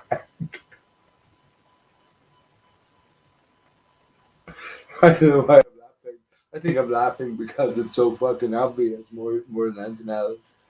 But yeah, these are all sort of contributing aspects to the greater tale that we are incorporated within and we're encumbered with, I guess. It's like the onus is on you to make sense of this reality, and all the clues are given to you. And don't lose faith in yourself, no matter the circumstances. As long as you remain true, as long as you understand certain pivotal sort of aspects of reality, and there's no excuse now, especially in this internet age, but then you'll be doing grand. There's nothing that has any power over you. You are the highest authority, granted this authority by your divine nature. Divine is divine, separated from divine. So I'm going to sing a song as well while I ask you to consider Elsa Einstein. Elsa, as in somebody Elsa Einstein. So if Einstein is the man of the century or the man of history in a sense, which he would be, well, this is his wife. This is who he left his wife for, who is rumored to have written the mathematical part of his theory of relativity. He left her for Elsa, and every Nobel Prize he won, he donated the prize money to his original wife in sort of homage or in respect seemingly to the greater workhorse in all of it. It's all bollocks, friends. It's all of it bollocks, but it's not bollocks. So once you see through it, don't throw it out completely and just sort of make your way through from scratch. No, you decode the bollocks because the creation, like a character, is fabricated around the truth. That's the whole point of it. Don't throw it out completely. It's not dichotomous thinking. We have to understand that the truth is a blend of the two opposing aspects. The lie, what the lie? Well, what would you say? The lie and well, its perceived opposite. What do I mean by that? That's a difficult one to.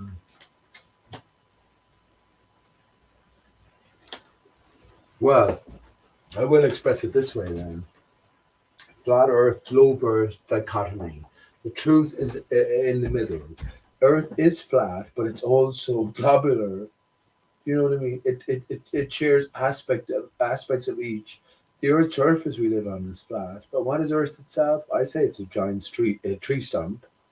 But where does the globular aspect come in? Well, it's what separates Earth realm from what's ever beyond. I say it's the waters beyond. So that's where we have this bubble-like shape, and also what's going on beneath. So I think this is, you don't understand, this is where the dichotomous thinking, the truth is a mix in between. It'll be found at the very center balancing point.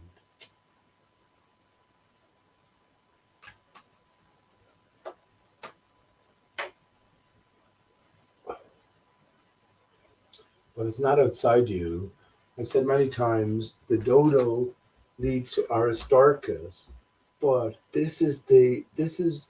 yeah, this is the external representation in the sense of the biggest conspiracy in existence is not the flat earth globe earth conspiracy.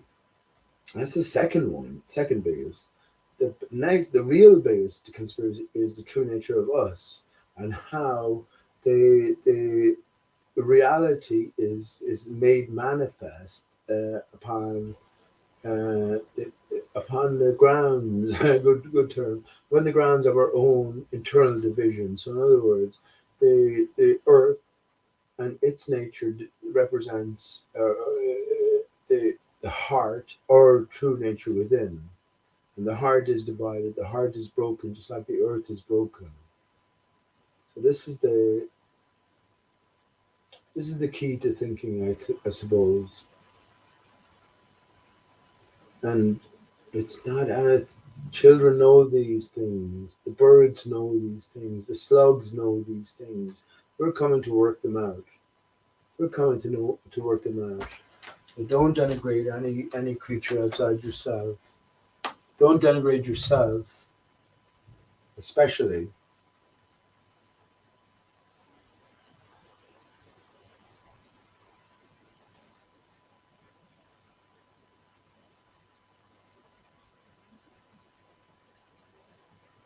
Hamlet said, I could consider myself king of infinite space. I could be bounded in a nutshell and consider myself king of infinite space were it not for the bad dreams.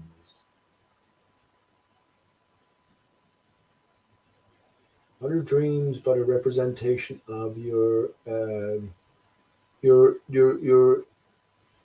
woken psyche, I guess, your perception of events, your perception of procedures, your perception of quotidian life, decoded, with an unwoken realm, which is your dream state. But there's still a bridge between it. So you're dealing. I don't think it. I don't think so. Here's the thing: within your dreams, you can't be anything else than what you are in reality.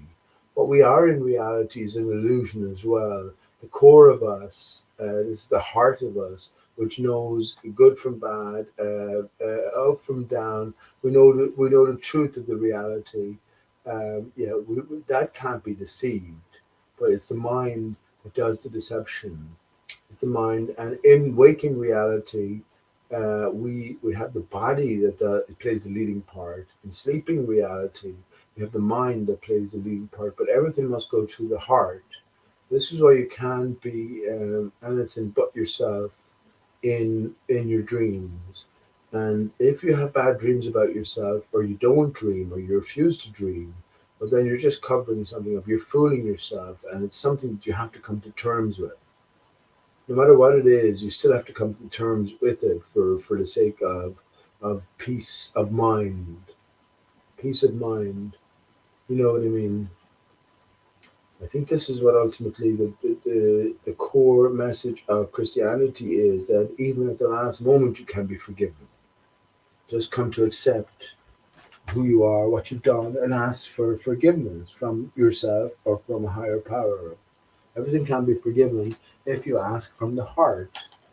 Everyone makes mistakes. There's no one fit to judge in this realm, anyone else. No one. None at all. And I think in a way, when we exit this realm, we will be the biggest judge of ourselves, because we always knew the truth. We always knew right from wrong from the very outset, even from the littlest to the biggest of things. And when we have that greater panorama of our life's existence before our spiritual mindset, well, of course, we're going to be able to flick through and recognize every flaw, every misdeed, every selfish act. Of course, we are. Who else? Who else? And as God does exist, as God would leave it to you. God would leave it to you. He would give you the gift of knowledge, greater knowledge back, and allow you to judge your own life and what you would deem to be the next course for you. Would you would you go back in? Would you go back in and live another life? And even though it might vary drastically from your ideals of your present life, would you do it because you'd learn a greater lesson potentially? Yeah, what's to be valued in life? What is that's a question for all of you. How have you learned so far? What's to be valued in life? What's to be valued in life? Of course, we have to be tempted. Have to be tempted.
When I come out of the court today, friend, I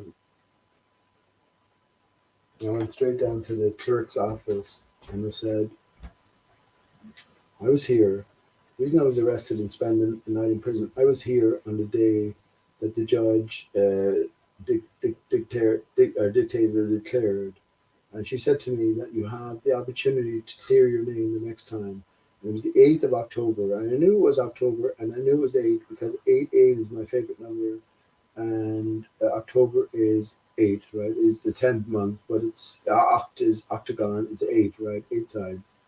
And when I turned up, my name wasn't on the list. And I mentioned this here earlier on. When I get into the point as well. When I questioned that, and I went up to the clerk of the court, and I went upstairs. So he invited me to go upstairs and look at the names that were listed, and my name didn't turn up.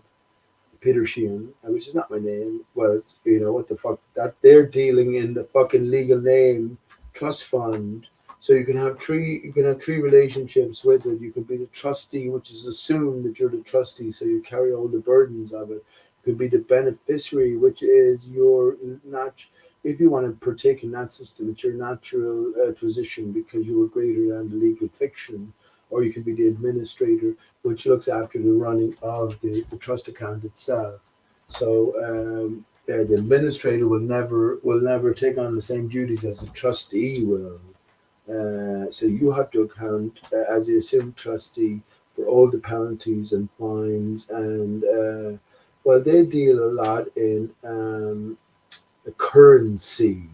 Currency. If you notice that most banks along the river, but most banks Most merchant centers are on the riverfront. So yeah, this is and most courts as well. They're on the riverfront because they're invaders in a sense on the land. They're intrusions onto the land from the sea. So yeah, we have to understand to some degree anyway that setting within which we sort of place ourselves or find ourselves. But remember this, friends. The Creator does not expect us to operate in dishonor. And I asked the judge today, am I expected before the remember I said this? Am I expected before the Creator to operate in dishonor? And she says I can't speak for that.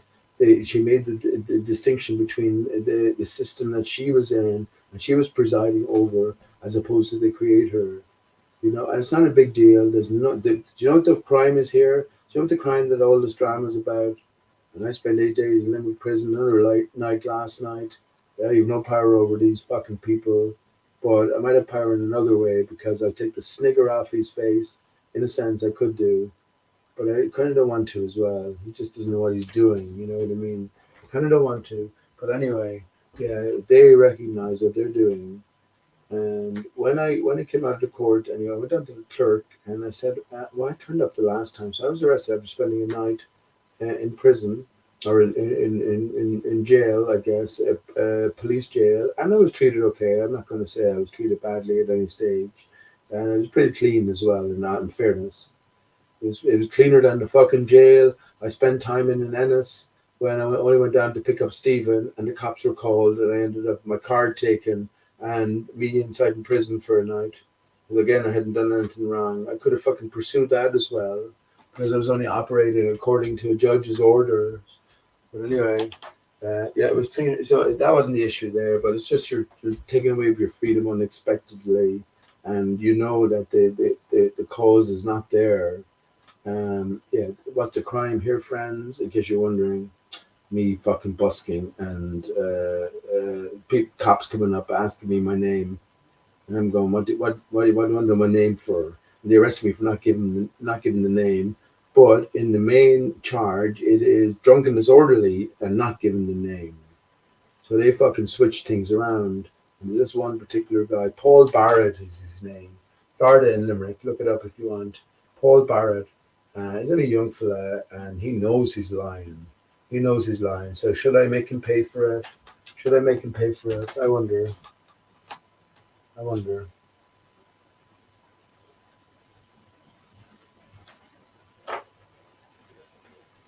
Anyway, when I got out of the court, and I told him in the court, I said he was in the court, and they were all telling me, shh, stop talking. They won't stop talking.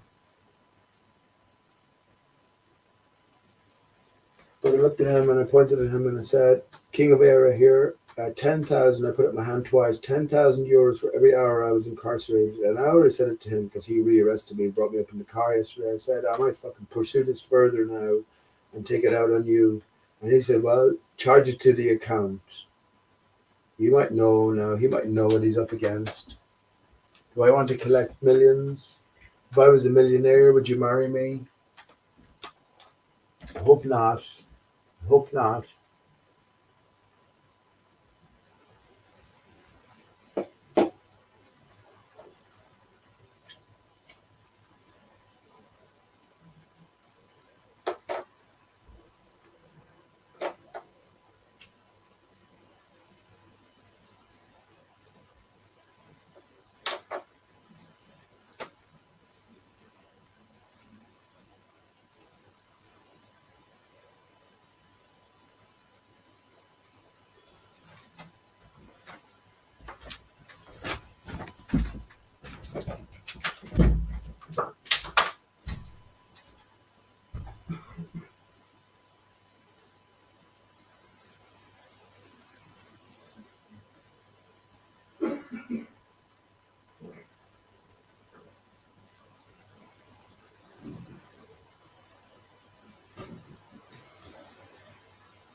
What do you make of Einstein? You've been looking at it long enough. Have you spotted something very particular? We moved the little box out of the way. So once we've seen through the literal, yes, obviously it's a man, and Einstein is a fabricated character, and Tesla now, who described Einstein as a quack, and the greatest minds ventured into the imaginative realms of advanced mathematics and leave all traces of reality behind. So, there's many different layers to the onion. This is what I'm saying, friends. Don't sell yourself short. Anything obvious is obvious. Anything obvious is obvious. A nice necklace Elsa Einstein is wearing here. Is that a stone, a precious stone in the center? Einstein is one stone. The philosopher's stone is said to be the sort to turn base metal into gold. Here is where the contradiction is in play, in a sense, or the glaring contrast. Hang on, how can a philosopher be concerned about precious metals? Surely the most precious of metal is worth nothing compared to the most basic of thoughts, right? So the philosopher deals in thoughts, yeah. So yeah, we know that everything is a little upside down. As a matter of fact, the wheels have stopped. So yeah, what is that actually saying? Well, the philosopher's stone is not something material. It's something different. And I say it is the TH, the philosopher's S tone. A normal S sound is S. An S tone is the TH, which is S, S, this. How would you say this? THIS. This. It's a S tone. It's a tone or a partial representation of the S sound. So what I actually think Elsa has, not outside of a precious stone, I think more specifically it's a pearl. Where does a pearl come from? Pearl comes from an oyster or I-star. Remember, everything's about phonics. If a word sounds similar to another word, there's a reason for it, because the language isn't just blindly evolving, or hasn't just been blindly evolved from experiential history. So you get that? If everything is scripted out, it's like a chess game. And so I'm delighted to hear that women are interested in chess more and more. Women, I think, if applied, they could beat the shit out of any man in chess. I'm sure of it. I'm sure of it. I'm sure of it. They're just a chess player. Remember, the best chess player would have played millions of games, hundreds of thousands of games of chess. If you do anything hundreds of thousands of times, you're going to be fucking good at it. Where does it lead at the end of the day? It leads someplace very, very specific. If you don't understand, it leads us to Alice in Wonderland. All roads leads us to Alice in Wonderland. Alice through the Looking Glass. Let me tell you that for a fact. More significant than the Bible. More significant than the works of Shakespeare. Your life is, it's a game. Your life is a game.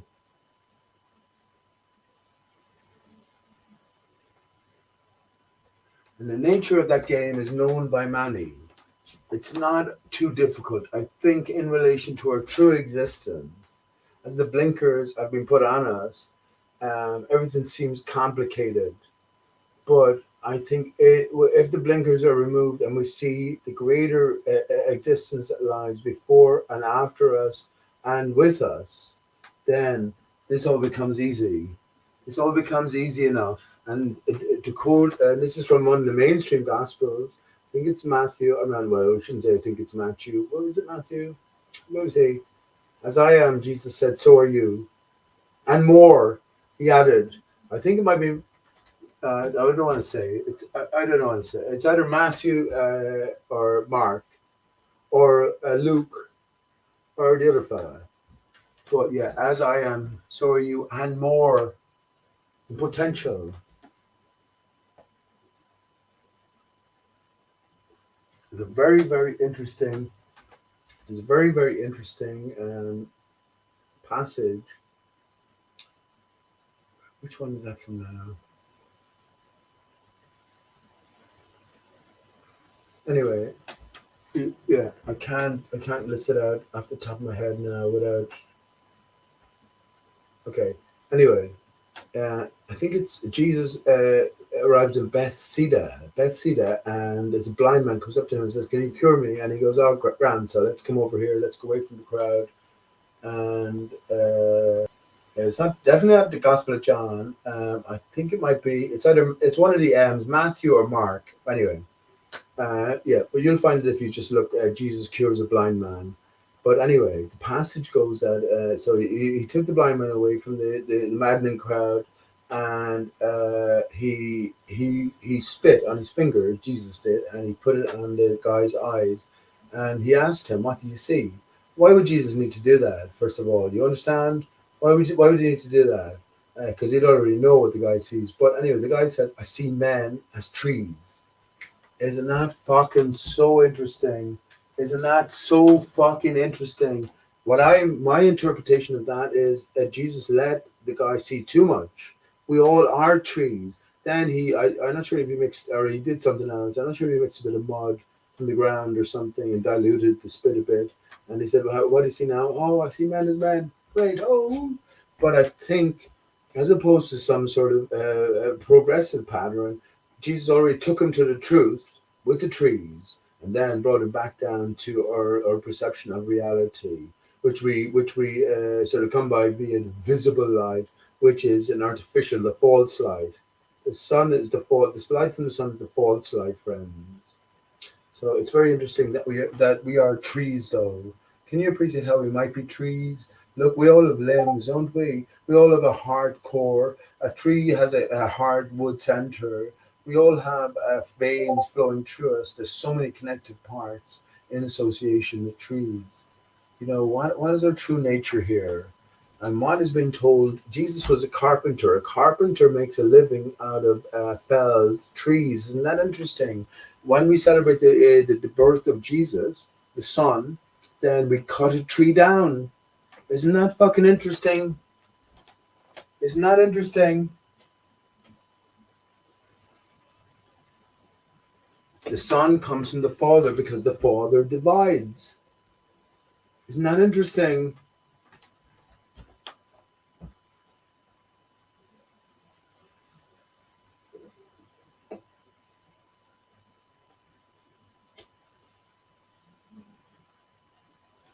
Father sheds, the mother receives. Then when the babe comes along, the mother delivers, and the mother also feeds. That's good, isn't it? That's a good progression there off the cuff. That's fucking very good. And when I said the mother, well, when my beautiful Steve was born, I said to Sarah, "Look, we can't."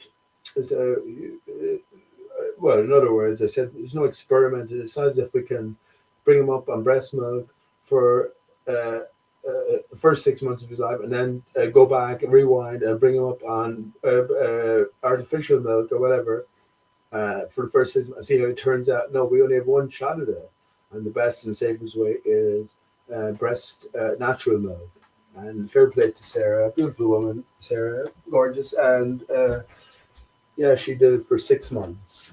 6 months. But yeah, that's a great rolling. That's a great rolling sentiment there.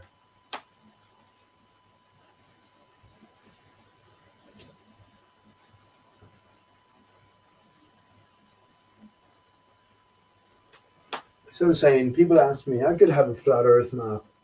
I could have a flat Earth map easily within a month. Easily. Does it matter? No, it doesn't matter so much. Only because it's not as if we're breaking new ground. Truth is already known. All we're doing is making our way to the clues that lead us towards whatever revelation. You know what I mean? And when things, I think, if things are revealed gradually, slowly but surely, then they'll be revealed to all. This is, I think, what the benefit is of all of the early flat Earth videos being deleted, or at least made hard to find, because well, the clues have been solved in a certain way. And now the people, the newcomers to this consideration, they will be presented much more strenuous evidence from different sources. TikTok is overlaid with flat Earth, or just general talk, or just here and there chat. You know what I mean? It's more overt, more available, and yeah, everything is sort of progressing. So that's why I don't place too much stead in an ultimate flat Earth map. The best way I can describe it is a tree stump. The tree is intact. The other side, we have like every tree rots away from the inner core out. That's where the country is, the cunt of the tree of life. That represents Mother Gaia, Mother Earth. The root then is the male Osiris's dick, which comes through from the other side where the tree is intact. It's looking for purchase. Imagine a big elephant dick swinging around. But that's the idea. This is what's giving us, this is Mount Meru in a sense at the center, and it's swinging around in the vagina of the cunt tree that we're all upon, the core of the cunt tree, which is, at the epicenter. As it emanates, it gives us the, what am I going to say without getting too involved? As it ejaculates, let's put a continuous ejaculation. This is what generates the barrier. If the energy was to stop flowing, the barrier would collapse and Earth would be no more as we know it. Do you know what I mean? So it's that sort of idea. And well, this is then the ether. We're under the source energies as it interacts with the waters beyond, which is matter, water, mother womb, right? Mother womb. And womb rhymes with tomb. And where do we come from? Where do we go to? These are not incidental, friends. It's not accidental. It's all designed this way. But what does it matter to you? Well, you tell me. What matters to you at all? How many people are here listening? 7? There were 7 when I looked earlier on. Maybe 100 people might listen at the end of the day to the channel or the show. I'm okay with that. I'm not about numbers. I don't mind that. I don't mind that. I prefer it to be low numbers like that. Otherwise, I'd have to put on a fucking show or pretense. And imagine I had some super chats going, or I was sort of monetized in some way. Then I definitely would have to put on a show or a scenario or a setting. And then when you get into that realm, then you're restricted. Then you're you're silenced in a sense. You're what's the word I'm trying to think of? When you can't say something, that normally you would say. You are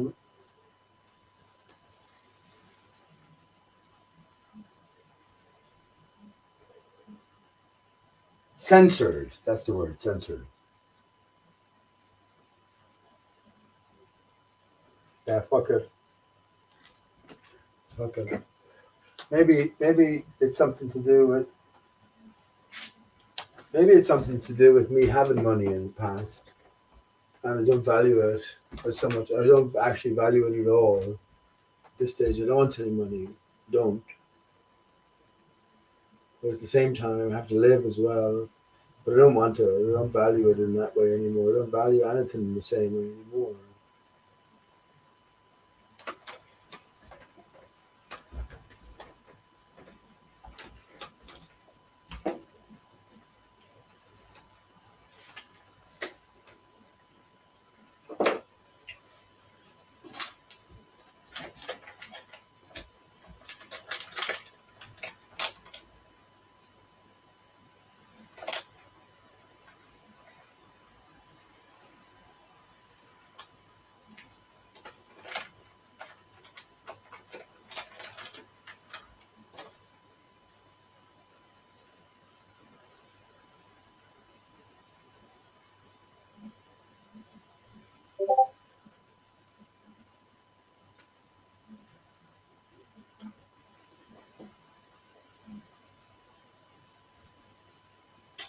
Right, so Elsa Einstein, decoding Elsa Einstein, somebody else is one stone, One stone is one ST1, which is one, the number one, ST and one, which is first back to front, right? We ourselves are ST, and you and your component, the divided aspect, which is your female counterpart, your male counterpart, is ST as well. So combining the two, inverting one, you will get 8I. 8I, HI, or H human. So yeah, there's a divided nature of us, and I remember I said earlier on, I think we'll get onto breast milk or whatever. That's where the female um, cuts off, where the male it delivers down to and then cuts off is down at the testicles, down at the penis. You think about the penis and the testicles and the female genitalia as it's pictured. You can't obviously get a clear view of that. You have to sort of trust that how many women have seen their insides, like a male has seen their outsides. But if you trust in the representations given, one is an inversion of the other. One is like pulled out of the other, and so one is the solidity to the other space, right?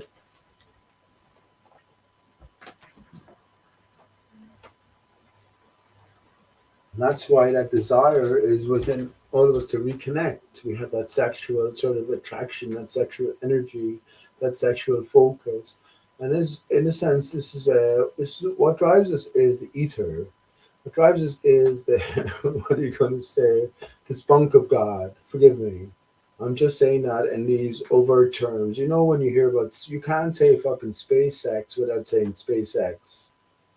You know what I mean? This is purposefully done as well because it comes back to our core nature, and our sexuality is something that is all prevalent throughout our life. Without sexuality, we wouldn't be here. So I don't find any, I have no qualms about talking about anything really, but especially about these things because it's so predominant. I always let my Steve know to whatever appropriate degree about the true nature of his existence, where me and his mom came together, and this is what happens, and why would I pretend otherwise? Why would I withhold it from him? And let the school like what was done to us. Well, we had to go to the school. I remember in the school in St. Nestons in Limerick, the teacher, Miss Cross, she was so embarrassed she couldn't even. She was like the civics teacher or something, and she's gorgeous as well. Miss Cross, she was anyway. She probably still is. But she's an English teacher, but she was also responsible, or the load, forgive the language, but put on her shoulders to teach us the facts of life. But when it came to it, she always had this habit as well. When anything embarrassing was said, she fucking lit up. Her cheeks lit up like baubles at Christmas time. But yeah, when it came to the facts of life, maybe third year in school, 15, something like that. She couldn't handle it. She just walked out of the class, and it took ages before I got a replacement teacher to teach. We were the top class in lessons, right? But yeah, it took ages before any teacher came in and actually broached the topic. And I think it was by fifth year then, as I remember, and we were like maybe about 16, come 17, 16, I suppose. That the vice principal came in and just gave a basic outline of it, drawing on the fucking blackboard. I think he drew a dick and he drew a hole, and he said, "This is what happens. All the best." Walked out. No, I didn't want that to happen to my son. I'll tell him at the start, see that there, son? That's your duty.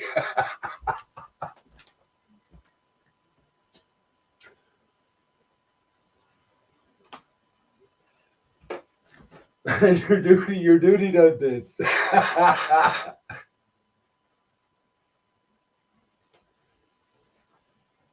Isn't it stupid to think otherwise, or to put that onus on someone else to teach your son the basics or your children the basics? Where what have you been doing all along? For fuck's sake, why did I have to wait till I was 15 to someone at school, or some teacher at school, to tell me the facts of life?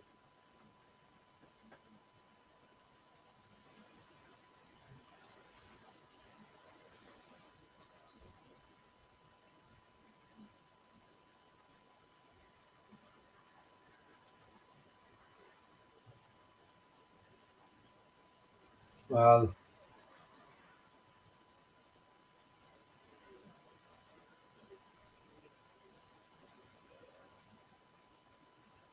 so yeah, the point is that everything applies to us ourselves, the basic formulation of man, male and female, and ultimately the unity, division, reunification.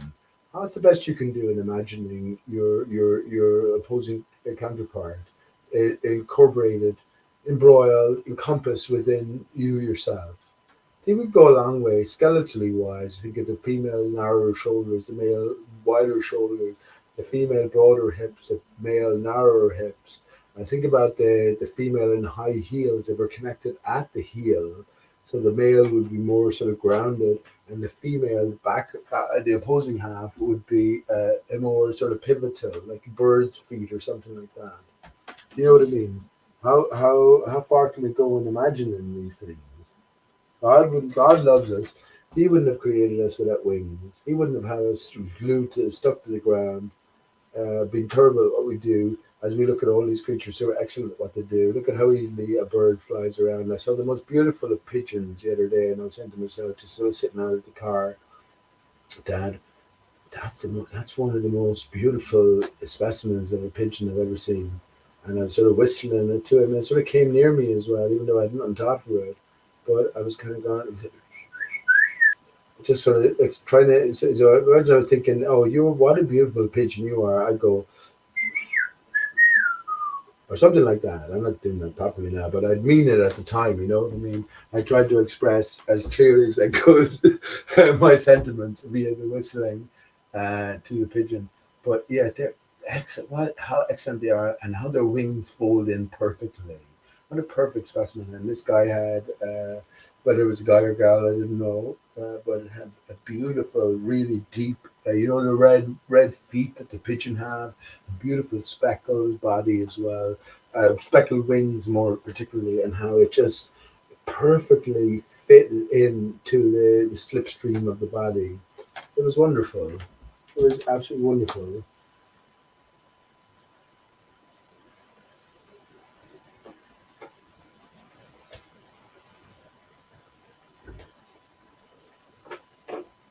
It was beauty, beauty in its true essence.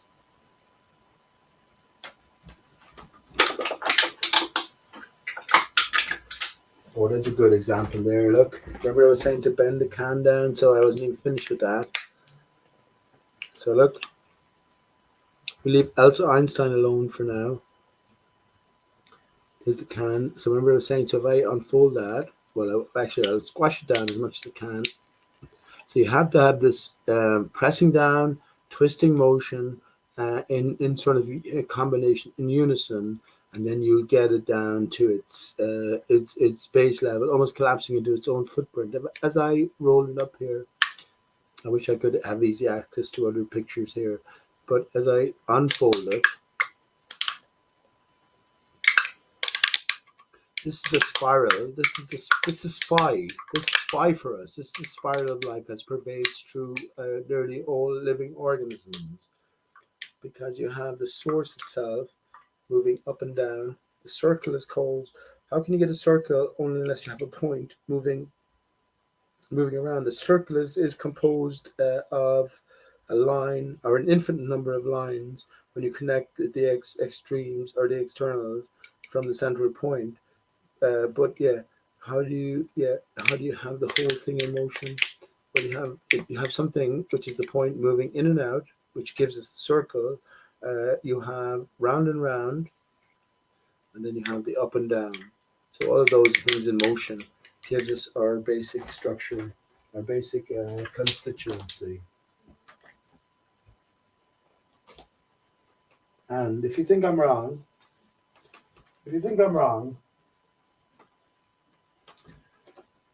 you might still think I'm wrong after doing this, but go as a male, have a piss the next time, and see the double spiraling helix coming out of your pee stream.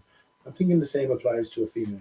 It has to, in a broader way, though. I think that the female stream would be broader than the male. It's only a double helical system for the female. The two combined then will give you the unity. So yeah, you can check that for yourself.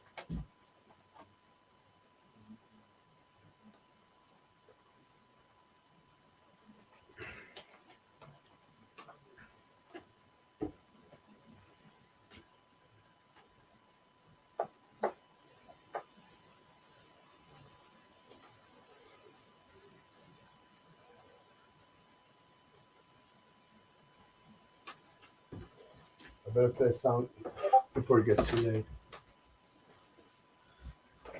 I better play a song before it gets too late. Okay.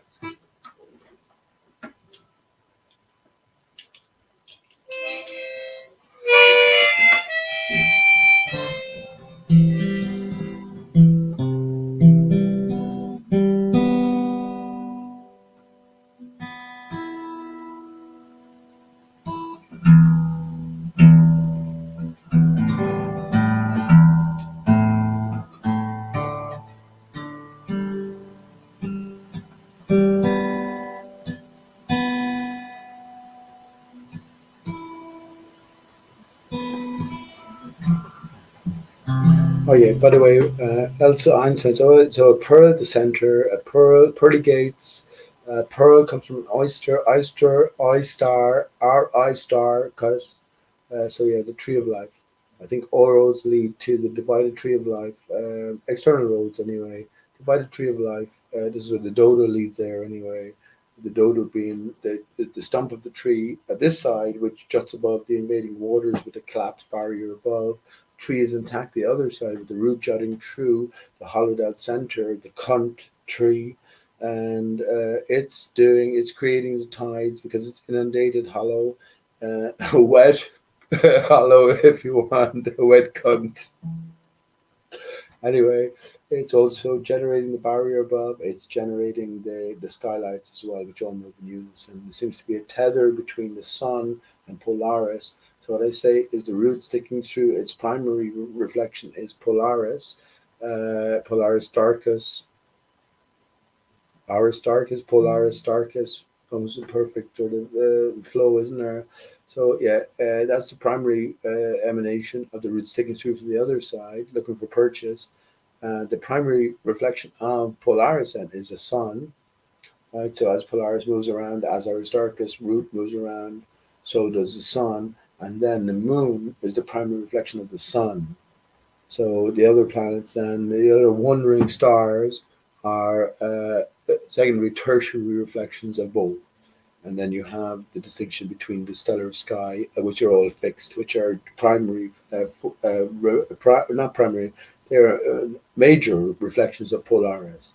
So the focal reflection of Polaris is the sun, but the rest is just a general projection of Polaris. So you understand? So they're on a different setting. But yeah, pay attention to the last verse in this song.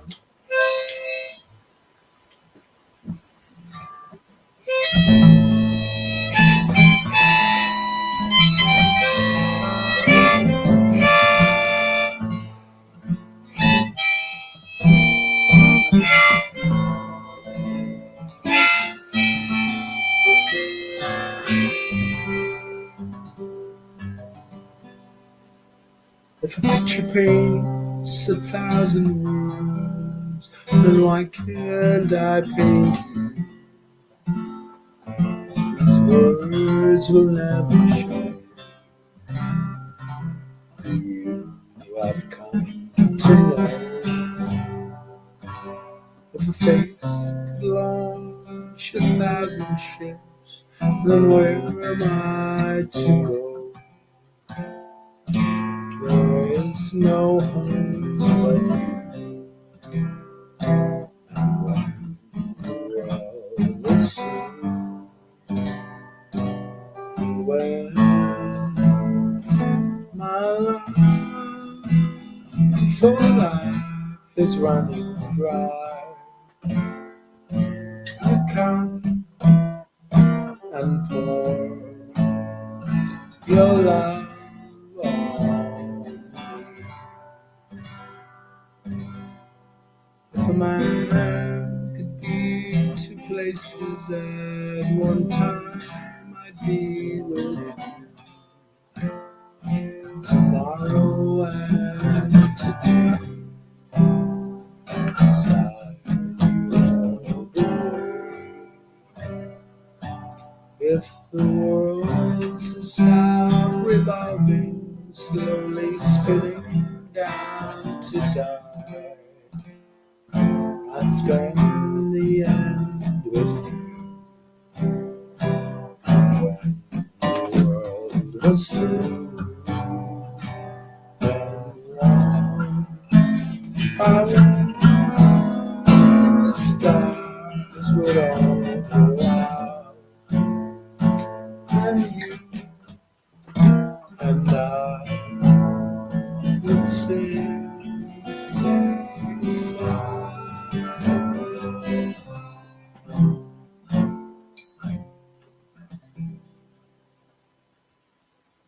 Actually, I was just thinking, I shouldn't be thinking these things. You know who sings that? Bread. A band called Bread, and I can't remember the lead singer himself, his name. David something. But the band he's in is called Bread. And what's bread made from? Bread is made from dough, isn't it? You're talking about the stars and when the stars go out, you and actually I should have picked that, baby. But simply far away.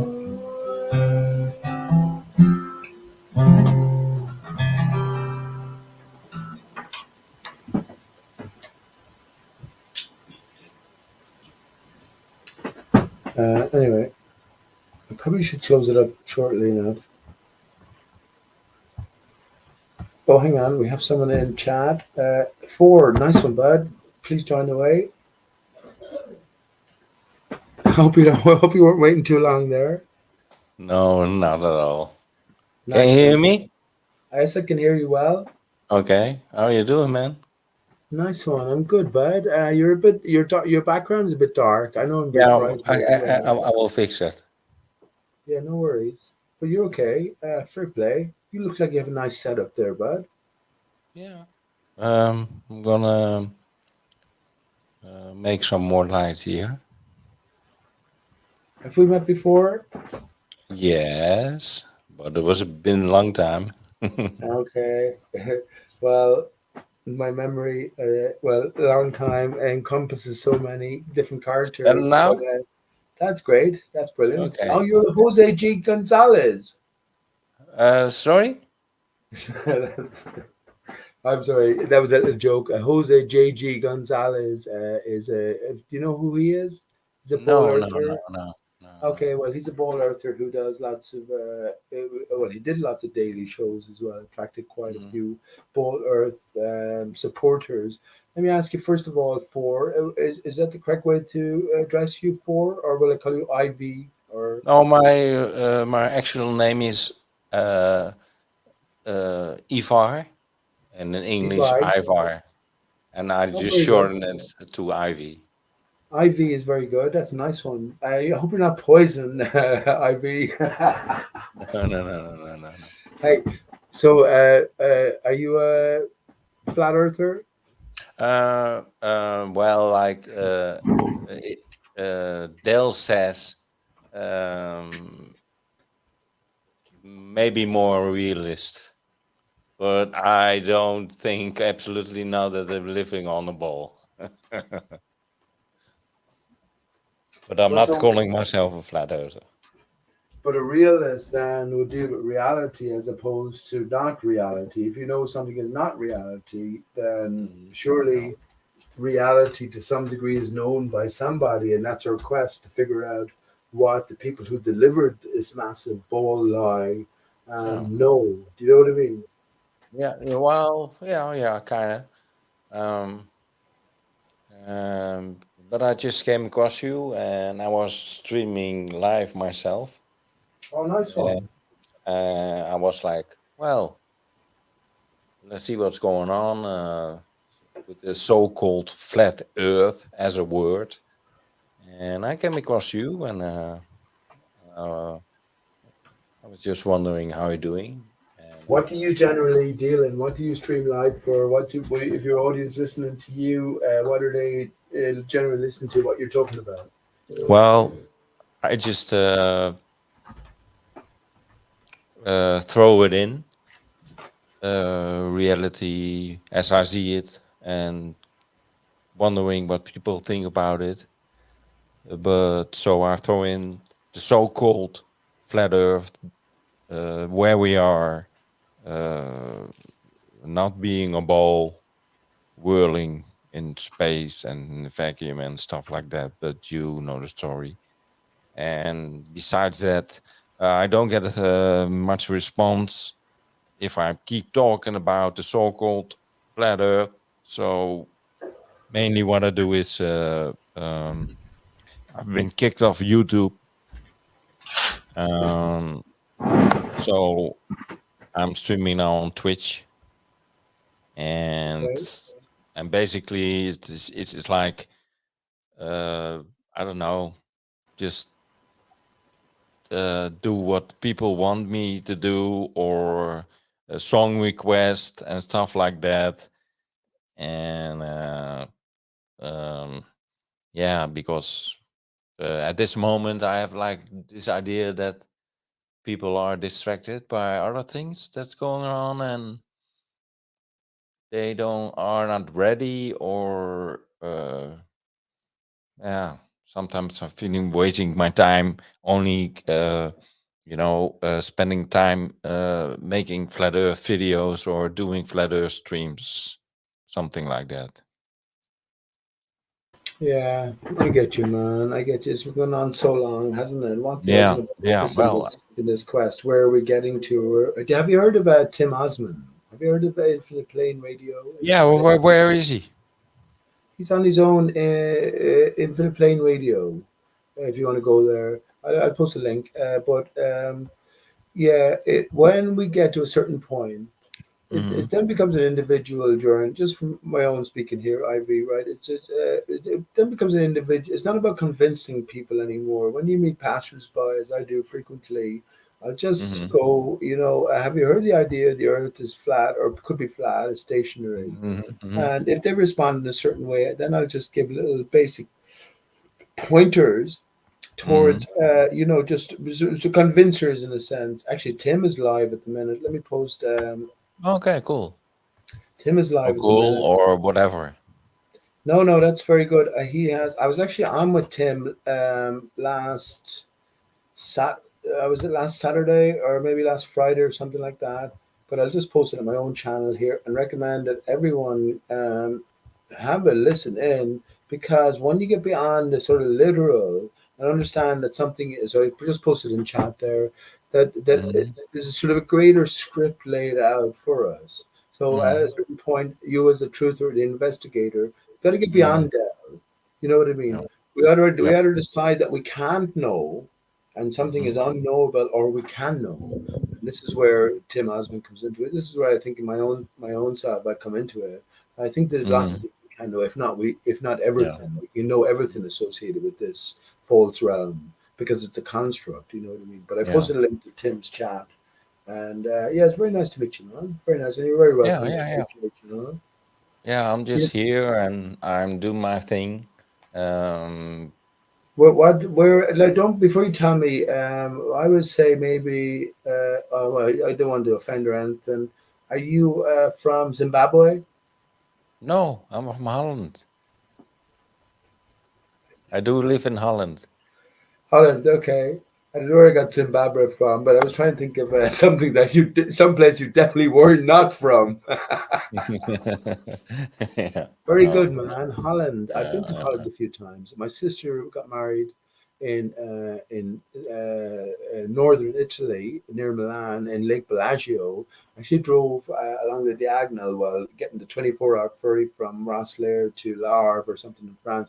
But I drove across the diagonal to France, down to Switzerland, down to northern Italy. But as I was coming home on the month trip, I drove back up through Germany, Belgium, actually Holland first, Belgium, and then Mm. France, of course.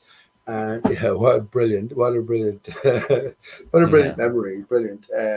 My memories of Holland, of course, is flat everywhere. It's just plainer. It's just there's you're just seeing as far as you can in all directions, and there's no obstructions. There's no like mountains or stuff like that in the distance. But Mm-hmm. uh, what percentage? I'd ask you. I'll give my impressions later on of this. Mm-hmm. I landed up in Amsterdam center, but it was around November time, so it was quite enough as I lived well. there. I lived in Amsterdam. No I way, had. but I felt. Do you know what I felt? I felt I was lost in a massive. It was a massive enclosure, but it was empty. There was no one around anywhere. And No. I was staying No. in, No. and I was staying in a sort of like a side hotel, maybe 2 miles or 3 miles out. I had to drive out, but even in the Mm-hmm. center, it was just the time of the year as well, so it was vacated. But there was no one anywhere. But everything was was wondrous in its setting. But it was like a ghost town. That's my impressions at the time. And I went back. Yeah. I went back again a few times, but yeah, I mean, what percentage would you say of Holland Dutch people are flat earthers or have considered it seriously? I'd say there's a big percentage. Has to be, right? Yeah. And Has to be. what my feeling is lately is that they are, because I'm in my way convinced that the US is not the spitting ball, um, and they are. That's my opinion. Um, Distracting us with other things like the last couple of years. I don't even want to say the word, but you know what I mean. No, Could that say be whatever possible? word you like, bud. Are you trying to say nigger? Yeah. Huh? What do you mean? I'm just saying, say whatever word you like. If you don't like to say the word, just say the word. No, no, no, no, no, no, no, no, no, no. I'm just saying what I'm saying. I'm Yeah. not referring to anybody, anyone, or anything. Um, I'm just, yeah, trying to play my um, That was a good joke. attention. That was sort of a joke. I And have a weird sense of humor, IB, but I was just okay, yeah, mentioning earlier on about yeah, how we're restricted so much in saying certain words, whereas I am free to say at all times any word I like. Now, if I call somebody or something, or if I direct horrific or horrible sort of associated words with people, then that's objectionable. But to say a hmm word itself shouldn't be exactly. But you didn't like to say a word there, so. But I'm just saying, say what word you want. You feel free, or you wanted to say, or no, no, unless no, you're no, restricting no. it for your own audience, they might be sensitive little Yeah, snowflakes. well, I try to be honest. Oh, COVID! Um, What is the COVID word you were thinking of? Is that yeah, I'm not even gonna take that in my mouth. what the fuck? COVID. I've been talking about COVID. I have my own COVID song. I might sing my COVID song actually. COVID's a hoax. Corona's a hoax. Yeah, yeah, Um, it is. yeah. Yeah. I might say that. I guess I can get away with it in the sense that I'm not offering you any medical advice. Do what you like with your own body. I still am entitled to my own thoughts and opinions. This is YouTube, my tube. So I'm Mm, not monetized. I'm not commercialized. So yeah, you can say mm, any word you like, but do you think COVID is a hoax? Yes, you already said it was, right? yeah, Yeah, the C word. The C word yeah, is worse than saying the fucking N word these days. You can say nigger before you can say COVID or cunt. yeah, yeah, I'm not gonna fall for that shit, man. yeah, yeah. That's But right. That's I right. wouldn't call you. I wouldn't call you a nigger. I wouldn't call you a COVID. I might call you a cunt. But you know, Yeah. But by the way, just to be honest, I'm streaming also now on Twitch because I'm not okay, allowed on YouTube anymore. okay, Only by this way through Streamlabs. okay. And Well, I see some messages in my other stream that's simultaneously going on right now, yeah. Well, and yeah. You people deal are with that. saying Yeah, no people are worries, Ivy. You saying you deal with sorry. what you have to deal with there. You know your own sort of setup. more than I Mm, do. I think this is our first time meeting. I've been in this arena for years on end at this stage. mm. Let me ask you to bring things away from the N and the two C words. What do you think about things like just conspiracies in general? What do you think about now? What's got me into so much trouble is telling people that 9/11 was a fucking hoax.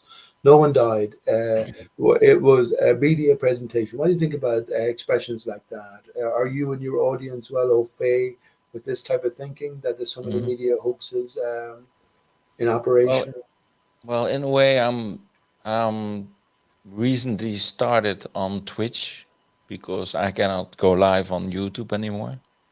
Okay. Um, Have they, so yeah, go on. yeah, so They have restrictions, right? Have they restrictions in Twitch? You can't talk about certain things. well, Twitch, the thing about Twitch is I like to play music, videos.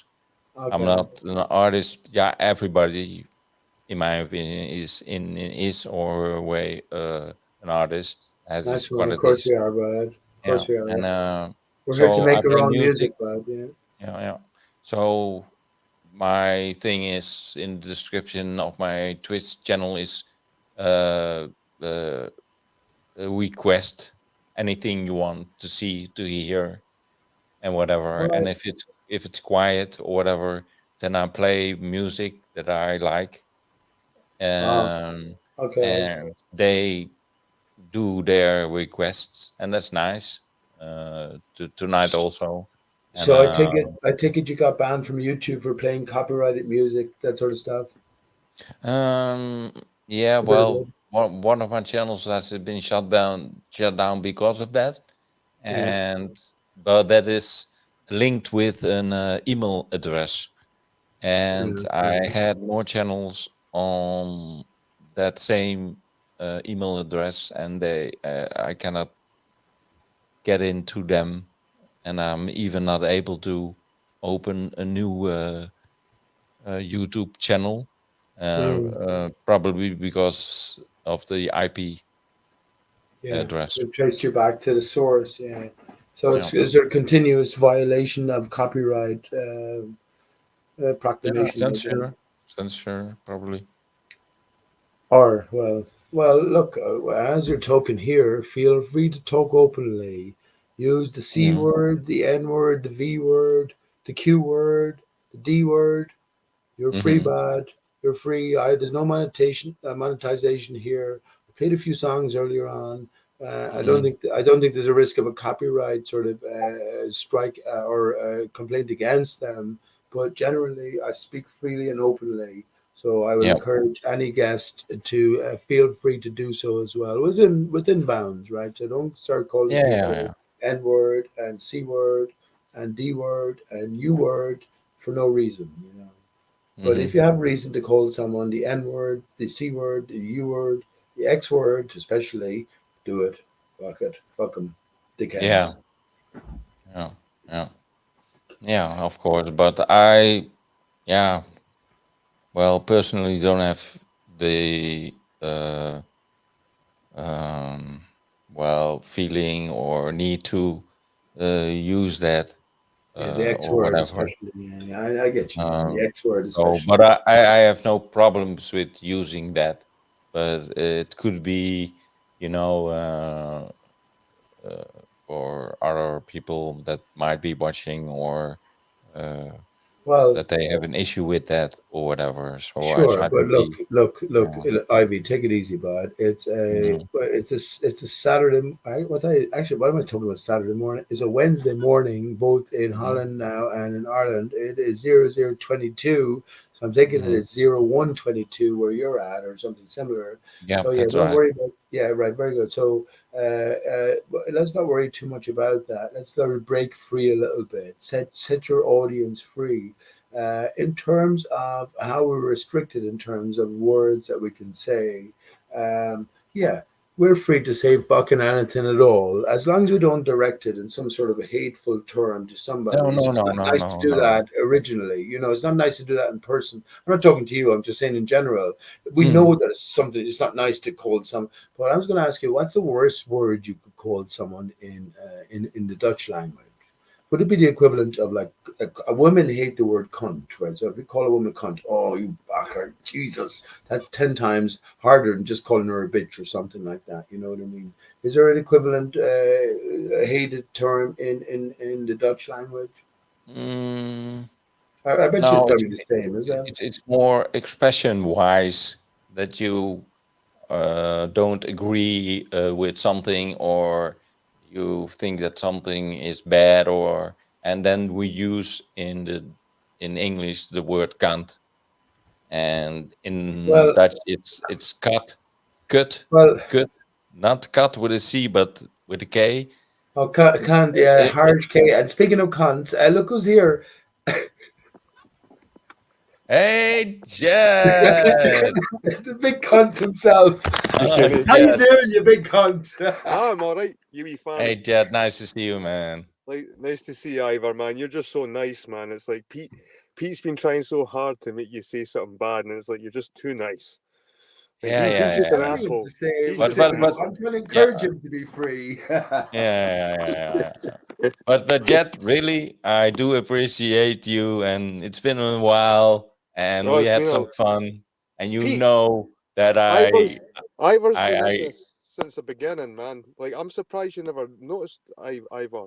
Like, Pat Steer played a couple of Ivor's videos, and I'm sure Pat Steer did she interview you or something like that? Mhm. Fucking way back in the day. I'm sure Yeah. Pat Steer had a wee interest in Ivor back in the day. Oh, come on, Because expand upon that, because bud. Ivor had this nice setup. He's got all this white stuff. He used to buy the white mic and the white shirt and the white headphones and the fucking and Pat Steer liked that, or Patrick Steer as you would call her, Pete. Oh, Yeah. now Yeah. that's getting into that's still even dodgy territory these days, Jed, isn't it? I mean, Ramshackle. whether Patrick is a Patricia or not, isn't it funny that the very thing that Antonia Subarad's accused Patricia of being, her surname is Steer, which is a castrated bull Yeah. calf, right?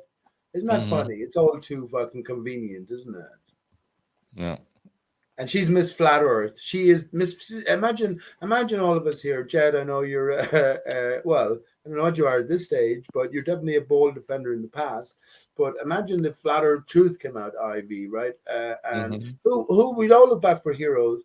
Who would be put on the pedestal as Miss Flat Earth? It would have to be Patricia Steer, right? Mark Sargent definitely has to be Mr. Flat Earth. He's appeared on multiple multinational channels. So yeah, what are we to make of this? Are these people definitely put in place? Are these people actors? Did you feel when you were talking to her that she was acting her part? Are you acting your part, Ivy, like Jed is? Well, No comment. I have a feeling. I'm not sure because I cannot prove stuff like that. I just put it out there, and the thing is, what I do or did with my channel and video was looking at YouTube videos and had my in a kind of own way or style, just presenting it to people. You can call it a compilation or whatever, but for me it's more like a question because I'm not sure. But I do think that feeling wise, that if you mention, like you mentioned, Mark Sargent or Patricia Steer, then I think that they are not with good intention and they might be so-called shills. I don't trust them. Yeah, yeah, So, but yeah. that's my meaning, Yeah, but and that's then what you got to express, man. That's what you got to express vocally and say that the whole arena is fucking set up with copious amounts of actors, and Mhm. especially at the top levels, the people who are influential. Yeah. But that's where you were then. Where are you at now? What is Earth, Ivy? What is Earth? Jed, you were still going to say Earth is a spinning ball, right? I didn't care, mate.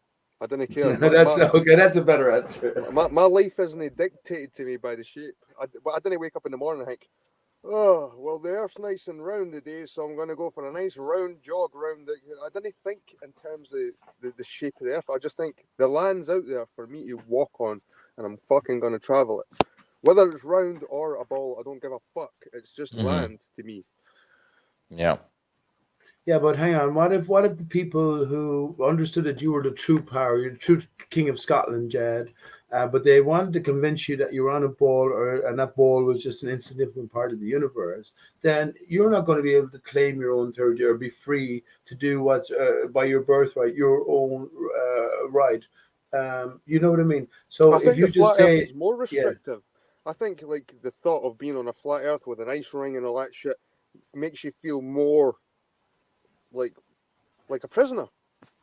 I think the thought of being on a ball Earth, flying through universe and fucking all this open space, and makes you feel like there might be a chance. Again, there's other things. I didn't think there is other things, but there might be a chance, and it just feels more chaotic. Like something might happen. Kind of like we might get hit by a meteor. There's all this possibility that's happening on the flat Earth. There's no possibility. It's just there's this fucking dome and all this shit, and it just feels very restrictive and. what are you talking about, you dickhead? What are you talking about? That what you look for the selling aspect of the spinning ball Earth model is that there might be occasional chance of a meteorite coming into Earth's atmosphere that you won't experience yourself at the other side of the Earth. That's bollocks, Jed. That's bollocks. And the same Have you thing never in seen reality applies to asteroid? us all. So meteorites come in Have you never seen no an matter what the asteroid shower? situation. You never seen an asteroid shower, mate? I did actually. Wondrous. And it was in northern England. I was in myself and my son Steve were out on the banks. Let me think. It was down by Windsor Castle, and it was in let's say late August. And it's one of the regular showers that come by the northern British Isles, or the British Isles anyway. So yeah, definitely saw those. Yeah, Definitely because saw those. our We're orbit returning, makes us go in it every so often. And every year we'll go through that same showery fucking right. meteors. And you know what my explanation for that is? We live over a flat Earth, and there's a barrier, energized barrier that separates the waters beyond. When the sun goes away, the barrier freezes over. When the sun comes back, then the barrier melts, and you have these regular displacements in northern Europe and northern Australia as well. But the same phenomena will still apply. You know what I mean? But hey Jed, I've been asking people this question: can you give one example of the foundational principle? I'm not putting you on the spot or anything, but you know the ball Earth model. You don't have to answer this. Maybe Ivy might try to give an answer as well. But the foundational principles of the ball Earth model and extended beyond to the heliocentric system. Can you give one practical demonstration of these principles that these core foundations are built upon? Do you know what I mean? Well, an eclipse. You look at the eclipse. Yeah, but an eclipse is you're automatically taking people away from their earthbound reality, the things that they can experience. When I ask for a demonstration, well, for instance, let me just say, Del, your fellow countryman talks about water. How can water fucking cling to a ball? At every stage we experience water when still it will remain flat. Do you know what I mean? That would be, and he could demonstrate that by showing you a glass of water or a cup of water, a bucket of water. Can you do a similar thing with any of the foundations? But I could put a ball and I could put a ball in a bucket of water and make the water stick to the ball. It just depends what kind of ball you're using. Are you using a rubber ball? Are you using a sponge ball? Are you using a fucking? You could easily make water stick to a ball. Come on. No, you can't. When I dip a ball in water, when I pull it out, it's not dry instantly. No, but we're talking about what they give. No, but they talking about stuff like whirling through space, millions and millions kilometers, miles, and in a vacuum. So that even though I don't know what it is where we are, the ground, the earth, so called. standing on, but there are questions or maybe things to resolve or solved or to investigate.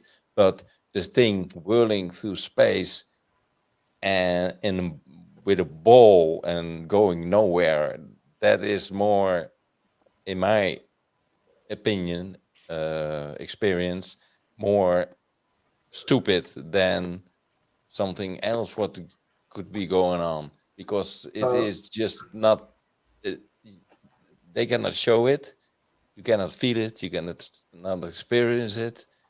So I know, but listen, Ivar, right? mhm, You can say those things, right? But if you think about like relative speed and relativity, right? Like I've been mhm, driving along the road, right, and I've been going around a bend, right, and there's been like 4 cars around me, and we're all mhm, going the same speed. We're all going about mhm. 60, 70 miles an hour, and it feels like for a moment that we're not moving. It feels like the land's moving underneath us, but we're all Yeah. traveling at 70 miles an hour. If anyone was to stop at that instant, it'd be fucking chaos. But because we're all traveling at that speed, and you're Mhm. sitting there, and it's a weird feeling, and people like it knows this from driving himself, but you get this Yeah. feeling like you're not really moving. It's weird. No, I get And, that, and, but and, and that's the same experience with the planets and relative speeds and relativity. And mhm, can yes, it is. It's just one of these things. You need to understand science a little bit. yeah. But if Okay, you, take it easy, Jed. It's not as yeah, if but I'm the newcomer to all of this. Come on, No, if no, man. but we're, I'm just giving you a simple example. Like with yeah. capacity. Well, it's a good example, and it's legit. I do get it, but still, if you're talking about of people, not you yet, talking about science, uh, let's put it in two ways. It's there, but it seems that there are no measurements Yeah, you can't test for it. to show that. Yeah, you can't test for it. That's why I asked you, Jed. You were talking about a ball. You could show me a To ball test dipped in for what? water. The Hang on a Earth's Uh, second. the, You, the, you look at the said you the, could sun. show the me a ball test, dipped in water. Look at the But if we sunrise and imagine the a beach sunset. ball You'd and never get a test. you pour a bottle of water over the top of the beach ball, the only place the water will coagulate or collect is at the very top. Everywhere around it will fall off. There'll never be a pool of water at the bottom of it. The Well, beach ball. if you look at the sunrise and the sunsets, that's a way to explain a spinning ball.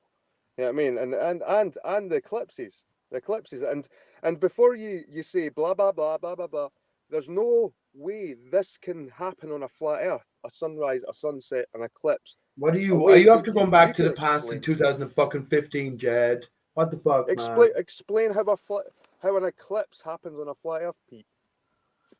I can do. Oh, I can do. you got But to let talk me to ask you this. Let me ask you this America's got though. black What's your moons. flat Earth modeling in terms of your own brain? What the sun or the moon might be in a flat Earth setting? We know necessarily they can't be the same thing as you'd have them in the heliocentric ball Earth setting.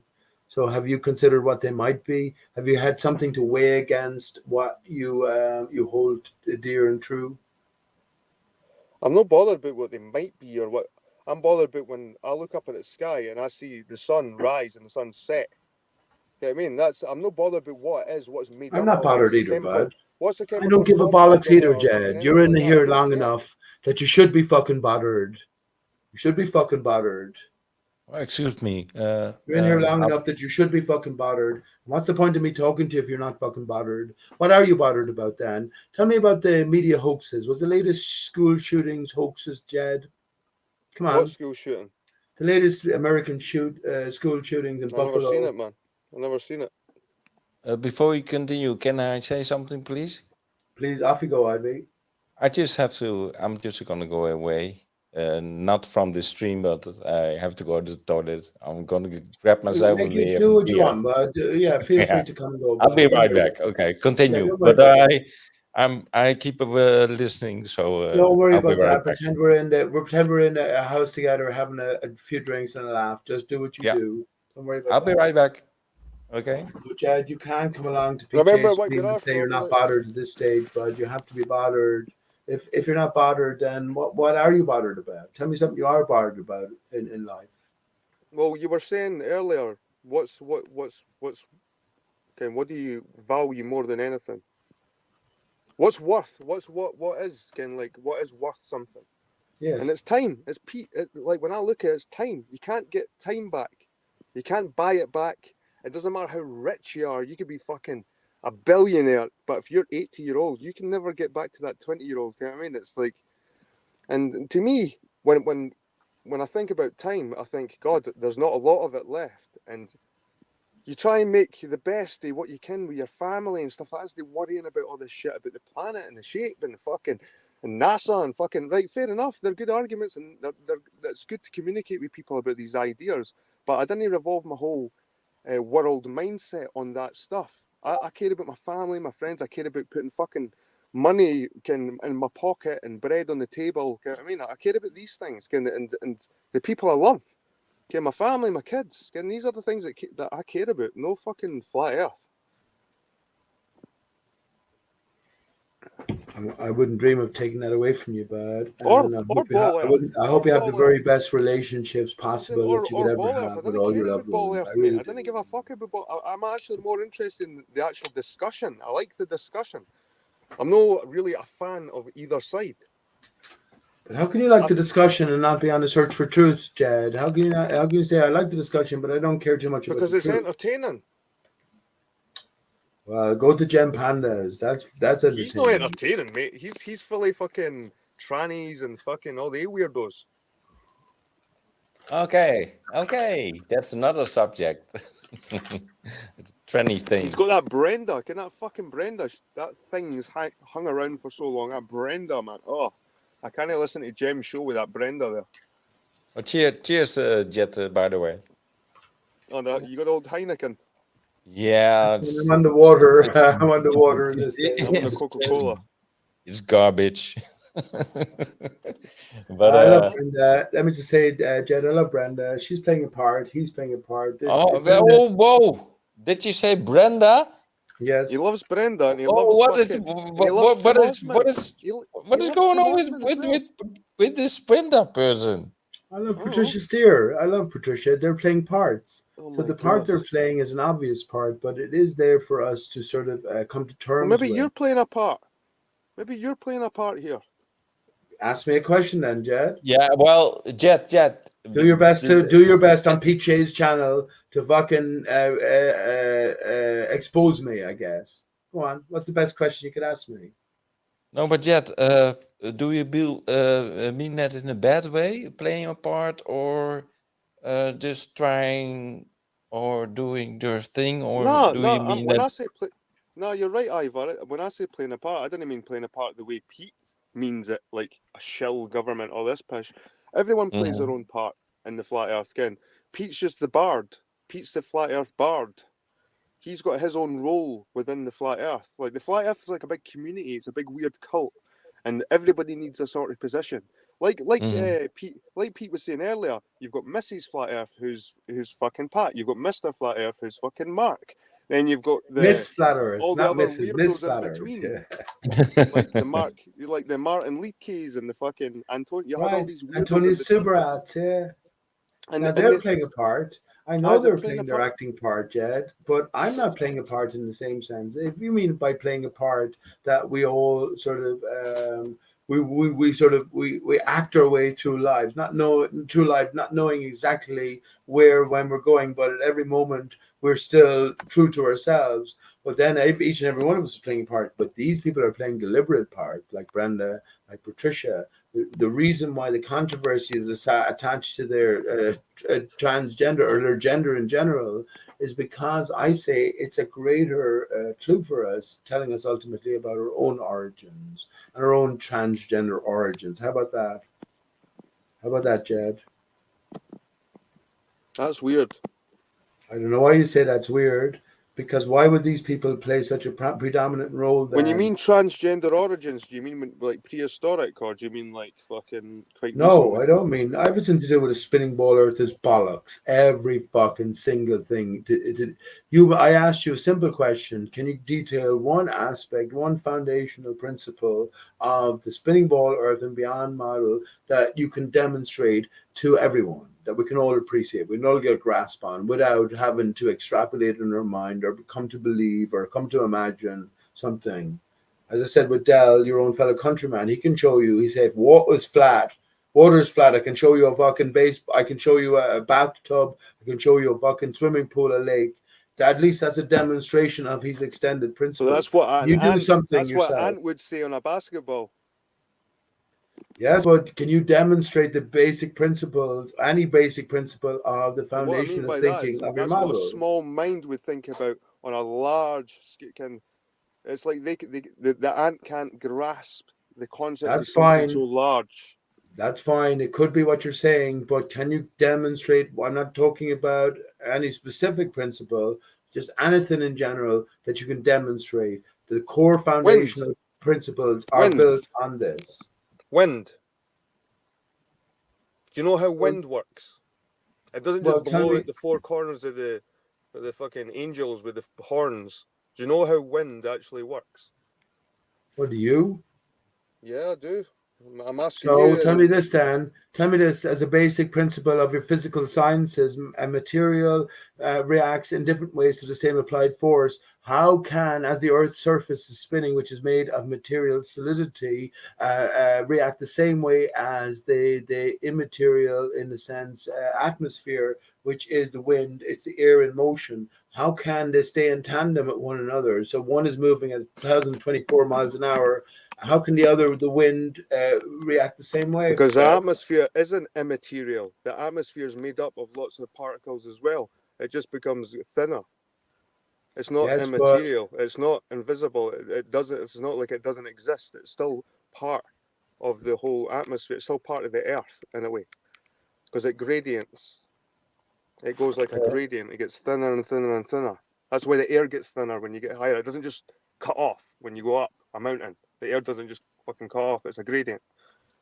So Yeah, it's so you're not it's, doing it's very not well, the fact. man. It's, You're not there's doing no, very well. You're there's assuming no the model, and you're immaterial. justifying There's no every question immaterial. in light of the model. And I'm already asking you for a basic demonstration of the foundational principles I'm of the saying model. wind, But you're already sunrise, saying, well, this is sunset, the way it works in clouds. the model. So I'll take this and I'll explain it to you. And if you haven't the imagination, because you can't imagine you're just an ant on a basketball, who said it was a fucking basketball to begin with, bud?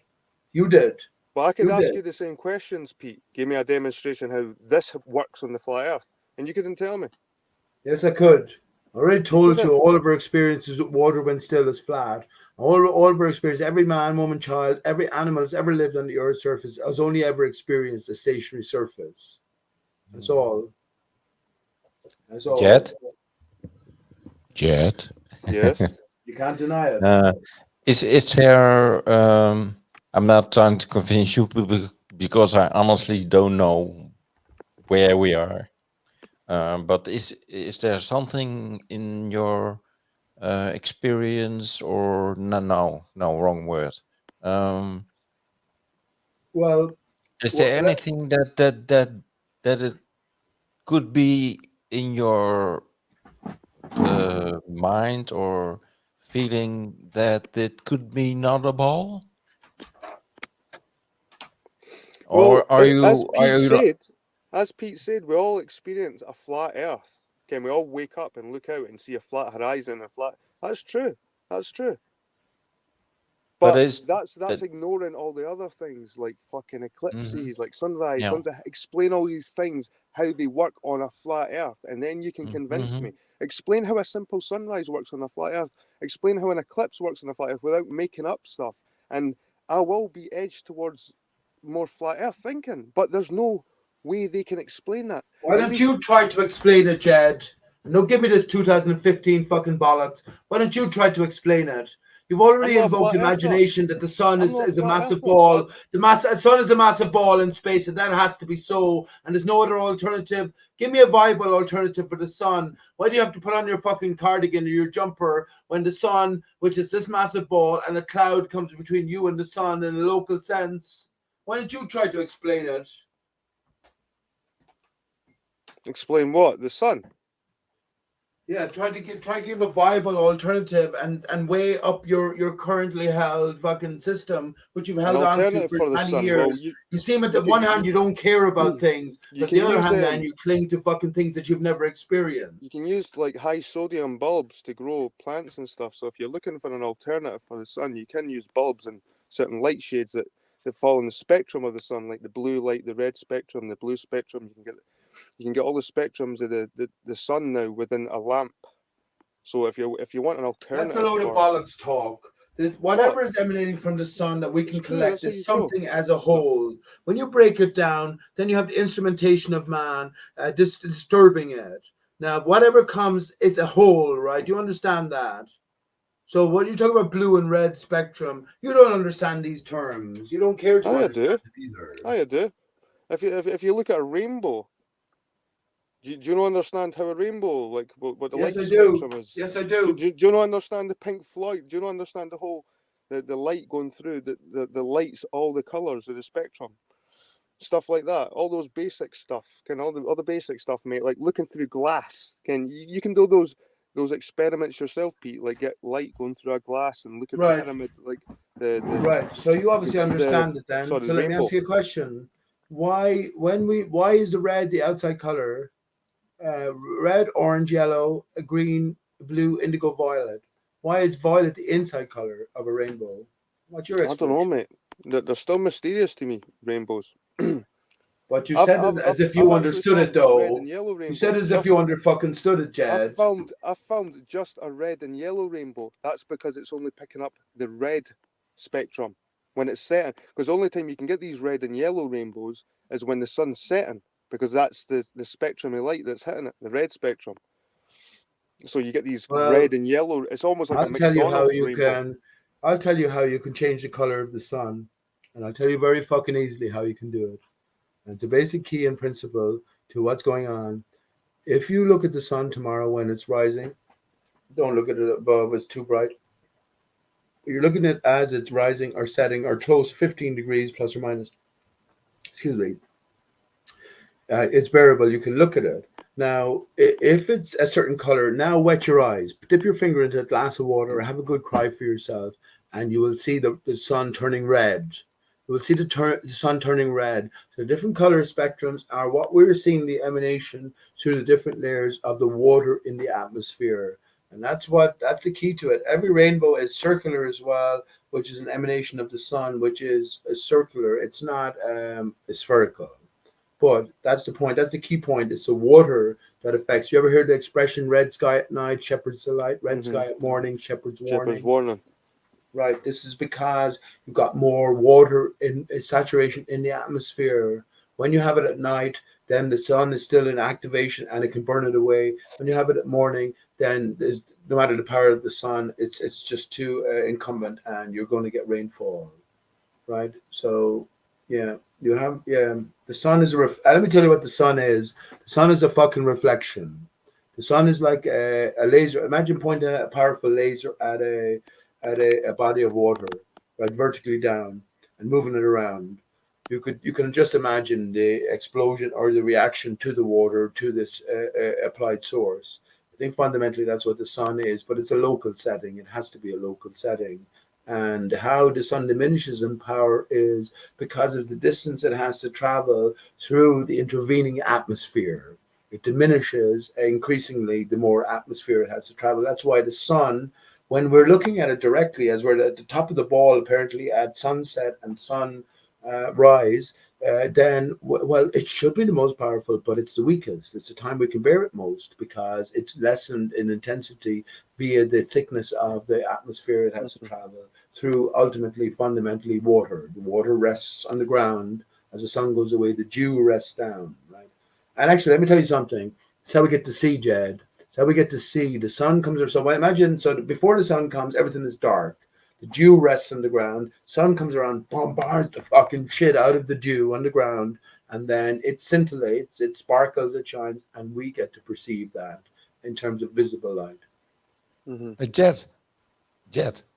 Yeah. Not literally or in a bad way, but I can almost not see you. I'm sitting in my car. I'm sitting in my missus' car because Okay. I'm at a Okay. holiday park thing, and I can't really be sitting fucking smoking. I'm actually been smoking, and it's like I'm not allowed to smoke in the building and shit like that. So I'm smoking in the car. Okay. Let me read a message from someone in chat. It says, Yeah. That's what I want to suggest to see, because I'm also live streaming on another platform Okay. on Twitch. A Well, suggestion. let me so this comment is from Dijhal, which says this stream has been on for 5 hours. Have you come to any new conclusions during this time? What do you reckon, Ivy? Have you had come to any conclusions in the time you've been here? For the person that posted the chat, or for me? The question. Yeah, just in general, I think. Have any of us come to any new conclusions? Has it been worthwhile our conversation here? I think it's important to exchange things with each other, to respect each other, and I was just wondering, because I'm looking at my phone and I see questions, and I think that people are in the chat are having questions, and maybe it is, okay to look at it and try to see what they ask or say, and to have an interaction with but it's your stream. Dijal says plants use I have it on screen, but plants use sunlight and carbon dioxide to make sugar. So I mean, these are statements, and I guess these are sort of accepted science as well. Saturday evening, the whole sky went red, and sunset, and a red rainbow is visible, just a red and thin rainbow.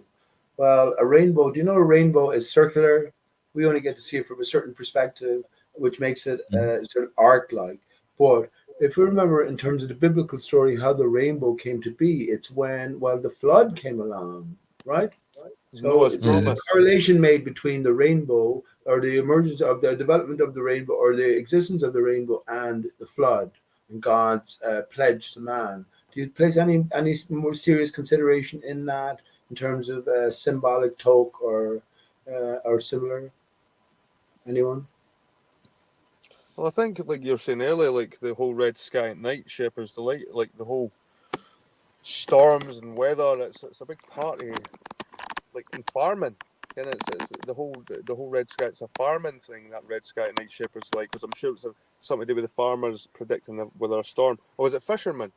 I don't know if it's farmers or fishermen that saying came from, the red sky at night, Shepherd's Delight. Maybe it was from fucking shepherds, Jed. Maybe it was from fucking shepherds who were looking after the sheep. But Jed, do you agree that what I experience? I'm not saying that you are saying that, or that's your statement, but aren't we looking too much at the sky? And does that have anything to do with the so-called shape of the Earth? Isn't that what we are doing too much? We should look at the sky more, man. We should look at the sky more. The sky's a beautiful place. It's beautiful. It doesn't matter if you're a flat earther or a ball earther. People should look at the sky more often, man. There's so much going, especially if you can get yourself somewhere where there's not much light pollution. Like, I remember going down to the Canary Islands and looking up at the sky and just being blown away about how close they looked. The stars looked so close, and Venus looked so close, and how quick the sun set as well. I couldn't believe how dark it got, because in Scotland we've got fucking sunlight till like 11 o'clock PM practically, and then it gets light at like 2-3. So it's like we've only got like 4 or 5 hours of like darkness. But when you're down near the equator, it goes dark so quick, and I just couldn't believe how I was just blown away with the sky. And I've always had a fascination with the sky. That's probably how it's beautiful. I was intrigued with the flat Earth and all that shit, because they brought up some good questions to begin with, I've got to say, and it made me question why I believe certain things. But because flat Earth made me question, I came out a better person. I came out more knowledgeable. So I've got to thank the flat Earth for making me question my fucking reality. I mean, that's the whole point, I think, of the flat Earth. Really, is going to make you understand your world more. Whether you, at the end of it, you're a flat earther or a ball earther, you will understand where you live more. Because you start looking into the circumference of the Earth, you start looking into the eclipses, all these things that you never fucking really looked at when you were a flat earther, ball earther, whatever earther. You're just a person walking around. You know what I mean? So I enjoyed the flat Earth just for those fucking and the questioning NASA. I still think NASA's bullshit. I think everything they've done has been bullshit. I don't think they've actually done anything legitimate apart from create Velcro or some shit like that. But like, I liked flat Earth because they were questioning NASA moon landing shit. Like, I've never believed in the moon landings, so that's why I gravitated towards the flat Earth. Because I thought these people are the only people on the internet questioning this stuff, and I liked that. But then I found myself getting attacked by these people, and I was kind of like hanging around with it just because I didn't believe everything they believed in.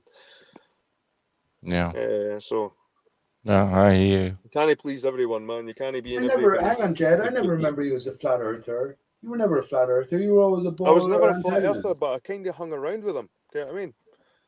I never made fun of them. I actually helped troll certain people when there was certain ball earthers. I didn't even like that Fight the Flat Earth guy. God, I fucking hate that guy. He's so fucking obnoxious and oh god. So I relate more to the flat earthers than the ball earthers, but I'm not a flat earther. I'm not a well. I do believe they are spherical, but I wouldn't put myself in that group of people on the internet that go around arguing with people about the ball Earth. I don't care. I think it's actually what does it matter then? What, are you saying ultimately it doesn't matter? It's just the sort of the thoughts in man's head, which every man's thoughts is significant to himself or insignificant to the whole. Are you saying we're all sort of separated and it doesn't matter what someone thinks in their own brain? Nah, it doesn't matter. It's like, what all that matters is what you think, Pete. Fuck what everybody else thinks. Get what I mean? That's the most liberating thing to actually like. And you know yourself, Pete. You don't give a fuck about what people say about you. And you know that not giving a fuck about what people think about you is liberating. It's the most liberating thing, and Definitely I don't is. give a shit. It definitely is to have a sort of freedom to think away from the established norm. But when we're in such a serious arena, I guess you have to declare your intentions. This is what I always had the biggest problem with lots of the different antagonists over the years. You never get to see their faces. You only get to see their screen names, but you have all of their vehement defense of something, which is almost indefensible.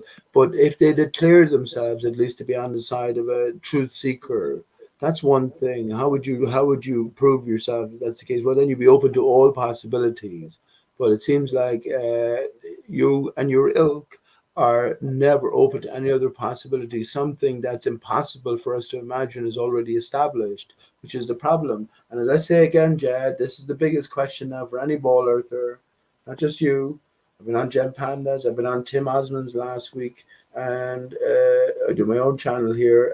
I don't mean to make a big deal about this, but it's a fucking brilliant question. Can you give one demonstration, practical demonstration, that the world's population can appreciate that your model is built upon? And I don't think you can. I don't think One there's demonstration. one. What do you mean? Do you want me to do like what Dell does and go out like a ball and pour water and shit on it? No, that was Dell's What do you mean? demonstration What do of you mean by a flat. Hang demonstration? An on, Dell. experiment? Why Dell will say An a flat Earth observation? is to give you a What do you mean? demonstration of water in a cup, water in a tub, water in a swimming pool, water at a local lake Do you level. want me to He will present an show you that the observation? water is always flat. Can you give me a An demonstration experiment? which will act as an equal convincer? Well, what do you want? An experiment, an observation? What Don't is be it? making this difficult, man, because it's an easy fucking question. You brought in Dell. He You're was asking making for an fun of the example, ball and right? how So I'm water doesn't asking what stick to a kind of ball. example? I'm not saying he's correct. You're being very ambiguous with your question. So I'm trying to be more specific by saying you're asking for the example. I'm saying what kind of do you want an Anything at observation? all. Give me a practical demonstration to people on Earth of orbital mechanics in I action. could give you an observation, but then I could do the observation as an experiment. No, you can't do that because an observation is open to interpretation. The way Dell will make a claim that the Earth is flat based on our knowledge of water's behavior, he'll be able to show you a pan of water, he'll be able to show you a swimming pool of water, a lake of water, and we'll all be able to appreciate, yes, I appreciate in my own existence that water is always flat. Now, what can you do in terms of the ball belief? Give me one demonstration. You have millions to choose from. Give me one demonstration. I could show you tankers in the distance, all different heights. I could show you ones that you can just see the containers, some that are really fucking close with the containers. Kind of the sphere of the Earth blocks these boats the further they go out. How do you That's an explain that? extrapolation. You can show a visual phenomena which is open to interpretation. If you already view yourself on a globe Earth, then you'll have a specific But reasoning you could and a say, specific solution to the problem. But if you don't know that, then there's an alternative interpretation, Jed. That's my whole point. You can't. That's not a demonstration, you could though. say It's that an the fact observation that you and an see the world flat interpretation. is an observational phenomena. The fact that you see the world as flat is an observational phenomena. No, we don't see the world as flat. Flat has to No, be. well, that's what you see the world as flat, but that could be Flat the has to be. alternate. We see the world in a local level. We, You if see you're through out your at the eyes. sea, but hang on, if you're out at the sea, your own self as an individual, you'll see maybe in a circle, 3 or 4 miles clearly. Now, when it comes to flatness, this is an extension upon the having making the decision to have the Earth's surface stationary. Flatness then comes secondarily by our understanding of water. So this is where Dell comes into it. That at every level we experience What would water. a blind person think? Who gives a fuck? Who gives a fuck? Well, I'm asking you, what about a person that doesn't have the ability to sense either? What a Like, blind person would actually, it kills your argument. A blind person would, so oh, what the does it truth. matter to that person? Let me What does it answer your matter? question, Dan. Let me answer your question. What would a blind person think? A blind person would say they're on a surface that's not moving because every other experience they've had in terms of motion, they knew they were in motion because they couldn't gauge themselves visually, but so they gauge themselves. But a blind person would feel themselves going down hills, up hills, Yeah, undulations as they walk. yeah. I'm not saying that that would prove that the earth was a ball. I'm just saying that would it matter to that person? Absolutely. I think your example there goes against you because a blind person Why would would it matter? swear they are on a stationary surface because any other movement they've come to recognize in their life, whether it be walking, on a bus, in a car, on a boat, in a plane, they recognize movement, but the surface they're on, they know they're stationary. That's the thing they can swear You're by. right there. You're They're on right there. something Like that's a blind stationary. person wouldn't think the world is spinning, would they? Fuck. Definitely not. You're right. But they wouldn't think the world was flat just because of the way they walk across it. If they kept walking and walking and walking, they wouldn't think the world's flat. I think they probably know it better than you. Imagine you got this. Imagine you put the blind person on the Bolivian salt flats or something. They would know whether they were on incline or not, and they'd be able to say that. Well, yes, this surface overall is more flat, but they'd be able to better tell it than you because they rely on their feeling, their inclination, I guess. So yeah, they would be. They would say they wouldn't be able to say it was flat. That's what I'm saying. They would be able to say it was stationary, but you agreed with me. Flat is an extension of the decision to have the earth stationary only by our experience of water. And I can't say what a blind person would make of water. They wouldn't know what to make of it. How could a blind person from birth say that water always is flat when stationary? I don't think they'd be able to know. I don't. You know what I That's an mean? amazing. That's you got me thinking there. Like how would a blind person visualize water if they've Yeah, never seen like yeah, in their life, if they've never seen anything in their life, if they've never had the sight ever since birth? yeah. They wouldn't know They that. could feel it, but what would they think it looked like? That'd be that's just like mind blowing to think. They wouldn't know what Like flat water. was outside of their sort of walking experience. They know, as you said earlier on, they'd know whether they're walking up or down incline. But so therefore they'd know what flat and stationary is by the landing of their feet, but they wouldn't be able to extend, yeah, to appreciate water is flat. How would they? I don't know. It's a good one, isn't it? Mm-hmm. How would you Oh, know? just Pete. Somebody asking in the chat for the link for my Twitch account, but Yeah. I think I'm not able to because Uh, they don't well, allow links in the chat. So I don't wanna. well, I don't have any links blocked. Why can't you post it here in Discord? It should come up on YouTube. Actually, I haven't. Okay, I don't know why it doesn't come up. I don't have any moderators or anything like that. No, no, Uh, no, no. I do understand that. Yeah. Okay, I don't know what you But need to happen. it's just there's Hang on, general. let me There's make a you a general. moderator here. Let me make you a moderator so maybe you can post a link, okay? Okay. So Jed seems to be talking 90 to the dozen in the background. What? Okay. Yeah, if you want to post a link there, post away, bud. So you'll be able to do that on Okay. YouTube. As long as it's not like some explicit link now, but I trust you not. It's not going to be that. Jed, so hang on. I'm not sure if I'm hearing you. I know your lips are going, but what about this question from Oi, which is Jed thinks that level means curved.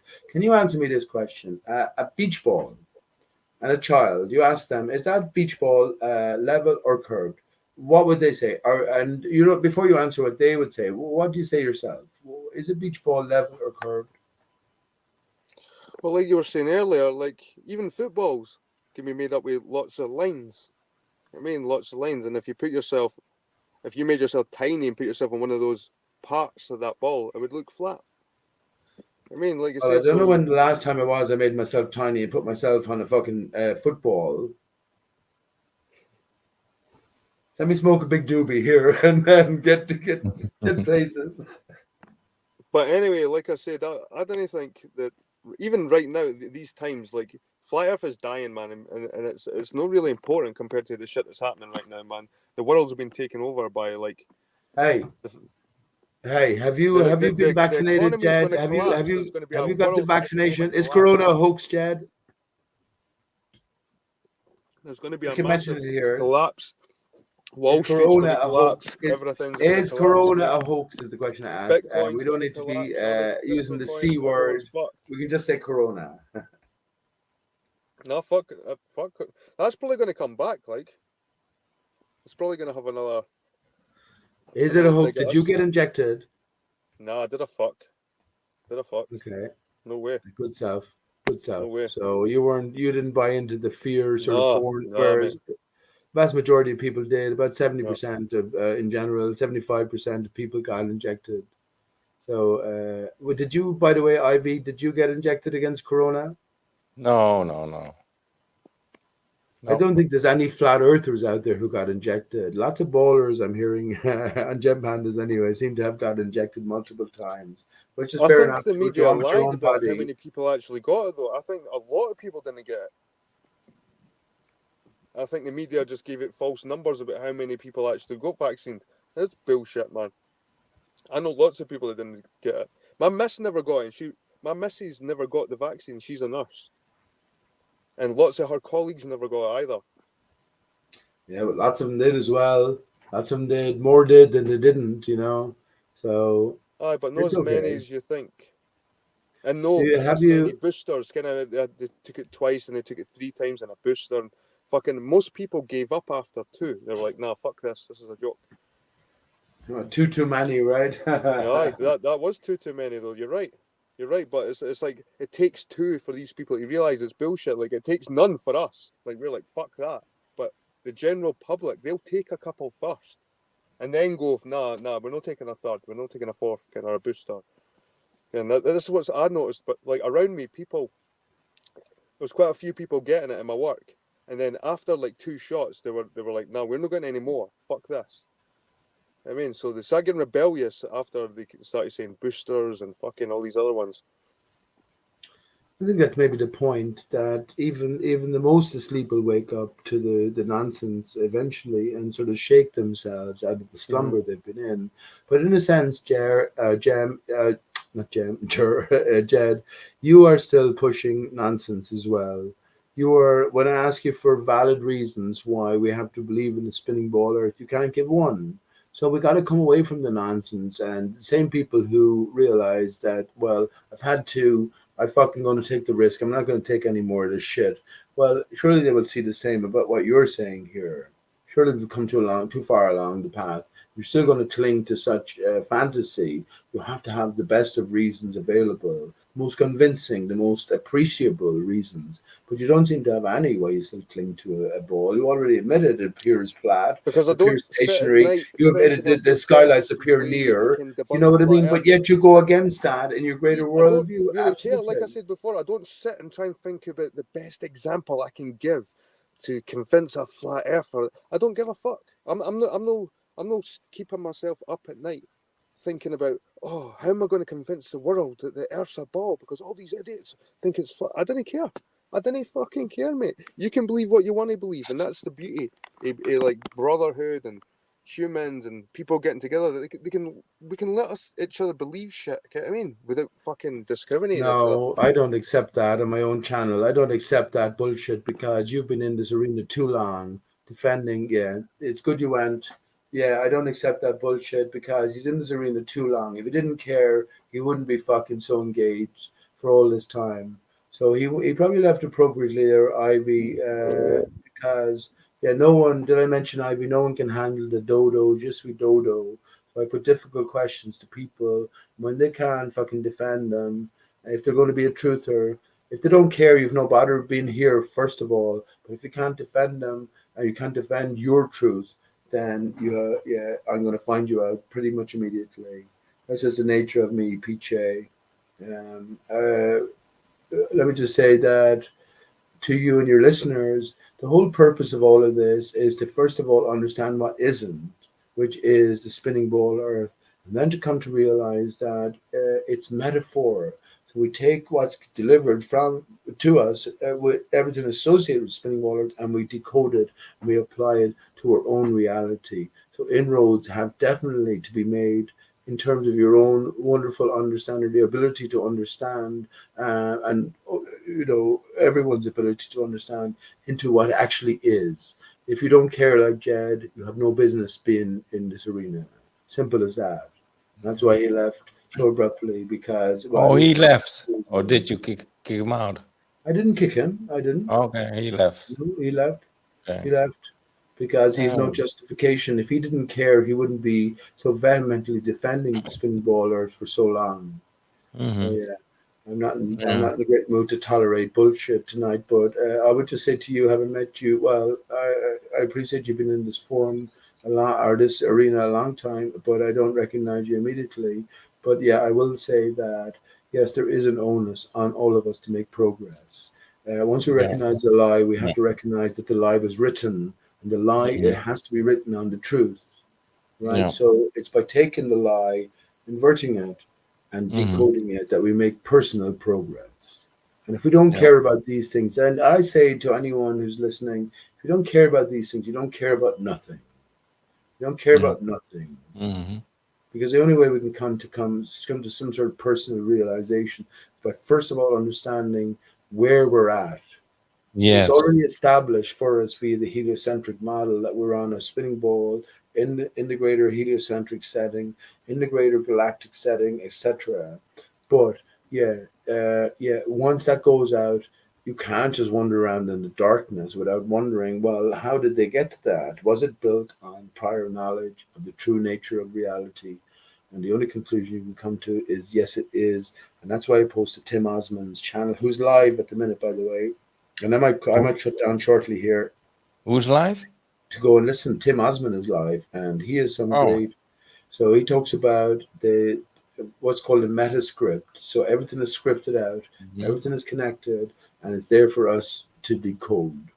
And that's where I'm at as well. So yeah, it's not good enough. I don't think as the individual, at least if you've been in this for such a long time, to just say, well, I don't know, or I can't know, or it can't be known. No, it's everything is already written out, and you are the highest power here, my friend. You say you're in Amsterdam. I'm in Ireland here in Limerick, and you are the highest power. We are greater than the material.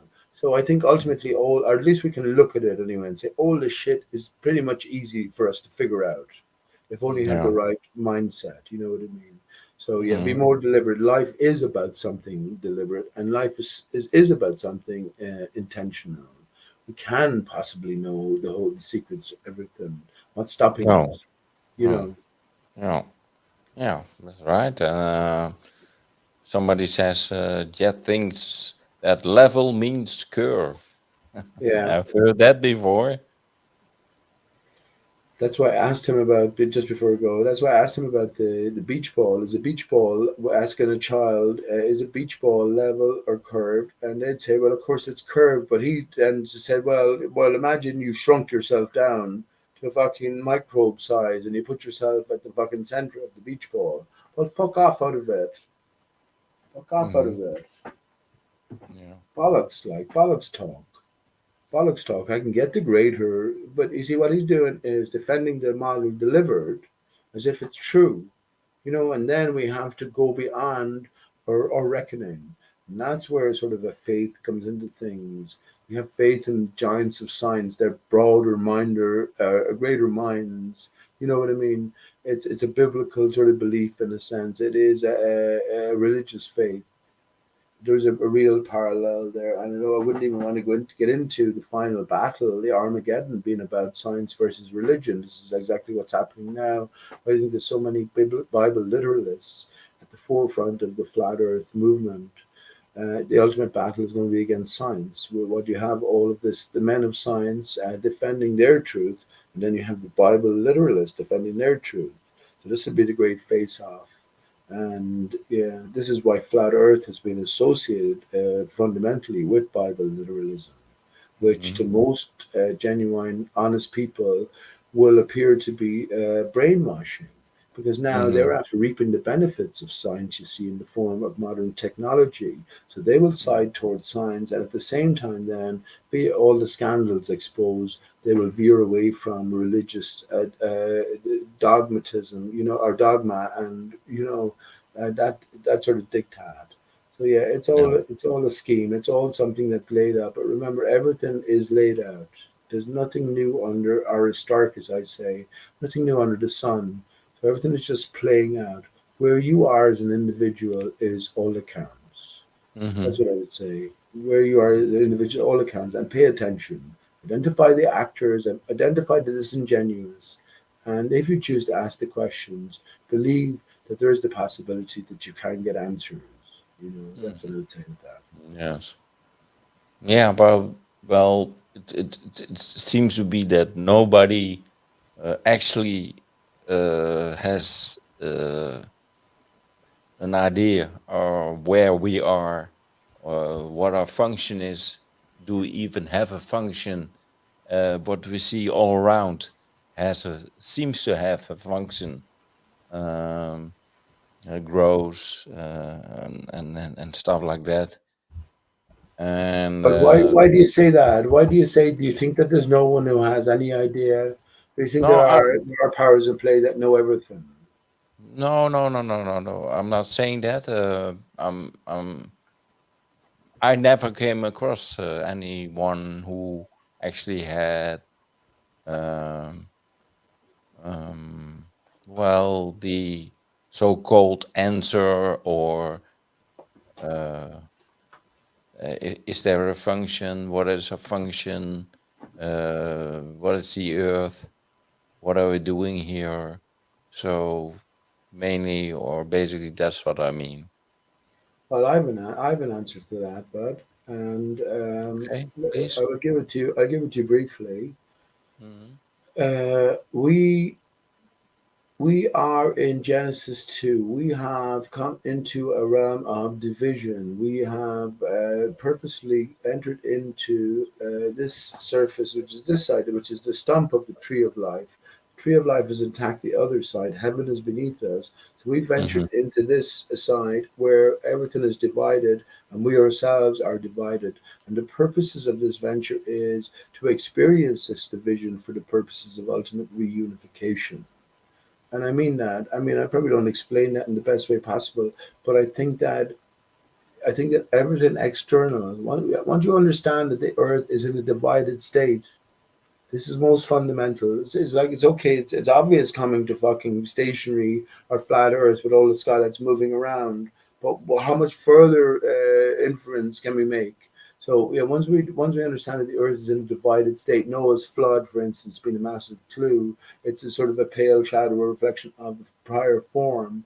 Well, then we can come to see maybe, the external mechanisms.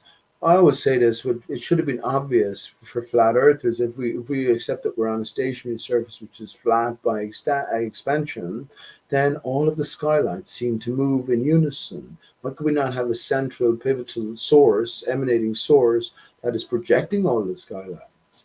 And yeah, maybe something like that is happening. When I bring it to the tree of life is all encompassing, in a metaphysical and a physical manner. We live on the tree of life. We live on the tree of life. I've challenged plenty of people to go around the, let's say, the Isle of Ireland on Google Maps, maybe a 5 or 10 miles off coast, and just zoom around the coast and tell me you're not looking at the tree stump, Ivy. Tell me you're not looking at a tree stump. All the cliffs jutting up. It looks exactly like a tree stump. But if we are in a metaphysical reality and we have a sort of fractal expression, well, yeah, maybe the whole of the earth is a tree stump. And that's exactly the way I look at it. If you think about areas like, well, of course, Netherlands is lowlands, very close to the water surface. But there was a time, or there was talk when there was no water there. You could walk from the Netherlands to England. Dogger Bank, I think, is a prominent aspect. But if you imagine some of the water drained away, more specifically like areas of the Mediterranean and the Mexican Gulf of Mexico, the Philippines, the bridge between Australia and New Zealand, for instance, then something else jumps out at you. And what I look at upon that is it's the tree. It's a tree. It's a massive fucking tree that's been cut, that juts out above the invading waters, and some areas are just inundated. So it sort of connects everything in a sense. And the tree of life has to be all encompassing if we think about it. As when I say if we think about it, I mean when we take our consideration beyond the fucking obvious, a scientific basic, in inverted commas, scientific basis for our life, or our thinking. You know what I mean? When we understand that that's all metaphor, then we're led down a different path. But I understand as well it's not so easy. We all have to come to these sort of determinations ourselves, and there's no telling anyone anything at beyond a certain point. And I'm not saying I'm right about anything, but I'm just saying that I followed my own pathway, and people pretty much anyone who knows me knows that I'm sort of on my own on lots of things, even in this world. Some of the things I say, but they're all reliant on an expansion beyond the obvious, which is, yes, we live on a surface that is stationary and is flat by extension. Yeah. Oh, somebody in the chat, Tarot 3006 says 2025 FV only, but I don't know what that means. Hello, Tara. How are you doing, bud? Yeah, I don't know what that means as well. I mean, time to a big degree is illusion. But yeah, listen, Ivy, it's been great to meet you, man. And I'm going to cut it short now because what am I going on about 6 hours? I have 20 hours a month, so I want to sort of keep it short enough. But I'm happy to do a show today, and 6 hours. I'll maybe keep it shorter next time. Yes, and I'm thankful that you allowed me to be here, and appreciate you. You're welcome, bud. You're more than welcome. You're more than welcome. And I'm happy subscribe to you, and we keep in touch. Let me ask you a question before I go, or before I let you go. Do you think that the dodo bird existed? You know the dodo. Obviously, you know the dodo bird and the story attached. Yeah. Well, it was a lot of years ago that you talked about it, but honestly, I'm not.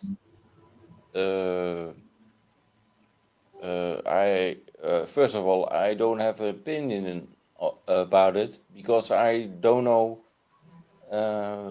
what it means. So I don't get it. I'm not saying you're wrong, but I don't understand it. Maybe it's because actually, now that I think of the official story, isn't it the Dutch that were first to discover Mauritius? So the Dutch population were the first to sort of make great inroads in the wiping out of the dodo population of birds. Yeah, Oh, that's interesting, isn't that? I'd yeah. like to get But you. Well, let me tell you, Ivy, the dodo bird never existed. It's all a yeah, metaphoric tale. It's like but Jesus in a sense. You know what I yeah, mean? but It's a the thing creation which is, represents something. and I don't know what dodo is. Sorry. Do you know what a dodo So bird is? I've been not paying attention. I heard the word Okay. before. I heard you talking about it, but I'm just simply not aware of what the dodo means. Okay. So I'm not saying it's not true. I do not have an opinion about it because I don't know what dodo is. It's okay. That's why I asked you. You know what a dodo bird is? A dodo bird is a famous bird told to every child that was so stupid or so fearless of man that it led to it led to its the flightless bird's utter extinction. But if you don't know about that, well, then you're at very early stages. So yeah, there's no point in me continuing further. But that's okay. Listen, let me just say, Ivy, it was very nice to speak to you, bud, and I hope all your audience had a decent enough listening to. And yeah, you're well. Anytime we do a show, yeah, please join in. Let me know. Let me know any Yeah, particular topics you want to talk about or anything along those lines. So yeah, yeah, yeah. appreciate you joining in tonight. And as I say, very nice to meet you, and Appreciate you're most welcome any appreciate time. you as well, and I want to thank you, and um, I hope to see you, talk to you again, and Nice one, buddy. so do your thing, and thanks, Okay, nice one, and bud. I I want will. to say I appreciate you, and Excellent, bud. And so yeah. Who knows when we meet again, right? So as I say, anytime I do a show. So in the yeah. meantime, I'm gonna let you go Gonna there, play? You're gonna play a song? I'm gonna play a song. So stay tuned Nice. and Yeah, stay tuned I on will. YouTube. I And will. I will sing a song. It's an Irish old traditional Irish song called "A Parting Glass," which I haven't sang in a while. So I have to bring the Yeah. lyrics up. Okay. So nice one, Ivy, and pleasure to meet you. And love to you, Nice my to meet friend. you. Take it Yeah. easy. Keep it flat, as they say. Keep it flat. Keep it flat. Yeah, that's what they say. Yes, All the indeed. best. Okay. Okay, so I will. Thanks to Ivy there, and yeah, some great chats to be had. Isn't it funny that Jed sleeked away? Yeah, they don't like any tough questions, and very few people are up to questioning from the dodo bird. So let me just sing "Parting Glass," and after that, then I'll say adieu for the time being. I shouldn't delve so deeply into my 20-hour a month, what do you call it, allowance and StreamYard so easily, but I think today sort of murdered it in a sense. So anyway, let me see if I can remember this. If I don't do it justice, forgive me. It's been a while.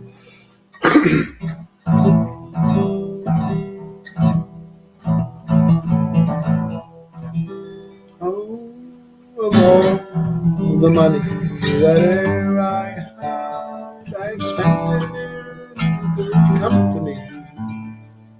Oh, all the harm that e'er I've done, alas, it was to none but me. And all I've done for want of wit, to memory now I can't recall. So fill to me the parting glass, good night and joy be with you all.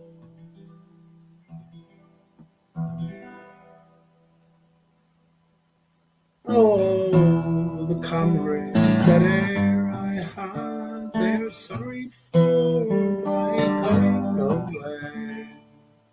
And all the sweethearts that e'er I had, they would wish me one more day to stay. But since it falls unto my lot that I should rise and you should not, I'll gently rise and softly call. Good night and joy be with you all.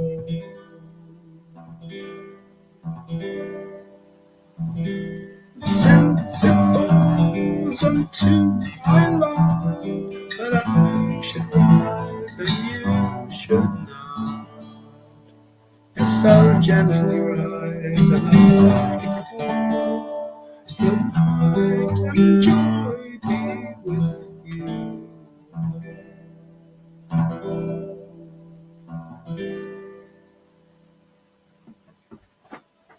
Good night, friends. Thanks for tuning in. Love to all, and I love you, my Steve, of course.